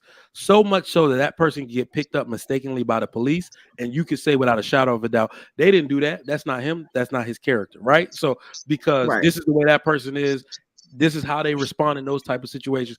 These are the people we're supposed to be marrying. You see what I'm saying? It's people that you know that well. And what it is that not knowing somebody is exciting, right? Hoping that somebody will change and be all that we need for a no, but it's not smart either, right? We need to really know people, right? So because if somebody tells me some crazy shit about my wife, I legit, those games that people play where it's like your wife did this, I'll be like bullshit. We win every time, because I know that lady. She talked to me every day about her deepest fears, her deepest worries, and all that type of stuff. We gotta truly know people like that. And everybody, like I barely know anyone that's married or in a relationship with someone they know that well, and that scares me. How long does it take for you to really get to know a person? So that's even one thing too. A while. It does take a while. That's why I believe it should happen organically. I believe that some women have curved their husband already. I feel like back I've there. curved. I feel like I'll admit, like I said this before, I definitely curved like this guy, and now he's married, and I'm so happy for him. But it's No, you're always not. I No, am you're not. happy for him. No, you're not. I am happy for him. Oh no, I was a little saucy at times when I would see them going on okay, vacations and No, taking you're not. trips, and I'm like, I'm about to unfollow him because this is just negative. Like, Yeah. this is just negative. Okay. But he No. was he's such a like. Now that I think about it, he pursued me for like years in college, and I just never really gave him a chance. He was 2 years younger than me, and we didn't really connect. You know, I wanted my child's father. Like at the time, oh, sorry, cover back here. I'm gonna put you on mute right quick. I think that's okay. But yeah, no, he I don't know. Like it just wasn't no like sparkle or something. I don't know. It wasn't something there that it was something that was missing. And So you're saying it though. You're saying it though, BTaylor. but That I'm sparkle. saying I would have been forcing Yeah. myself to be with him. No. So this is my criticism of most of our women. That sparkle, like get rid of that. Get rid of that. Because the person that you pursued the hardest, tell me that shit ain't there no more, right? That shit gone. Oh yeah. That sparkle gone. You see what I'm saying? So when you chase it, it's misleading, right? The bond that people are looking for is not found, it's built. That is the one thing I'm trying to teach out here. Right? Because like let me put it, you've met my wife. My wife is a part of my squad. When I look at the squad we built, there ain't nothing that can tear me apart from this woman because of what we built piece by piece. And the reason why I said you're not happy for that dude, that you curved back in the day is because that's how my ex-girlfriend was. She was like, "You mind? Don't worry, boo boo." Like, but she would play games where like we would break I up. told him to be with her. That's what I'm saying though. But it's like the second I was no longer an option for my ex-girlfriend and a few girls that I was messing with, back in the day, they all caught attitudes. Right. So when I saw them, they all caught attitudes about it. And I'm like, well, you were never really serious. But it's because really that spark that people are looking for, it's nothing. It's our lust. It's our lustful demon spirit that we're all trying to act upon all the time. That bond that you're looking for finds substantive qualities. Is he willing to be monogamous? Does he go to work every day? Does he have a outline and a plan? Does he talk about like kids and the things that he wants to do with you? Like this is what women, especially, and the worst part is that this is why black men keep ending up with like white women and shit. You see what I'm saying? Because traditionally they talk about that stuff. While our women talk about their jobs and no, I ain't putting that off. You're not going to derail my career. And he's going to be like, all right, well, shoot. All right, well, let me go over here with that's going to lead them to, more of the white girls and stuff that talk about that. But let me tell you, a large majority, remember, a man's first preference is always his own woman. Always his own race of women, his first preference. Right. So I just want more women to understand. Build that bond. Allow yourself to be put on to something. I know I directed probably like 3 girls to get with a dude they all came to ask me for advice about, and they still married to this day. Still married. They were like, I don't know. He's usually not my type. And I'd be like, what's your type? Well, they came to me because so would you advise like, okay, he's overweight, he's not attractive, I'm not attracted to him. So I'm not really talking about not attractive because that's pretty much a given for everybody. Yeah. But what I mean is that when somebody's more attracted to another person? So with the guy that I was dealing with, I was more attracted to my ex, and my ex, me and him were friends. And it took time for us to build that. So it was hard breaking. Anytime he pursued me, it seemed like my mind was on my ex than him. Even when we went on dates, it just, the more I went on dates with him, the more I missed my ex, because there was just something just missing there. And I tried to force myself to like him and like him more than what I did, but I just couldn't. I don't know, just something. But I feel like in my deep, it wasn't meant for me to feel like that, because I was not his wife. His wife is the girl that I told him to go pursue, because she really was so invested in him, and she followed him, and they ended up getting married, and they're happy to this day. So I feel like personally, like, that was not my husband. So I gotta push back on that, because sometimes things work out. Like, I wasn't gonna be able to be her. Like, I was not gonna be able to be her, and I feel like that was his wife. So I can't. Anytime I be like, man, I'm like, that's okay, because I was not gonna be the woman that I needed to him. That I was not a wife. Like, I was not nowhere near prepared to. This right here was not ready. I was gonna mess him up. So I'm happy for him. That I truly am, because I knew that this was gonna mess him up. And he is where he is today because his wife was able to travel, go to city with him, and go to different places with him. That's how he knew that was his wife. So I feel like I don't want women to think like their ex or something that got away was supposed to be their husband, because I don't think that's how God works. I don't think God is that cruel to be like, aha, you got to look at your forever husband gone. I don't think that's the case. Well, but it's also, if we look at what the situation around that, right? So this is why no functional society doesn't restrict access to its women. I feel sorry for my daughter now, because the women of 2020s, the 2010s or whatever, the 2000s, they messed it up for my daughter.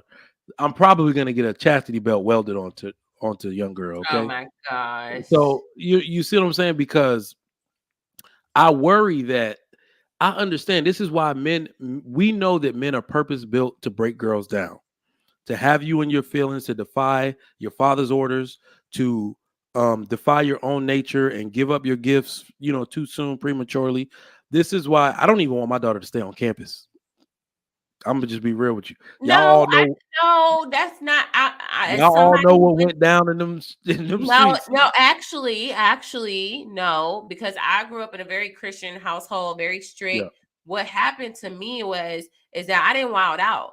I saw my friends wild out. I'm not gonna lie. The first year I went to community college, so I didn't get that experience the way they got it. But then when I had to work my butt off to get to the university, so I knew I couldn't mess up, because I worked hard to get there, and I lived on campus. And what I suffered from was an identity crisis, because I didn't know who I was. I didn't know what I liked. I didn't know how I was supposed to dress. I didn't know how I was supposed to act. I didn't know who I was I didn't realize how insecure I was. Like, why I was always walking around with a stank face is because I was scared for a man to approach me, because I was scared he was going to look at my imperfections before he see me. So I went through a phase of just like, wow, like, I am so depressed. I was looking for many guys to just be in my face, but I wasn't approachable because I looked mean. And then the guys that I did like, it didn't work out. Like, I wasn't sleeping with them. What I will find is that all they did was want to sleep with me, which made me like depressed, because I'm like, you just want to use me. So for me, I wanted a boyfriend in college. I was trying to find a husband in college. It was the opposite for me. I didn't want to get dug out. I didn't want to get bust down. I wanted a husband in college. And I realized when I looked, none of the men in college wanted a wife. They were not looking for a wife. They literally told me, you trying to look for a relationship, and ain't nobody trying to do that in college. We trying to have fun. And I was like, oh, but I want a relationship. I wanted a relationship so bad. It was so depressing in college because none of the guys wanted relationships. They wanted to have fun. They wanted multiple women. They wanted to bust down as many women as they can. So I was not. Men love whole culture. It was a lot of whole culture, but then it's like, And I invited one guy to my dorm room and he tried to attack me and I never did it again. So for me, that was a lesson learned for me because I'm like, ain't nobody ever coming in my dorm room. And then I moved back home. So I went right back to my roots because I was like, I don't want to stay on campus anymore. This is not for me. I'm going back home to live with my parents and I'll commute to college back and forth. I did get in a relationship with my college sweetheart. And that's the man that I thought I was going to marry. And we ended up having a kid. My last senior year, our senior year of college, I'm like, oh, he's about to be an engineer. I'm interning at ESPN. I'm doing all these things. I got a job lined up. Everything was like in our head. We thought it was good. And then we realized that both of us were immature. Both of us was too young to even think about the, like our values were different. Like he came from a single mother. And so he's thinking like one way, like, okay, this is not working. Like, let's just split up and co-parent. And I'm like, what? That's not the type of life that I came from. I believe in marriage. Like, I was mad. So it's like, at the end of the day, we're still friends to this day. And so not every girl go to college with that mindset. Because I was I know everybody doesn't have the mindset. Yeah, my sister went to college and was with her high school sweetheart, and she's married with him to this day. So it's all about what you instill with your daughter. No, it's not. It's actually not. It's actually not. You got scared and all that, but there be girls that just be hoes from any background. You know why? You know why? Yeah. I hung around. It's crazy because I hated that men would say, "Oh, birds of feather flock together." No, I was learning what not to do by watching how they. So I will say, the funny thing about me, even I don't even know how I did some of the stuff I did in college because I was always in a relationship. But I maybe through those break periods or something. But I would always, because like I came from marriage, so I never slept. Lie. I rarely ever slept with a woman that I did not know well, because like I'm not the one night stand type of dude. I've only had like one or two in my whole life. Literally, it's also my problem because it's by the time you done getting to know a chick, she want to marry you or be your girlfriend. You know what I'm saying? But it's like, hey, I've always been the type of dude. I looked at that girl that was looking at her friends like, not me, and that's the girl I've always liked the most. The one that was not wild. Marry her. See, you was messing those girls up. They was not really. What ended up happening? Well, this is also the thing too. We can't always put it on the man. So sometimes you go through. So the same situation you said you had, right? It could happen in reverse. So I'm getting to know a girl. I'm trying to push up on her, like, yo, I'm really feeling you, whatever. She's like, nah, I just wanted some D, but I'm actually in a relationship with other dude, or I'm trying to get another dude. So college is wild. It's a wild place. So that's why I'm like, people talk like it's always the men who are the aggressor. College girls are actually very aggressive, and too many women take that behavior outside of college into the professional arena. There are plenty of dudes. Just ask us, who will tell you that I was really feeling this chick. She called me over. Isn't that up to the man to pick better? Say again. I said, isn't that up to the man to pick better? No. So basically, women say pursue me, right? You pursue, and she's the one who's the player. That's it. So it's not even about picking better. It's about learning. Sometimes it's like luck of the draw. No, this is all I'm saying. Y'all don't give that same grace to women, so it's a matter of picking. So hold on. The reason why we don't give the same grace to women is because the more body count you rack up in that fashion, your value goes down. My value doesn't necessarily go down. That's just the truth of the situation. Women prefer sexually experienced men. Like a woman couldn't tell me the story, and I'll be like, no, not all. We don't need you to be out there having sex with 1,000 women. We just don't want you to get to the bedroom and be like, oh, I'm scared. Like, I touch it here. Make it weird. But I don't think that women care about you having high body count. Like, if I don't think that's the case. And that's why women don't ask, because we don't want to know. Like, I don't want to know how many women you've been with, because the more I think about it, I'm like, dang, how many soul ties is on you? Oof, Jesus, I don't want to deal with that. I don't know. BTaylor, men love hoe culture. Women that you just slept with. Yeah.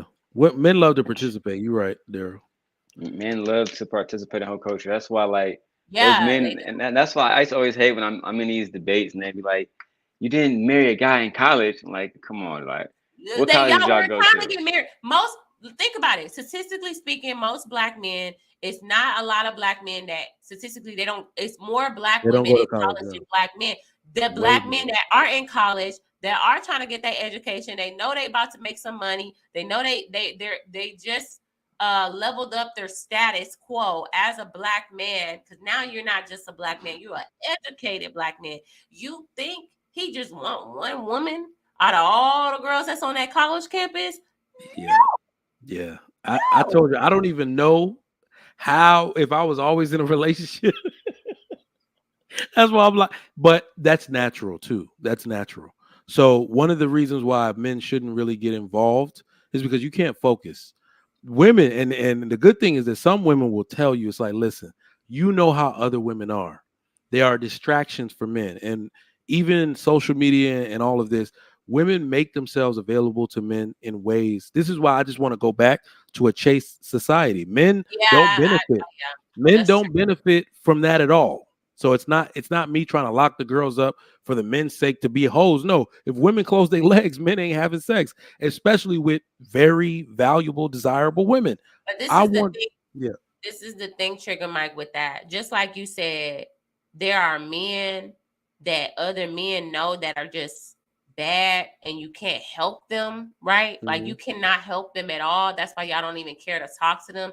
There are also so many women who are damaged as well, where it is also hard to talk to them because they're not even begin to peel the layers of how traumatized they are and how that trauma is like helping them make the bad decisions that they are making, because they think the way they're thinking, they think they know everything. And that's why it takes a woman going through having kids, going through heartbreak, going through whatever phase she was going through for her to wake up and be like, wait a second, every decision I've been making has not worked out for me, and hit the wall type of thing. That's when they wake up, because like we're easily manipulated. Like I'm not gonna lie, that's why I feel like fathers should be picking their daughter's husband, because we're so easily manipulated. Once we're in love, you can't tell that woman nothing. Once that man has a woman mind, it's hard to break through to her. Like I've seen my friends, literally old friends, be in a relationship with a man and he had a whole baby on her that she was hiding. They've been together for years and he had a 2-year-old. And I'm like, what the hell this 2-year-old came from? Y'all been together for like 10 years. And she's just now finding out about it. And I'm trying to tell her, like, girl, like, and she's like, leave me alone. I don't like how you're judging. And he is a good man. I'm like, what the hell is she? What the hell is she talking about? And I was so mad at her that I stopped being her friend because she was so delusional and I just couldn't take it anymore because it was giving me anxiety. And there's just, I gotta play devil's advocate. she was so traumatized. Because and Daryl had a baby on somebody. That's why. Exactly. But she was so traumatized from what happened to her as a little girl when no one was there to protect her from a certain man when she was a little girl. So now she trauma bonded with her new partner, as in he protects me. So it don't matter if he cheats on me. It doesn't matter if he had a baby on me. It doesn't matter if he constantly cheating on me. He makes me feel protected. So that's where I say, women, once a man has this, it's hard to break her out of it. So you're trying to talk to women who are also up here. They're not there yet until they hit that quote unquote wall. But I think the wall is beautiful. I think that's a way that God makes you hit that wall to wake you up. Like, I'm not gonna lie, I was very naive and hard-headed until I had my baby. And then, even then, I realized I lack boundaries. I'm like, damn, like once I'm in love, you could tell me we're gonna get married and let's have a kid because we're gonna get married. And I'll be like, okay, oh my God, we're gonna get married. Like, I was like not thinking. And that's when I had to get to a certain age and I had to go through hard lessons in life to be like, no. How can I talk to young ladies to not be me? But if you are me, make the best of your situation. You know, don't get pregnant by Pookie. I didn't never get pregnant by Pookie Ray Ray. I got pregnant by men that I was in full-blown relationships with, that I fully love and plan to marry. But my problem is that I went off of hoping and believing that it was just we were gonna get married, because nobody taught me the process of like, no, men can change their mind once that baby comes. It's like you gave him everything and there's nothing for him to want to commit. Like to you can try to manipulate. Oh, well, we got these kids and da da da da da da. They're not thinking like that. They're like, yeah, I already tested it out. I don't need to marry you. I don't need to rush to marry you. Because even when I got pregnant with my second child, I was like, let's just go to the courthouse. And it was just like, I don't want to do it that way. He had the power to say that now, because now I'm vulnerable. Now I'm pregnant. Now I'm carrying a child and he's not. Like, so I just try to prevent women, but I don't speak like that on these panels because it's just like attack, make you feel stupid. Like I already got to deal with myself every day with my decisions, but I can help out other women who are coming behind me that may have that same mentality. And I do hold myself accountable so I can help them out. But I only do it on my platform because it's a safe space to do it. I see what you're saying. No, that's real. Now, these are the real conversations people need to be having, especially with young women. And this is the funny thing. When we talk about women, if women didn't take it so personally all the time, you realize that I'm not talking to men for this exact reason. Cover your daughters, stand in front of them and say, nigga, you got to go through me to get to her. So what we're really telling you is, girl, get behind me. I'm not the person trying to hurt you. I'm a dad and a husband. I'm the hero out here. I did everything. Like, get behind me. This nigga trying to get you. Because the one thing we know, I say this on my show all the time, we cannot rid the world of evil. I did not raise every man out here. Every man does not follow religious doctrine. Every man, like you said, can change their mind and just decide, like, I'm gonna be a whole hoe out here and nobody can stop me. So that's why I'm saying you have to realize that as far as girls are concerned, men, most notably fathers and husbands, because that's really who are the head of the community. Right? We protect our daughters. When you see a bunch of daughters protected by fathers, they have drastically different circumstances than girls who aren't protected like that. But that's right? the difference. I had my dad and I had my grandfather, and I was raised in a 2-parent married home. My grandparents have been married for a very long time. All I know is marriage, which is crazy because my sister's married. Like everybody, my dad's remarried. Like everybody around me is married. So that's why I felt like the failure of the family, because I'm like, girl, how did you do that? Like how did you end up like this? I mean, if you look at it too in the experience, what it really is just a sign of the times. I have a sister, she has a baby out of wedlock. We Nigerian, so that shit is a big freaking deal. It was a big deal when it's a big deal. But she actually did pretty much the same thing you did, where you said that was her boyfriend. Like literally they were engaged. He got the engagement. Right? So that's the worst part about it. This is why we're telling it's not really, I don't know a ethnic group, I don't know a society that functions without locking up access to your daughter, so we can require something of these men before they can have access to you.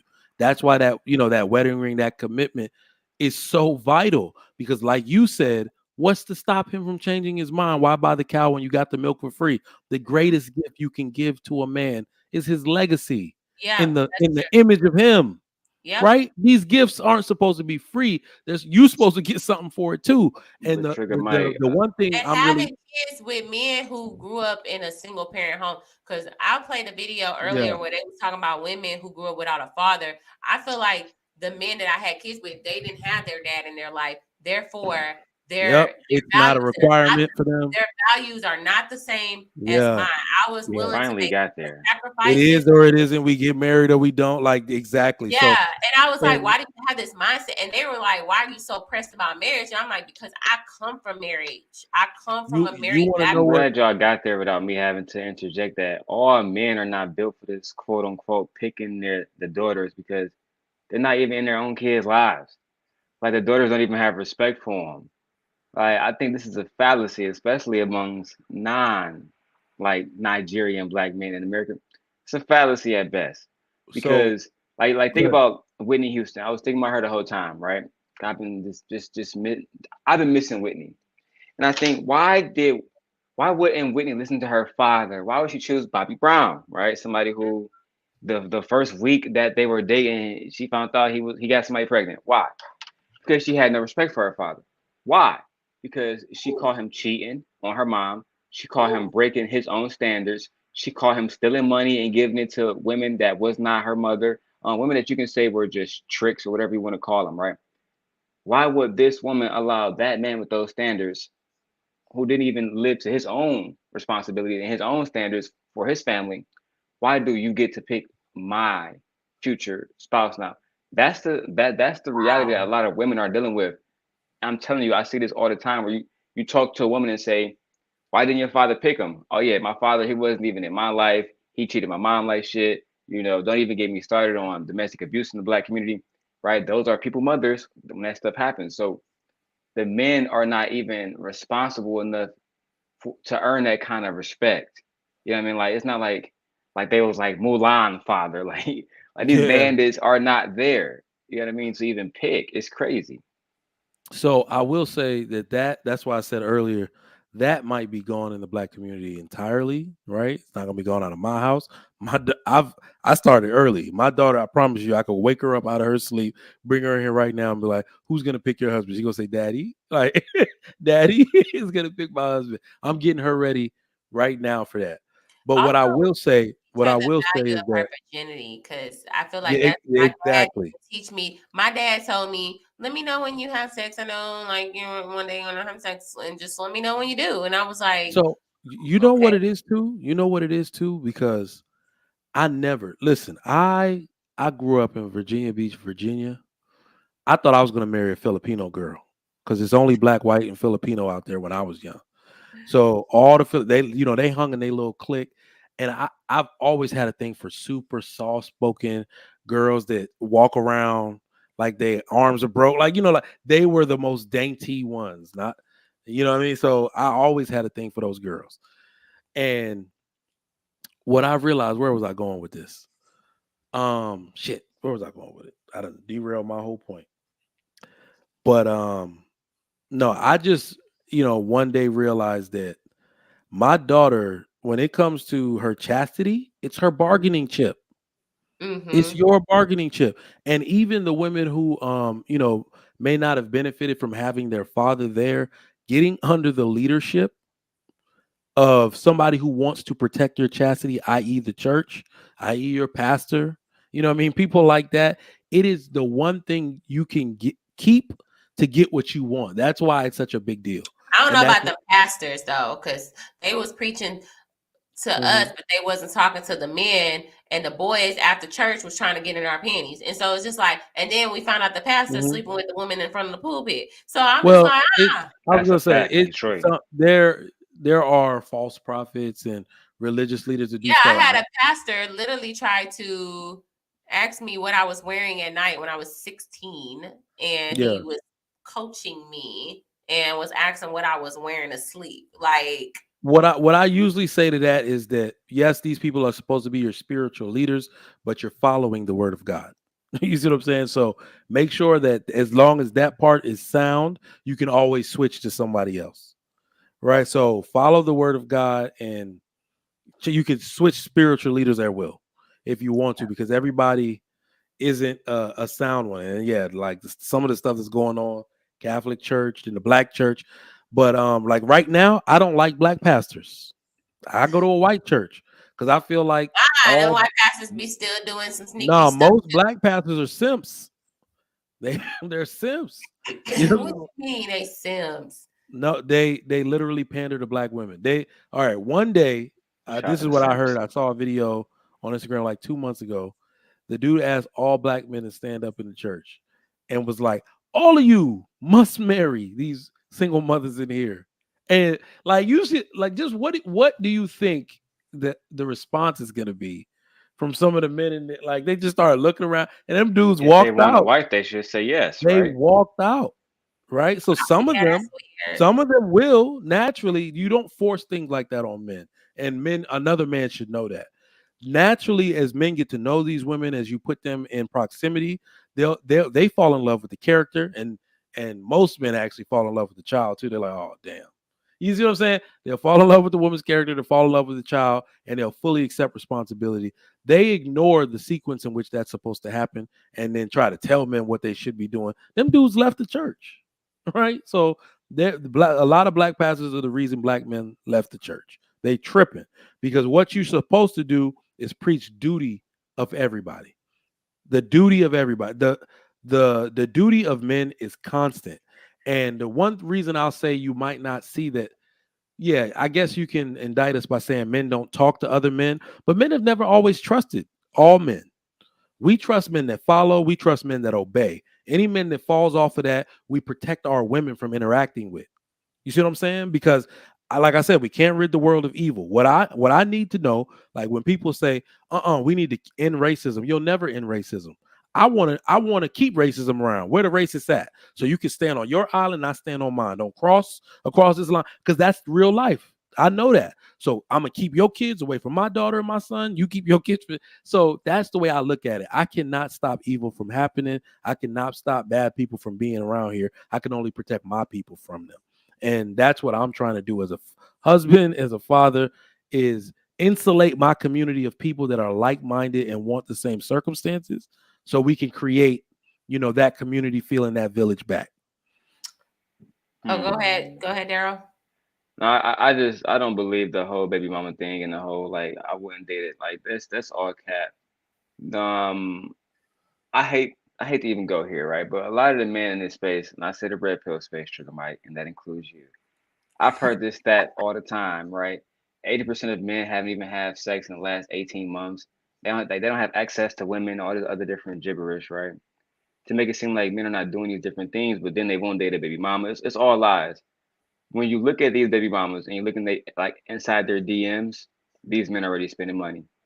They're already doing stuff. They're already pursuing them. And as a matter of fact, the woman, let's say like, I don't want to put no baby mama on like Front Street, but I am now. Let's say like Six the Goddess. I've seen so many men would say, I wouldn't date her. I wouldn't date her because she got a kid. Really? I've never seen so many men say they wouldn't. They say they would. I've seen it every single time. She had a kid, she hit the wall, she was 30. We've seen it. But in reality, when you compare the women that they're genuinely dealing with next to her, she's less attractive. More than likely, she has a kid, right? More than likely, she doesn't ooze with femininity in the way that Six does. I'm not just saying that because me and her are friends. I'm just saying because I see a lot of cap, right? Like a lot of men in that space, if y'all wanted to make sure that children are taken care of, that's why I'm pro Russell Wilson. If you want to see children taken care of and women get married more, you're going to have to marry single moms. It's just that simple. Okay, this is the thing.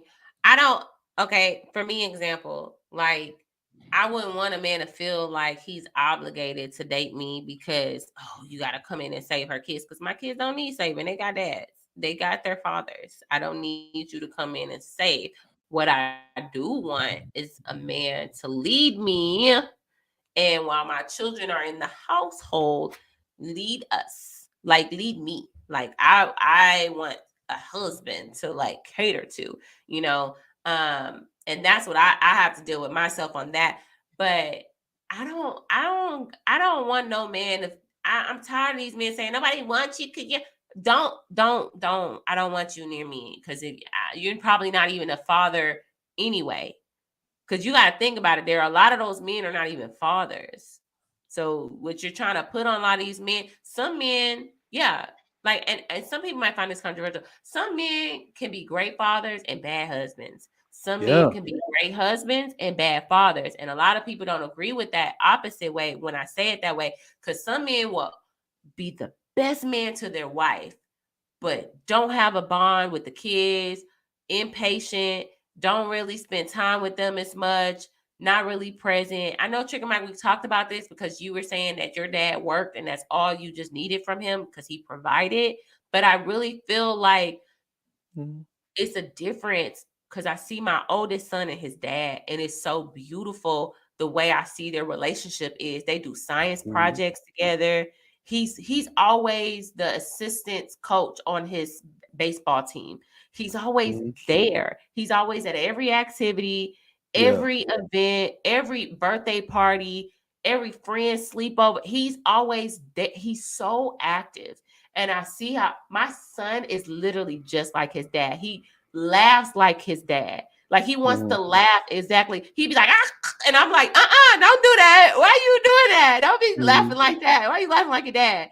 Like, but he just wants to be so like his father. Yeah. Because he's so active. He's around. I'm kind of losing concentration on like where I was Well, I going. will say this about like my dad and everything, because this is where we get lost in translation on this topic. My father was an immigrant. He was broke. He was poor. He did not have the benefit of citizenship.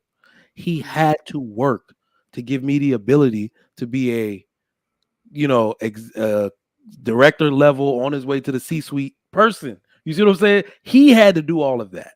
Yeah. Right. He had to sacrifice time with me. So I think a lot of dads are unfortunately stuck in who they have to be versus who they want to be.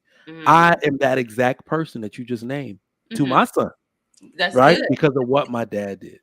So, that's something I wish more women understood, especially in the marriage arena. This is why we need to vet properly.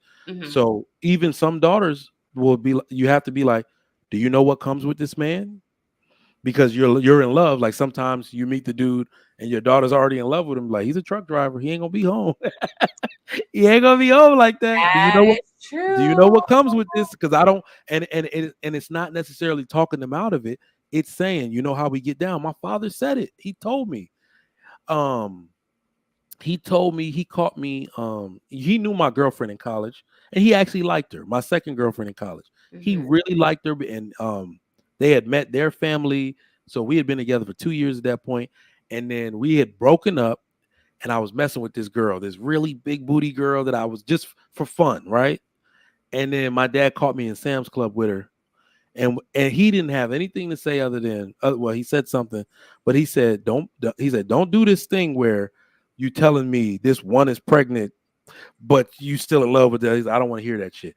Yeah. You bring a woman pregnant to me, that's your wife, nigga. Yeah, that's what I was saying earlier. He was gonna make me marry that woman, right? So he basically telling me accept anything that comes with that's that why girl. you was careful who you got pregnant. Because he's like, anything that come with that girl, you accept it.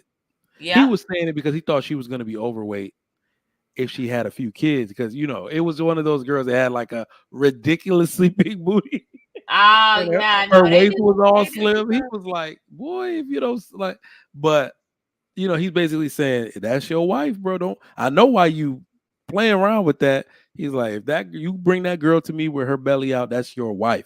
So make sure that is somebody you want to deal with for the rest of your life. And that's really what I'm gonna say to my question, Trigger Mike. What would happen if you would have had the baby buyer and refused to marry her and honor your father? I would have talked about this earlier, Daryl.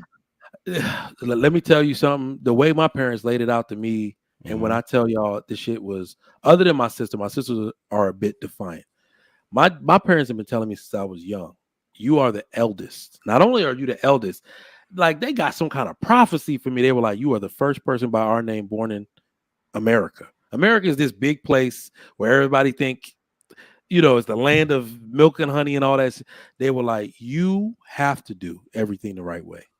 So you have to get married at the right time, because whatever you do, and in our culture, of course, the girls are a big deal. They birth children and they carry on the family name in that way. But the boys in these cultures are, they're hard on us because they're like, you carry the family name. So like, you can't be a dude out here with 3 baby mamas and all that type of stuff. And they said, whatever you do, Mike, you just said it. What? They were hard on the men, and that's why y'all culture is the way it is because they were hard on the men. And you see how they show I'm grace trying with to your tell him that's the sisters, difference. but they were hard on the men. That's the problem in Yeah. our culture, in American culture. They are hard on the women, trying to do everything and make Hold the on, decision. Taylor. Hold on. Who is Can I hard? give you an example? Who is Trigger Mike? hard on the men? Hold on, real quick there. Who is hard on the men? No, I'm saying nobody's hard on the men. They're hard on the No, women. wait, hold on. I'm sorry. Who is hard on me? Other men. No, my father. This is what I'm saying. We skipping steps. We're skipping steps. None of these problems are fixed by. So this is the thing that I want to change for Black women in general, because they usually have custody of children. It is not a bunch of individual Black women and their children and a bunch of individual Black men that makes up a community. And those individual Black men feel no urgency to save anybody. They can't. These are not their children. They won't do it. It is a community. The way we think about it in modern times is just a bunch of individual people helping a bunch of individual people. That's not what a community is in the context in which we're speaking. A community is a group of families. I have the urgency to help people within my community. That father knows my children. I will go with my gun, right? That's right next to me, to go protect his children if he asks me, because we're a community. We're bonded through our children. Our wives know each other. We've broken bread together. That is how you create that bond, where I expect, if I'm not there at the baseball game, my son throws a fit and try to fight the pitcher, that dad can reprimand him. That's what I'm talking about. We don't get that type of effect with individualism. We get it through family. So we don't get it here, because just like Kat said, no, my parents were hard on the girls, not boys. So it's like, yeah, like the girls, we had to do everything. We discipline, we in trouble. With the boys, get to run the streets, they get to do whatever they want to do. They come in whatever time they want to come in. They did not have any structure the way the girls had to, but the girls end up resenting because they got to see, like, why are you so hard on me? You always yelling at me. You're never rewarding me in anything. It's making my self-esteem low. It's making me feel bad about myself. You tell me to stay away from boys. So that's my brother weird. able to have a girlfriend. I'm not even able to. So that's pretty weird. That's pretty weird, because that's how my sister describes it. Yeah. My sister describes it like I got to do what I wanted. That was the way she interpreted it. Boys are out because they can defend themselves. Girls can't defend them. So we are out learning the world and getting our ass whooped and all of that, because the parents don't necessarily have to worry about the boys the way they worry about the girls, right? So that's a natural part of it. But my sister says that, and it's weird, because it's like, you don't understand how many ass whoopings I got for you because of something you did. You were never there for that part, or you don't understand. You were never there for that. Like, I used to be like, whoa, I got it the worst. And the worst part is that everything comes with a lecture and about you ultimately being the head of the family, right? They don't even discipline girls the way they discipline boys. I got punched in the face. I ain't never seen that happen to my sister, right? No, I'm saying this is coming from your culture, though, because the men, American men, are coddled by their mothers. Their mothers, but usually in the absence of their father. Yeah, usually in the absence of their father. Yeah, usually in the absence of the fathers, they like, this one girl posted on TikTok. She's like, when you got a son and he's the only one, and she had 3 girls and 1 boy. The boy looked like he was about 10 years old, 10 years old. He was on his video game in his room, sitting back on a chair, playing his video games, and she come over serving him a plate of food, like serving him like steak and all this stuff, and he didn't even have to come to the table to eat. She handed him, like, served, like, here you go, and he's all like, oh, okay. Like, okay, so I do that in my house. Well, my daughter serves her brother. So here's the thing, and I need women to stop resenting this. This is wife training. I teach my son. So this is the thing. But I feel like there's a difference, because the mom does your wife serve the son? She would. I mean, but she serves everybody. She serves the family. But we specifically make my daughter serve her brother or me at the table. Usually, if it's like a steak, she wants to bring it to me. But what we're actually teaching is that, how they say lions, the females do a bulk of the hunting, right? But we fixate on the fact, well, women hunt. What the man doing? He's sleeping? No. When you really look at it, he actually comes in to kill the heavy prey that they can't kill. So that's usually when you'll see the male hunting. But you have to pay attention to what the man is doing. He's teaching the cubs how to protect themselves. He's being most useful in the area he can be useful. That's what I'm doing with my son. My kids only learn discipline from me. Their mom gets to be a straight love, like she gets to pour love on them, gets to be that type of mom, that nurturer, because the discipline and all the bad stuff, like the things that make them cry, come from me, right? So I'm teaching them that, right? And I don't want my daughter to ever think that she should infringe or encroach on her brother's position. She will never live a harder life than he lives.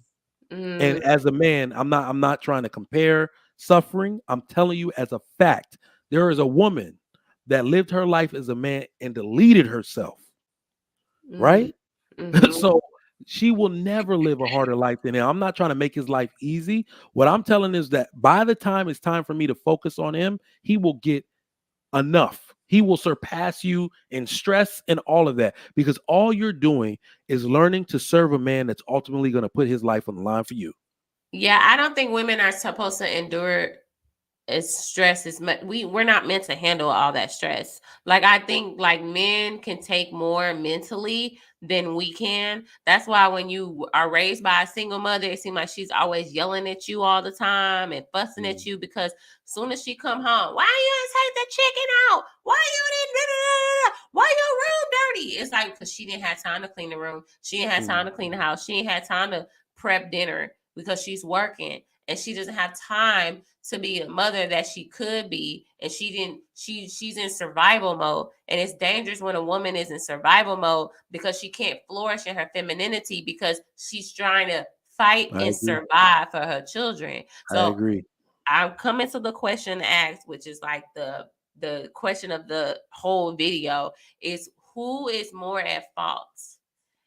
Absentee fathers who abandon their children and family and responsibilities, or the parent who stayed, which is the single mother who is in fight and survival mode, trying to make the best of her situation? You really want me to answer that? Yeah. The father. So here's Yeah, of course, Daryl said the father. Okay. Of course, Daryl gonna say the father. Of course, Daryl gonna say the father. I'm gonna actually give you, because we've been talking, and this has been a great conversation, by the way. Because we've been talking, I'm going to actually give you a cultural answer. Okay. There's no way that the person that births children, in my culture, we put the reason why we're so hard on girls, we're restrictive with the access that men get to girls. They get their ass whooped for being alone with a boy in a room, is because we understand that their womb, it's sacred. They treat it like it's sacred, right? And with the history of this country and everything that went down, and the choices that women had to make, the choices that women made on their own, the way the world looks at it is, how would a crisis be this bad if it was only father abandonment that was the issue? You see what I'm saying? So I'm going to split it and say it's 100. It's definitely both our fault, because there's not enough abandonment of fathers to create such a deficit in the Black community this way. There can never be, right? Because look at it this way: how can Black fatherhood abandonment be so bad, but Black dads are also known as the best dads in America? How can both things be true at the same time? No, that's not. That was, I saw that study. It was, they are the most to spend time compared to other races of men. Well, there's other stuff that just came out too. The ones that are present, they actually spend more time with their children compared to other races of men. But it didn't say that they were the best. It just said so there new studies that came out, and it's actually saying, well, what I'm saying is, it's actually saying that we're the best fathers based on merits that women want. Not only do they spend the most time with their children, they're more likely to do their hair. They're more likely to give them baths. They're more likely to do that. That's all the stuff. The only reason I'm caping for that so hard is that that's all the stuff not only I enjoy doing with my children, they enjoy me doing. So that's why I say best part. When we play and I bought the little boats and stuff, I'll literally be hearing her on the podcast and I'll hear my son in the other room. Daddy, can you come play boats with me? So that's what I mean by best father, because of what the children love. They love when we do that stuff. Not They love when necessarily like Yeah, yeah. but think about it. If you are in a separate household, right? Mhm. Because Black women and Black men, we're the least to be married, right? So it's like, well, if you're in two separate homes, like my son's father, he spends so much time, but he has Yeah. every other weekend, and then the days that he has him, that's all they doing. They have designated days to spend out that time. Where if we were all together, maybe it would be a little bit different. But I do understand. I commend it. I commend any active father as much as possible. But I saw those stats, and it was more so saying that the percentage of active Black dads do spend more time, quality time with their children than compared to other fathers. But those other fathers are working jobs where they may not always be, like your father, for example. He was an immigrant. Like he was Not true. That's not true though.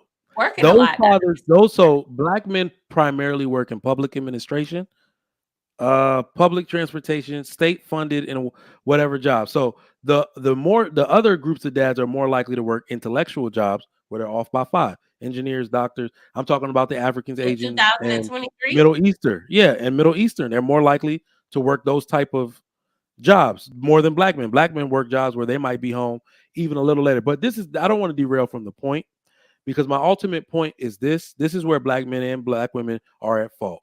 Black men trivialize sex because it's available. Sex is the Black man's God. Black women trivialize childbirth. Okay, so those two things, those are our primary wrongs. You should not. Everybody, like, the one thing I noticed about the Black community, and I said it already, we skip steps. A Black man should not feel like he has access and should be pressuring every woman for sex simply because some girls' legs are open. And the worst part is that when we get a quality girl, we expect 304 behavior from her. Yes. Oh my God. Thank you for I saying will say that. I will say that outright. That is the Black man's issue. But the Black woman's problem is you stop birthing a baby to keep a nigga. That is a special gift reserved for your husband. Yeah, that's true. Do not think that this dude is gonna stay around just because you got a baby that look like him. It's supposed to work that way. It's supposed right? to, Because you got to understand, the worst part is that once the woman feels dissed by the man, she actually does something that she's not supposed to do. I understand. I'm sorry. I can actually understand why there might be too many absent fathers in the Black community. You cannot expect a man to be so endearing to a child he does not have proximity to. If I lived apart from my children, that shit would kill me. And the worst part is that also gives you a special yearning to recreate that bond elsewhere. No, but then you got the ghetto mamas and the aunties and the ghetto sisters saying, yeah, just see him every other weekend. And the weekends you don't got him, you know, you could go out with your friends and date and do whatever you want to do. So you really just living their life. Like, trust me, I know. Damn. I know. It's like that man, he's like, well, I get to see my child, but I ain't gotta, worry about seeing them every night. I get to see them and spend time with them, maybe 4 days out of the week. Listen, when then a the woman days I don't have them, I get my freedom. And you gotta understand. You gotta understand. This is what I want us to get back. We got to get to our roots. I know everybody that's Black isn't African, but go check your ancestry.com, nigga. You about 30%, okay, at least. And I want y'all to understand the emotional process. And Nigerian and yeah, I was about to say, I want y'all to understand the emotional process that is involved with a woman birthing a child for a man in African culture. They don't even say, let me tell you, a woman that is barren is depressed when she gets married, because what they say is that she can't birth children for him. When my mom and people say that a woman had a baby, they said she had a baby for him. They literally birthed this child to give at the 7-day ceremony, like, this is your child, your blood in my hands. I did this. This man got tears in his eye. What do you think a man is going to do for that child that is passed over to him like that? That's what I'm saying. You need to take that baby to this man and say, this is yours. I trust you to have dominion over this. Look at your likeness. We don't have these rituals anymore where women are literally taking babies and saying, I trust you. Even if we did this through irresponsible circumstances, I want you to have dominion over this house and this baby. My life is yours. This baby is yours. I will submit to you. When you put a battery in a man's back like that, oh my God. You see what I'm saying? We have all of that missing now. That's which is beautiful. why we don't have the outcomes, that we used to have. And I think it's so beautiful if women would understand that a baby is not for you. Personally, it's not it's not for you. It's not. I'm gonna be honest, it's for the dad. Because look at all we expect a man to do for his child. We need to understand that for a man to have dominion over a household, give him something. Say, this is your baby, nigga. Just like that. Your child. Yeah. So drop them kids He off. is yours. I am yours. Like when they talk like that, it put a battery in a whole dude's back. My mom made my wife say some shit like that to me. Like she's basically saying, my wife, she's from New York. She's like, what? Nigga, I gotta say what? You like, what? Those my kids. But she's basically saying, put a battery in this dude's back to always think of you before he makes any move. He will. He's tired. He worked at 12. He will work 16 if it's something See how you and that had baby your need. mother. You see how you had your mother and your father instill that inside of you. There are men with their single moms who say, "Oh, I'll take care of the baby for you. I'll do this. That's okay. You ain't gotta get married. You ain't gotta do all of that stuff. If you don't." I'll never forget. Like I heard a mom literally say, "Like, okay, he don't gotta get married because he don't want to marry her," and I'm just like, what? Like what? Like you literally saying that about your son? Like he has a baby on the way with another woman, and you sitting up there saying he doesn't have to marry her. So now you instilled that in his head that no, I don't have to step up and do this. No, I can see my baby whenever I just want to see my baby. No, it's a holiday. Okay, I'm not gonna probably see the little man on the holiday. Like that's the mentality that these mothers and aunties and sisters are putting in the men's head because they're being led by women. They're not being led by real men. So these men grow up being single daddies and being single fathers because they're not stepping up the way your culture. Everybody stepped up to make sure that you became the father and husband that you need to be. So I mean, the fix. So is how is that single mothers? My problem is that for me, for example, like I don't even really count myself as a single mom, and I don't like that because I feel like it comes with a certain stereotype. Because my children have upstanding dads, like very active fathers. Like I'm pretty sure if I dip off, they good. They're good. Yeah, like you're a single woman. Yeah, you're not a single mom. Like they have them actually more days out of the week than I do. Like, like, and that's fine. And the thing is that their dads are active. So my kids will have fathers because their fathers are active. There's a difference between being a single mother and they have active fathers. Y'all are just not together. But there's a big difference when you're a single mother and the father is just not around. Who's at fault there? Who's at fault for that dynamic? Because at the end of the day, kids just want present parents. I had my mom passed away. So I was raised by my grandparents who were married. And my dad was young, but my dad was there. My dad was there. And that's all that I never had to question. My dad was on field trips with me. He came to events. He came to father-daughter events. That's what mattered to me. That's what my dad came to field trips when other people did. I didn't even know that wasn't normal for other kids to not have their dads at the field trips. Like my dad was the only one at the field trip. And all the moms was there, and they see this one dad that's 6'4", and they're like, "Who is this man?" They always like my dad because they always had a crush on him. But that's what I remember is just him being there. So I don't feel like I didn't have a dad. This is what pains me to say, and let me do, because I think you said blame. Let me actually phrase it this way. I've come to the conclusion that we cannot blame women for everything. Men are always going to take the ultimate blame in society. Women only do what we allow. As a collective, women only do what we allow. If we decided to change all this shit tomorrow as a community of men, it would change, right? So, but what we need is and what I want personally is for women to take accountability. That's why we use that word so much, because it's your womb, it's your birth canal that those children get birthed through. And it's likely, it's actually proving to be the most important decision you'll ever make. Yeah. And with all the stuff that's available today, i.e. birth control and the deletion stuff, deciding to go through full term with the pregnancy is the second most important decision you'll ever make. Right? So this is why we say I don't want women to take blame, because men always have ultimate blame. How can you blame women for children turning out a certain way when children were never supposed to be raised without two parents? You see what I'm saying? Yeah, so that's true. It's not a blame thing. It's accountability for how we got in this predicament so we can change it.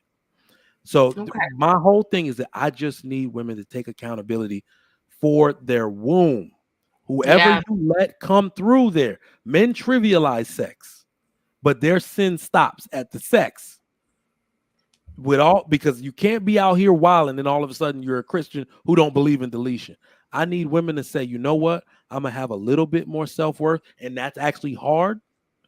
That's hard to accomplish because some of them didn't grow up with with good mothers, with responsive mothers to teach them their self-worth. In fact, what am I talking about? Dads teach self-worth.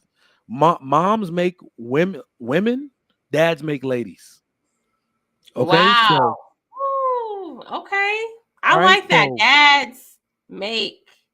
Yeah, moms make women, dads make ladies. All right. So I understand that some women may have a low self-worth. They decided to skip steps, but that is a really important decision that you are going to make. Especially if dad stepping out on mom and you finding out about it. But let's be real. Some of these parents were never even together in today's age. Yeah, they were never even together. So we just need to stop trivializing this entire birth process. Women have a very strong bargaining chip to get what they want, which is ultimately marriage. Promiscuity and even the whole phase or whatever we call it, those college years, that's it. Because now we're going to have to start giving women parameters. Stop extending it out 13 to 15 years. All right. From 18 to age 90, men find women the most attractive at 19 to 22. So they're telling you this is your peak value time. But Trigger Mike, I gotta stop you there because I'm thinking about my mind at 19 to 22. I was nowhere near ready for marriage. Let me push back on that, because this is something that is really handicapping Black women, not even Black men. I don't even worry about Black men. They can get married. But I want to destroy my husband. Like I'm telling you. Let me push back on that. The average age of first marriage is 29.7 years old. I think it's still there. It's it's around there. But these people didn't meet at 29.7. They met at 24, 25. They dated for a year or two, got engaged at 27, got married at 29. Okay, so 29 and 30. So we have to understand that the reason why most women feel like somebody pissed in the dating pool after 30 is because the women, a lot of the marriage-minded men are gone by 30. So you're going to have to get the man that you really want is probably going to be divorced by 40. I'll take a divorcee. Yeah, you know what I'm saying? So I'll take a divorcee. I'm really, but this is actually what I wanted to say on that. We have to understand that there are certain levels of maturity and understanding that you're supposed to reach. But please leave a mental allotment for the fact that you're actually supposed to grow up in a marriage, in a relationship. I am not the person I was before I got married. I grew up by the trials that come with marriage, and I decided to meet those challenges. Okay. All right. People actually grow up in a relationship. There are ways that I respond that I did not know I'd respond to simply because I became a father. I grow up in that role. I grow up as a husband. I grow up as a father. The mistake we make and why so many few people are married is that you think you got to have it all together before you even get one of them things. Oh my God. I literally just got in an argument with a guy friend that literally was like, I'm not ready to get married to my girlfriend. I'm like, you've been with her for like 3 years. And he's like, no, I just don't got it. I'm not ready. I'm not ready because there's certain things that I want to get in order. And I'm like, you don't have to get them in order. And I'm like, you think that way because you didn't have your father to tell you, like, it's okay if you don't have it all together. Not only is it okay, I want people to pay close attention. You know, I'm a little bit of a statistician. Who owns the most wealth among average and above average people? Married people. It's something about marriage that helps you figure it out. Who starts the most businesses? Damn, I got to think about the stat, but I've like reversed it. I did it in a weird way. The people whose businesses last or are the most viable, meaning they last after 1 year, are people that are married. You know why? Because their spouse scaled whatever they were doing so they could pay all the bills by themselves, while that person uses their income to start their business. And even though their business in the hole, they just funnel money through the business until it becomes scalable, right? It's marriage is a cheat code and people use it as such. There is no statistic that does not benefit you in most ways in the realm of marriage. Damn, what was the one I was just about to say? What the stat that should surprise some people? Not only do they hold the most wealth, I'm gonna remember it in a second, but that's what I'm saying. Get married. So the number one predictor that a woman is gonna be a good mom is if she has a supportive husband, right? Yes. So it's just like everything that you want out of life. You want wealth, get married. You want to be a good mom, get married. Or I'm sorry, a great mom. There are good moms all over, but you want to be a great mom with a supportive husband, get married. All of these things that women are complaining about are solved in the institution of marriage to a stable, mature man. I don't want to say nothing about your happiness because that's where we get screwed up. Stable, mature man. That's true. I agree as a mom. Like, it's so true. It's so true because postpartum is real. And a lot of women suffer through that. That's why you find some women offing themselves and offing the children too, because the husband was not a good husband to her. Like, what's that one lady that drowned all her kids in the bathtub? And the husband was not supportive. He knew that woman was sick and he kept pumping babies in her. And he knew that she was mentally unhealthy to take care of them kids. And he was not there to help her out. And guess what happened? So that's so true. That's why a lot of women be mad, yelling, fussing, because they ain't got no support. And so it's hard to be a good mother when you're just by yourself. You could be a good mother, but a great mother, I would say, is linked to the type of man. And I think a lot of men don't even know how to be a good husband because they never seen it. So what advice would you give to men who've never seen a healthy marriage, how to be a good husband and a father? Well, it takes work. So I don't even want to say outright that most men, because they may be getting judged unfairly. Right now, we are in like a sensationalist, grandiose period where everybody believes they know what good husband or good wife looks like, but they're making up their own criteria. Right? I knew I was going to struggle in my marriage. That's why I breezed through the struggles. Right? So you see what I'm saying? Because I seen it and I had a good example. One of the things people need to do, because it's not just about having examples. You can absolutely get married and do it successfully. They do things like premarital counseling, but what people need to do is submit themselves to the actual order and doctrine of marriage, not just the way you want to do it. That I see too much. Yeah. That I see too much of. Men do something weird. Men do weird things in their responses, but the reason why we don't get on men is because when I say good, stable, mature men, you'll realize that men have never changed. The same good, stable, mature men and his criteria is the same one from the 1900, the 1800, and all of that. It's women that are a little bit different right at this time and having a harder time adjusting themselves to the women they need to be a stable wife. Because what it really ends up being, and this is why women leave relationships more, is that women, because of all they have achieved, want to change the role in which they do marriage a little bit. And you have to learn to adjust to include your husband. Because when you say community, some women just believe myself and my children, and if this man act right, he could be here too. No. This dude is the head.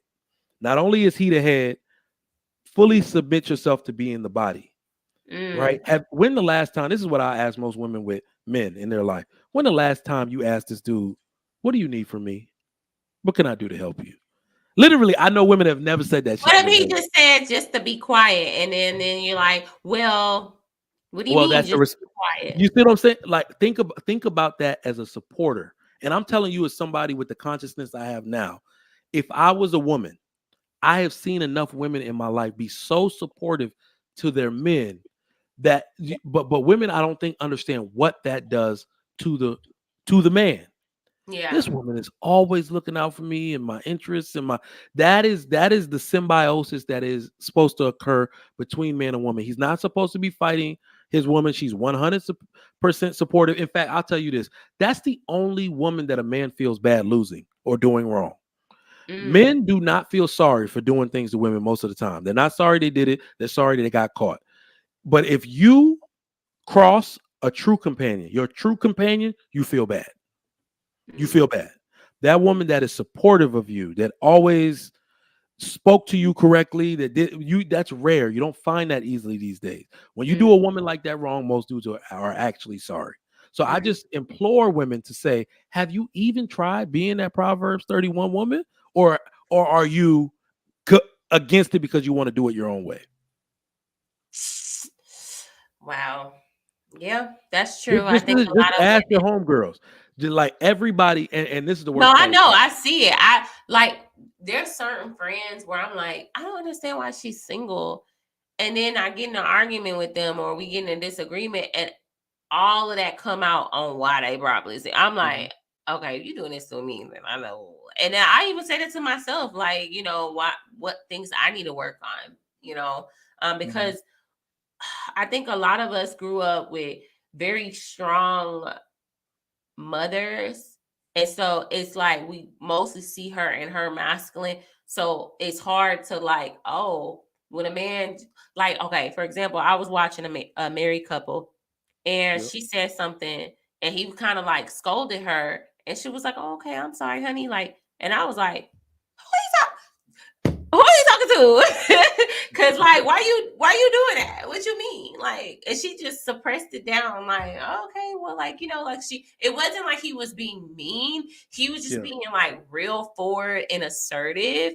And she was very like, it was no talk. It was like no talk back for him. And I was like, that's new to me.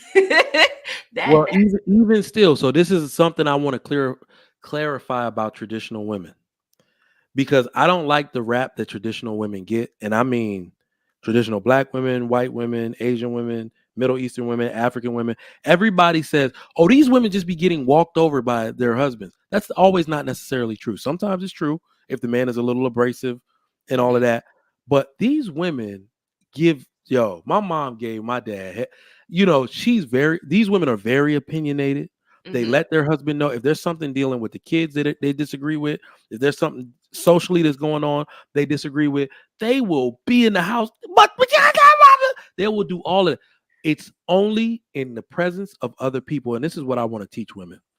Oh, you have to let your man, his perception in public is everything to him. It is your job as a woman to protect your man's ego, which is protecting the perception and the way the world perceives his dominance over your household. Never let them see you arguing with him or challenging him. When you saw that woman shut up, you know what she was saying? Wait till we get in the car. I'm going to fire off on your You know how many times I've seen that happen? My mom is a Nigerian woman. She literally sitting there like, I'm not going to yell. I'm going to stay reserved in my feminine frame in public. The kids in the car, you know, she wouldn't even wait till we got home and just unleash on his ass in the car. She never going to get out of frame. She never going to do him like that in public in the presence of other men and women, right?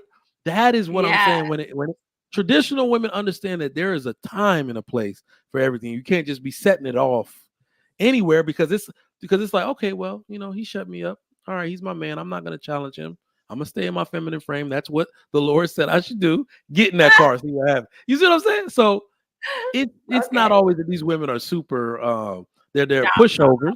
It's not always like that. They just know that, hey, let me chill, because I'm gonna tell you like this. I think I just said it. You only feel sorry because usually when a woman maintains her feminine frame and she always who she needs to be as a woman, the only time I've ever apologized to a woman for shit like that was my wife. Because she'll sit there like I spoke too loud and just be like, I'm like, oh shit, I'm an asshole. Babe, I'm sorry. That I didn't even mean to take that out on you because you're now bullying. You see what I'm saying? That's the only time you feel sorry. Right. But when you getting the flame back, you're like, I ain't sorry for this shit. She wilded out, like, So I'm just trying to, I love that because I think that a lot of us, although like I grew up around marriage and some couples were like that, and then the other ones where the woman was, my dad was the one being like, my stepmom was very masculine, like as in like she's very confrontational. She would check him and you see me talking to you like in front of me, like, or I felt like that. And like, I feel like my dad was emasculated so many times in front of me growing up. And I just cringe, like, what? Ugh, like I just couldn't stand that. So I couldn't date a man that reminded me of like, I could run over you. So then I would start looking for men that like, go like like go toe to toe with me, but like in a toxic way. So it wasn't like I didn't know what to look for in a true like masculine man because I didn't see that with my dad. And then my grandfather's very like, my grandmother was like very like dominant, like, no, we're gonna da da da, like, and he's just quiet. And I'm just like, I don't think I've ever really seen like, and then when I have run across male authority, I would get my feelings hurt, like, oh my God, he being mean to me. And he really not. He really not. I'm just being sensitive because I wasn't used to it. Yeah. Well, we actually not only gotta we gotta do a hard reset. I think that's what we call it, because that's where women's safety is, in submission. That's where women's safety is. I promise you. That's never been a safe place for me. Yeah, that's what your safe place is in submission, where the world starts to react to you different. You start to see the world different when you are 100% in your feminine frame at all times and can't be pulled out of it. This is why I was talking about earlier. Just trust, because I'm telling you, a dude can't abuse a woman like that in front of me, because now I can recognize the situation clearly. But when it's too masculine, it's one nigga, and a nigga with hair. You don't know. I'm like, you naturally just check out like, well, shit, whatever happens, happen. Like, that we need more of that in the community. Where I think we just never, but you also got to give grace. I don't think young black girls were given that grace to be in that, because we had to fight growing up. We were raised in very survival mode type of environments where we couldn't hide behind dad. We couldn't hide behind mom. We couldn't hide behind trusting men. The men that were probably in the community was trying to sleep with us at a young age. Yeah. Like I had a whole community post where women, I asked them, I said, at what age did older men try to start hitting on you?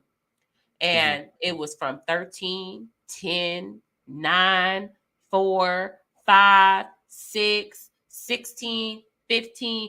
That's the stuff that a lot of men don't think about, is that if you want to be specific about the women in our community, a lot of them, 1 in 4 black women have been sexually assaulted. So you got to think about why the hyper sexual culture is there, because a lot of them were groomed when they were younger. They were dating men that were grown in middle school. And I remember that in middle school and high school. I remember that too. And I got in a fist fight over a girl. Navy dude picking up this 14-year-old girl. It's weird. But I will say this. Those situations do happen for sure. But we also have to get back to the practice of girls being girls and being able to live out their childhood correctly, appropriately is a better term. Because what I see is a lot of girls choosing to be confrontational as well when there's no reason to be. But that's the only way they know how. They don't know. No, the reason I say that is because usually in your interactions with other men, and this is not just romantic relationships, this is with authority figures in general. What we got to get back to, and this, I guess a fix for this would be natural consequences for women for their behavior. Basically, everybody deserves a check. Like I said, that dude that punched that woman in the face, his if he didn't get shot, his consequences were coming. Police would have picked him up. He'd have been thrown in jail. But we got to get back to natural consequences for our women, not as a slap on the wrist, but more so at all times, I need you to behave like a woman so I know when I'm to protect you, right? So what I want for our women and our girls is, do not think simply because you can call the police and that society is, well, it's kind of getting lost now, but usually works in your favor when it comes to domestic issues or stuff with the man. Do the honorable thing. We got to get back to honor in our society. Men are behaving in a dishonorable fashion. Women are behaving in a dishonorable fashion. And it's because everybody just wants to be right. Be honorable. Be honorable. You see what I'm saying? Yeah. Just be honorable. When you're sitting there in a situation with a man, lose on purpose so you could do the honorable thing of walking away and maintaining your femininity. Aside from him winning the situation, quote unquote, understand that you have a last name, you have an identity that you want to stay true to. I don't do certain stuff because my dad, I'm 36 years old, and I don't do certain stuff simply because I think my dad would find it dishonorable. You see what I'm saying? Yeah. He would look at something happen and be like, my son didn't do this. He didn't do that. I don't believe that. He's an honorable man. He wouldn't do such a thing. You want people like that to speak on your behalf. So I feel like right now everybody's trying to get their lick back. Right? Yeah. They want to be right all the time. So it leads us to do dishonorable things as men and women. So that's my only advice is, let's get back to being an honorable society where we want to de-escalate more than we engage. I agree. And like I said, like, I'm learning that now, because I felt like, oh, you're not about to, now I'm like, no, I feel like I'm trying to tell women, you have more power in walking away than like engaging and arguing and yelling, like, because you don't like, anytime somebody's going to take you out of that character, no matter how much you love that person, you better put that man on ice and you better walk away and don't talk to them and put them on ice where they feel that they thought they lost you, that you ain't talked to you for a good 3 to 5 days. They sick.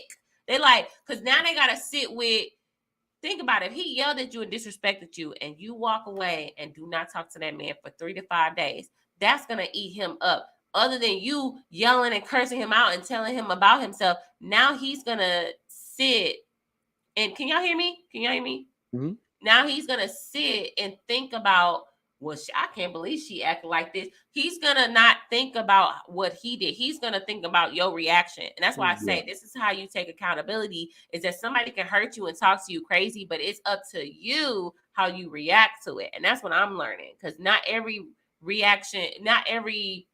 action deserves a reaction from you, especially when it's taking you out of character. You spoke just real facts right now, because a lot of the relationship issues that people go through when we're trying to blame the other person and say, why aren't I finding good men or why aren't I finding good women? It's literally us as people and our reactions to whatever is going on. Yeah. When I tell you right now, my relationship with my ex-girlfriend from college, right, was toxic. Like, we was together off and on outside of college. And when you're young, you think that's love. Not everybody does it. She want to fight every girl that she saw me on the picture with on Facebook. That girl, and you liked it. Y'all remember that wall? Y'all remember the wall on Facebook? She wrote on your wall, "This bitch try to come for me." Like, yes, you thought that was just love, right? Then I realized this girl was so off the wall. She tried to sabotage my wedding. I really thought she was in Jamaica about to like pull a move. I literally was looking over my shoulder like, all right. But the reason why I had to explain to her, because she was texting me like, you ain't really about to go through with this. It's me and you. You don't really love this woman. All that type of shit. I don't think it was about me. I think she just didn't want to lose. You see what I'm saying? So, but what I had to tell her, I said, listen, I don't know what we did to each other, but I don't fight with my fiance. It doesn't even look the same. I said, this level of peace for me to give it up this is the text message I wrote, would be irresponsible. Right? She had our daughter some months before we got married. And I said, I'm a father. I'm about to be a husband. I really deserve a chance at peace, and you do too. I said, we did too much damage to each other verbally, and to all that. We did too much damage It was by too much. by engaging and not refraining, not thinking things through. The things you said, the things I said. I said, let's just So y'all never gave it time apart. Y'all never just broke up and just kind of. No, it was always, we do that. Then I would really try to move on. Then she threatened the chick, like, your girlfriend in my oh God. So then we end up back together. Look, you know what I mean? We did that for years, 7 years off and on. So wow, toxic. So toxic. So that's what I'm saying. Everybody deserves, but it's really about you growing as a person, understanding that you don't need to react to everything, understanding that you deserve peace, and that you won't let anything disturb your peace. When you're willing to walk away from every situation, you will be surprised how people start dealing with you. Now they talk a little softer. They change their tone. Yeah. They are more measured because they know they're dealing with a mature person that doesn't, it's weird, man. Like that's what I really true want. though. And I feel like that's where I'm at. First of all, I feel like I had to really come to Jesus moment, literally, to find the peace that I've been able to find to not be so defensive and reactive. And I'm still working on it. God's still working on me. And I think that's why I'm able to have these conversations in such a more open, because I was in a space where I just was like, oh my God, everybody's attacking me. Like I got attacked back.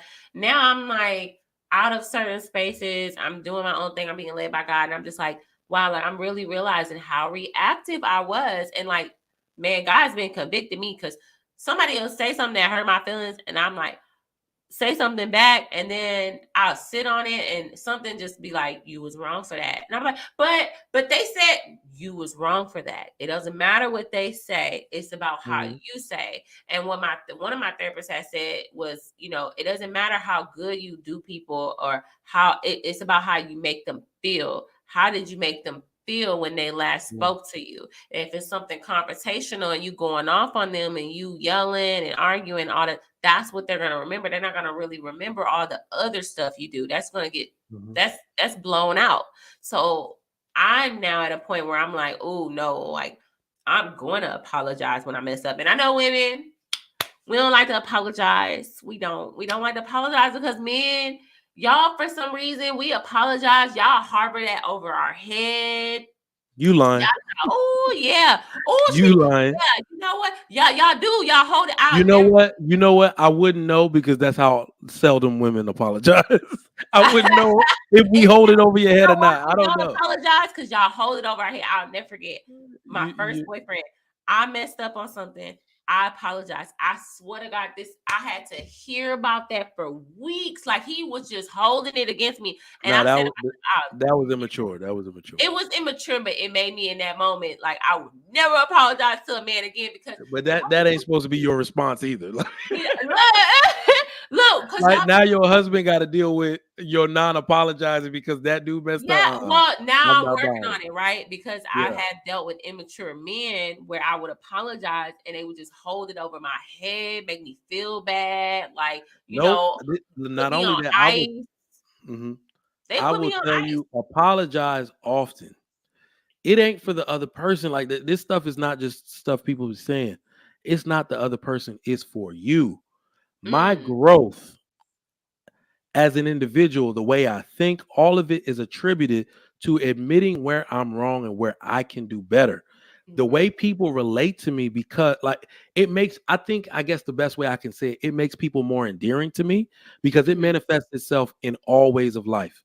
To know, I think people deal with me in a certain way because I have so much behavioral control over myself, my emotions, and the things that I do wrong, that it allows me to just, it like makes people think I'm a trustworthy individual. I really don't know how to explain it fully yet, but when I'm wrong, like let's say there's a back and forth with someone, I communicated myself wrong, I'm calling that person right back to communicate. Like, maybe they're making funny facial expressions, and I'll be like, damn, did I just unload on them like that? Hey, I apologize. That's not even what I meant. That wasn't about you. I'm coming off of a call, yada, yada. And that literally lets the person say, hey, you know what? Let's give that another try. Let's talk tomorrow. I still want to do that thing with you. You're preserving. Like when you are aware of yourself in that way, you preserve other people's feelings. You leave the door open for active engagement, and it makes you look more mature as somebody who can fix your own, your own issues. Because what we tend to do is see people sweep that shit under the rug like it didn't happen. Or this is just me. They're gonna have to deal with it because I'm upset. No, that's not even something I used to feel justified. Like I don't have to apologize because if you didn't do this, I would never reacted this way. And that is such a childlike mindset. And a lot of us are childish in the way we communicate and the way we apologize and the way we actually accept accountability. It's like we still living in childhood mode. Yeah. Let me tell you something. This is not in work. This is not in the romantic relationships. I apologize to my children. I'm a full African daddy, so I give head pops to my son, right? I slap hands. I do all that stuff. If there's a situation where I did a little too much, or I spanked the wrong person, or I may have misread the situation, I will get on one knee in front of my daughter and be like, hey, baby girl, daddy's sorry. I didn't mean to do that. I don't want you do it to your son? I don't know. That little nigga bad. But I'm joking. It's always dads apologizing to a little girl. I'm joking. But I will do that to my children because something in me realized that this is how you create human beings that know how to do that early. They will never foul up in that sense. When daddy was wrong, he came to me and said it. I'm endearing to them to let them know I was completely wrong about that. I apologize. Daddy is sorry. My daughter literally would just fall, she'd be like, you did, and then come lay in my lap because I don't ever want them to think that whatever made me misread that situation, they just have to deal with it because it's how I felt. Right? To see a little child react to I think that is traumatic. Because what if I did that to her? I'm having an epiphany moment right now. Now What I if I realize did that to her? What if I did that to her so much that she thinks she just has to take how a person is feeling? Any kind of emotional abuse from you see it from anybody. And they like me. Because my grandmother, I would get slapped and hit and whatever and yelled at and told off and everything, and she was wrong, but she would never admit that she was wrong, nor would she never apologize. I would tell her, what you said to me was very hurtful, and you brought it up in a moment of vulnerability, and I opened up to her, and she was like, oh, well, you should never da. And guess who I started to become? I started doing that to people. And then I realized with my kids, I apologize to them. I'm like, but it makes me, oh wait, I messed up. Come here. Hey, mommy sorry. Mommy's so sorry. And I explain what and why I'm apologizing. So I try to break that with my kids, but I find myself doing that in relationships. So I think that's why a lot of people in general don't know how to apologize because their parents ain't never apologized. Not only that, do you know that they will call from, they did call from the Spanish school where my son goes. They will call to tell me about an incident, and knowing that I have to pick them up, I'll check on the incident and be like, no, your son apologized. He always come. He say he's sorry. He hugged the person, and I was like, oh snap! But when I say the parents, not even just the people there, the parents commend him for that, and it took an older, they call her abuelita, one of the ladies there, and then she always comes and they real handsy. She'll rub my back and be like, you good dad, like in her Spanish accent, Eli just like you. But she's saying she can tell he get that from me. He's apologizing because I apologize, right? So we need to do that for our children. I'm very sensitive about the way I raise them and how my dysfunction in any way may affect them. And fathers need to have proximity. Well, first off, we need to fix it with family in general and the focus on family and doing what is necessary to keep the family together. That's where it starts. I don't want to skip steps. But yeah, eventually we need to get back to this place as a community. It'll be better for our kids. We do, and I think that's why a lot of these Instagram girls are going back to, I don't know if you noticed, there's been like a movement with Christ. They trying to get right with God. They really just trying to work on themselves. And while people are condemning them for it, I think it's beautiful because God didn't say he put a time limit on anything. Like he didn't put a time limit on none of us. And no matter how dirty we are, he said, come to me as you are. So I don't know. I think I it's will beautiful. say no. I agree if it's genuine. If it's genuine, because I ain't gonna It's lie, genuine. some You stuff know, that some of these women don't mean that. Boy, they don't mean that. Some of them. If it's them. genuine, and this is the worst part. This is the worst part because it's not for it's not really for us to redeem, right? It's for Christ to redeem. Exactly. But what I need people to understand is that stop redeeming people, right? Because I've seen so many women fall victim. Look at her making the changes. She got baptized. Understand how this works at the ground level. We all grew up in church. Yeah. That lady that was a pro on the street that came to the church and got redeemed. Everybody kind of just sat back and watched. Because the moms would keep their husbands away from that lady and all that stuff. But then 5 years later, 6 years later, you see this lady is the head of some mission, right? And she literally, you see her just working in it, and you start to just looking like, dog, this lady has been so consistent for the last few years. And then something you start to think this person can actually be redeemed. And then maybe a few years later, you'd be like, damn, she's done the work. She is redeemed. Like in your head, you'd be like, if they just come out and be like, I absolve her of all her sins, I would agree. But the people now, they want redemption immediately. Yeah, they do. I got dipped in the water. I got baptized.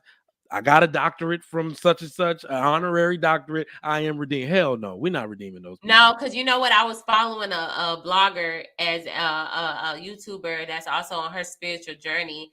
And as I was watching her, I couldn't help but to notice at first what she was saying. I felt like she did have a breakthrough with God, but then she started talking about how she dressing, and she's like, and I'm like, I'm not worried about why are you worried about the outside appearance? And she's like, yeah, because my clothes and da.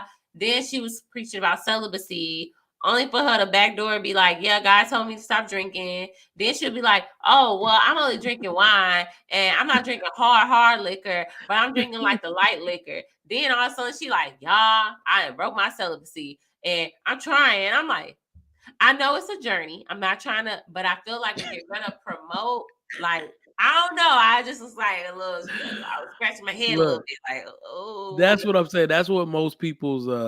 It's an up and down, right? Let me tell you what I think would actually happen. First off, most of the women that are actually seeking redemption, that want to be absolved of their sins, that want to be washed with the blood of Christ, it's silent. It happens silently. Yeah. Because that journey is so personal. I've actually had instances where I've struggled with my faith and I've isolated myself. The reason I live in Houston, my peoples couldn't find me, not my parents or nothing. But I mean, like my homie, they knew nothing. It had a lot to do with that woman I told you about. Like, I gotta literally get out. I gotta get out of VA to get away from this lady, right? So that was me having that kind of breakdown to where I need to isolate myself. This is personal. This is quiet. This is me trying to find a new path. That's how it happens. You ain't about to do no Instagram series on your goddamn. I don't believe none of them people. Yeah. I let God, like, I give a little bit of my testimony on here, but honestly, I'm in a season of isolation. Like, all my friends gone. I'm like, literally, I don't talk to nobody except God. Like, I just been trying to just get myself together. I just been making personal. Content. It is emotional. You don't got time to be like, yeah, you can share parts of your journey to uplift other people, let people know, but like the prayer part, that's why I see most of these people, and immediately my instinct is like, this ain't for real. These people aren't serious. That's true. Yeah. That's true. That's why I'm just like, I'm listening to God. I'm making content and continue to make content and working and being the best mom that I can be and getting my house together, and just I'm going through a transition phase. That's what's funny? So what you just said, when people are doing it, and I mean genuine, when you're genuine, everything you want finds you. We always worried about finding something. Yeah. When you're that person, trust me, everything finds you. I was worried about my job. Am I going to make enough money? Am I find the right woman? Am I gonna keep the woman because I don't make enough money? I was worried about all that shit. Like people, like all my spiritual leaders, like, shut up, focus on Christ. Ooh. You see what I'm saying? Yeah. Shut your mouth. All of it will find you. That's what it's called, faith. Like, you see what I'm saying? They had to put it into me. It was like, focus, dude. The right job found me. My latest job, the last job I took last month, these people called me to interview. Okay, I was sitting here trying to interview for everybody else's job. I'm a corporate director. These people called me to interview. Wow. Okay, how did you? Because of somebody I knew back in the day was like, yeah, we got a job opening, call him type stuff. And I see this lady called me on my cell phone, was like, I got a position. I need to know if you're available. Do you want to take it? But she's like, I need you to put in an application before they close it. Because I just thought of you. I was like, oh, okay. You see what I'm saying? That shit found me. Like, when literally what the people said, focus. I mean, that was years ago, right? Like, when I was 26 years old. This stuff will find you. Dude told me that he was so cold with it. He said, you're not even eligible for certain blessings until you follow the word of God correctly. And what he was really saying, you worried about all this stuff. Marry the woman if that's what you want. That is his word. That is his will. Mm-hmm. Stop being out here fornicating. He's like, marry the woman. Yeah. Care for the children and watch how every single thing that I got in life, I can directly attribute it to me following those instructions. Wow. I feel like that's what season I'm at right now. Cause like if I was really just I shared a little bit of my testimony. But that's where I'm at now. Like I feel like everything that's been hitting me, I just, okay, God, I'm gonna give it to you. Okay, God, I'm gonna give it to you. Like I don't worry about it. I just let him handle it. And he's been handling my battles. And it's like that faith where you got to be a little delusional. Like everything is telling you it ain't gonna get better. Yeah, this ain't gonna get better. This ain't looking right. This will never happen. This person will never change. And then you just, okay. And I even this past weekend, I was around family and I just got real sad. Like, and I was just like, oh my God. Like, and then I was like, you know what? No. I'm casting my cares onto him because I trust that he is going to handle everything that I need and more. And guess what? It was like a peace that he was able to give me that nobody else around even knew what I was battling with at that time. They just probably thought I was having fun. And I was like, no, I'm not. So I definitely agree. I'm at that season right now where I'm just like, I'm not about to worry about it. I'm going to cast all my cares to God because he's going to deal with it. And like, I don't know what this relationship, it's like, I'm just so much closer and he really just wants me to hear his voice. And I said, I want to hear God's voice more, but I couldn't hear it. It was like a wall every time I prayed. I was like, I don't even know what I'm praying to because I don't even feel like I'm talking to God. I just feel like I'm just saying these words out loud and they bouncing off the wall. Like they're not going up heaven. They bouncing off the wall and all around and like confused. And so now I feel like I'm at a point where I'm actually able to like really talk to God and feel and like have a certain peace that I did not feel for like years. So thank you for sharing that because that definitely that is real. And what we got to realize, what I had to realize is that we are impatient control freaks and we have been for a very long time. Yes. We will be like, all right, God, I know I said I was going to give it to you, but let me check up and add my little, because I think I might be at, no. Well, that is what is called faith. Just like literally what it was for me is that, and what I want people to stop doing, especially in our community, we have such a propensity for the flash, right? For not only to do it, but for it to look a certain way while we're doing it. Yeah. Let go of all of that. I have, like, when they say your enemies are God literally laid all my enemies my footstool. Yes. And prop me up in front of them. I can. When they say your life goes from 0 to 100, that is what I'm saying when I say you have unshakable faith in what is supposed to happen. In and it's actually easier than one might imagine, because once you receive the first blessing, it can give you focus. Right? So I got blessed with the woman, blessed with the child. Oh, did I not tell y'all this? Okay, let me give you a little bit of my story. Y'all know this was 2013. I moved here. I was 26, I think. going on 27 in a few months. August 2013. I was out here tearing up the streets. Houston had some baddies. I ain't gonna lie. I was like, these girls look way better than Virginia girls. I dress way better than Houston dudes. They love the East Coast accent. I'm well spoken.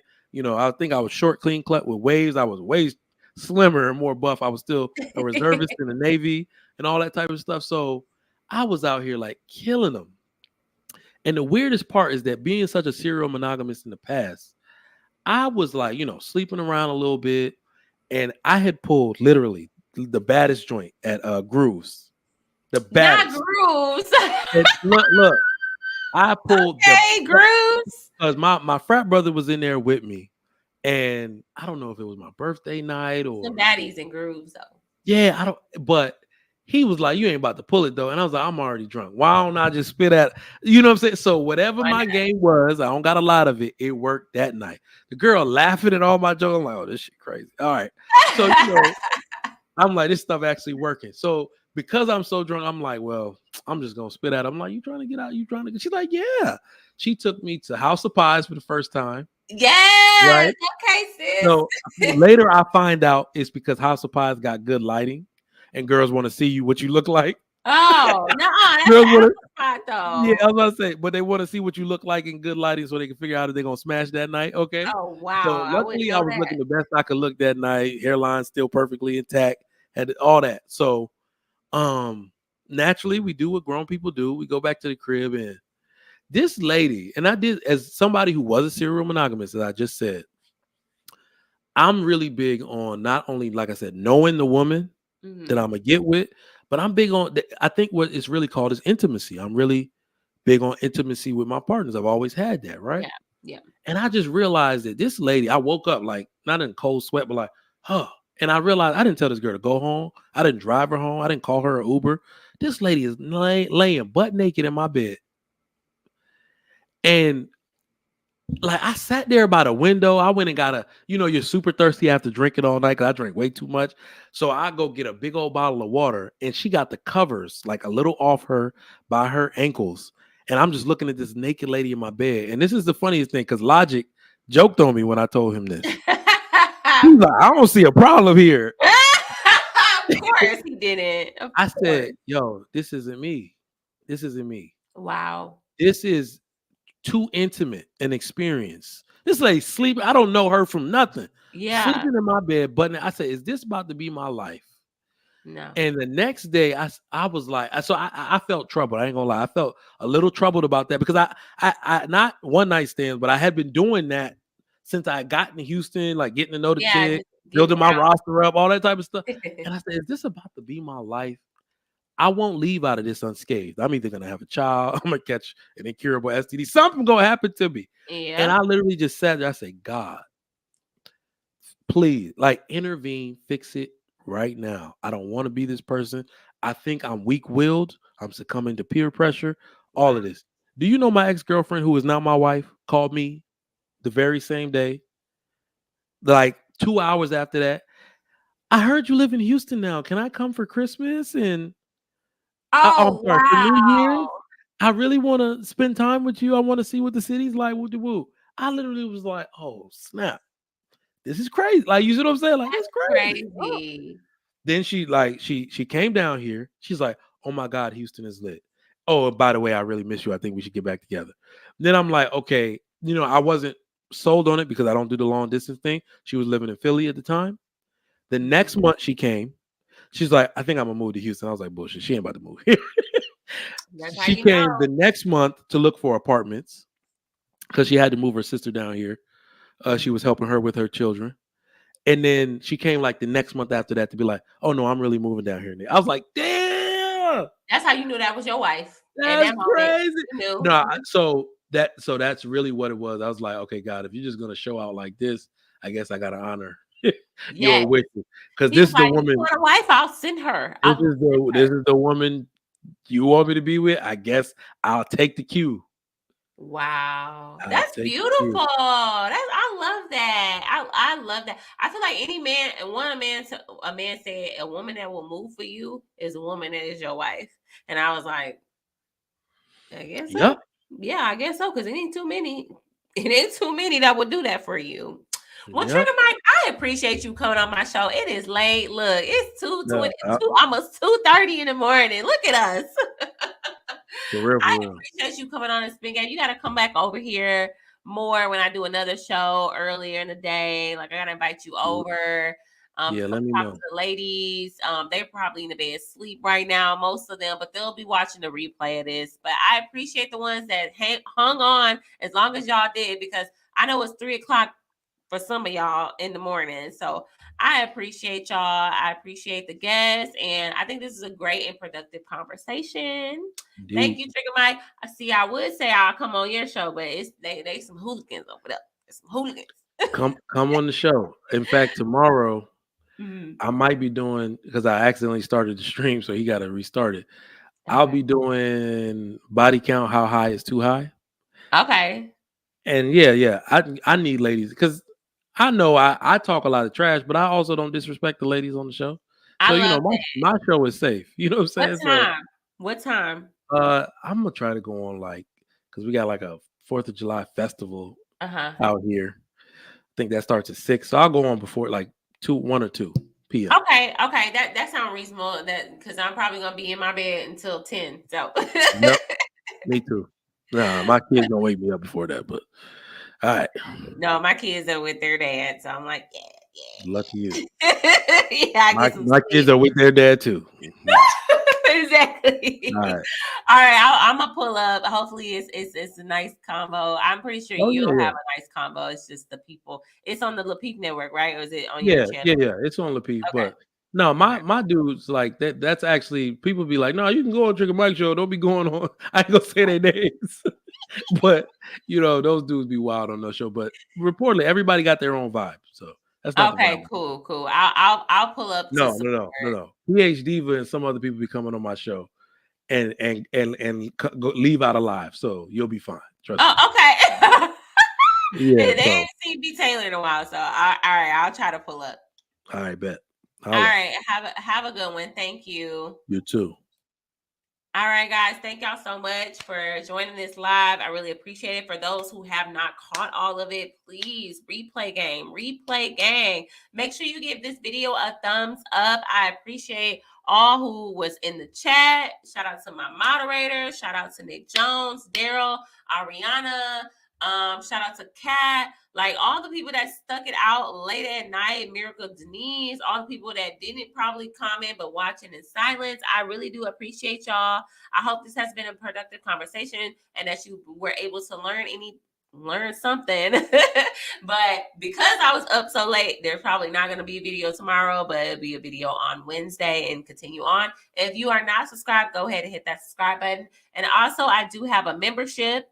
Please join the membership. It's $4.90. I think it's like $4.99 a month, $3.99 a month. I don't know, but there I will be uploading, doing my little prayers and stuff like that. I'll be praying for y'all soon. I'm just in the practice right now. Thank you, Doc, for hanging on as long as you did. I'm gonna let y'all go to sleep. Y'all probably not gonna go to sleep, but I'm gonna go to sleep. So, all right, guys, thank you so much and have a good one. Bye.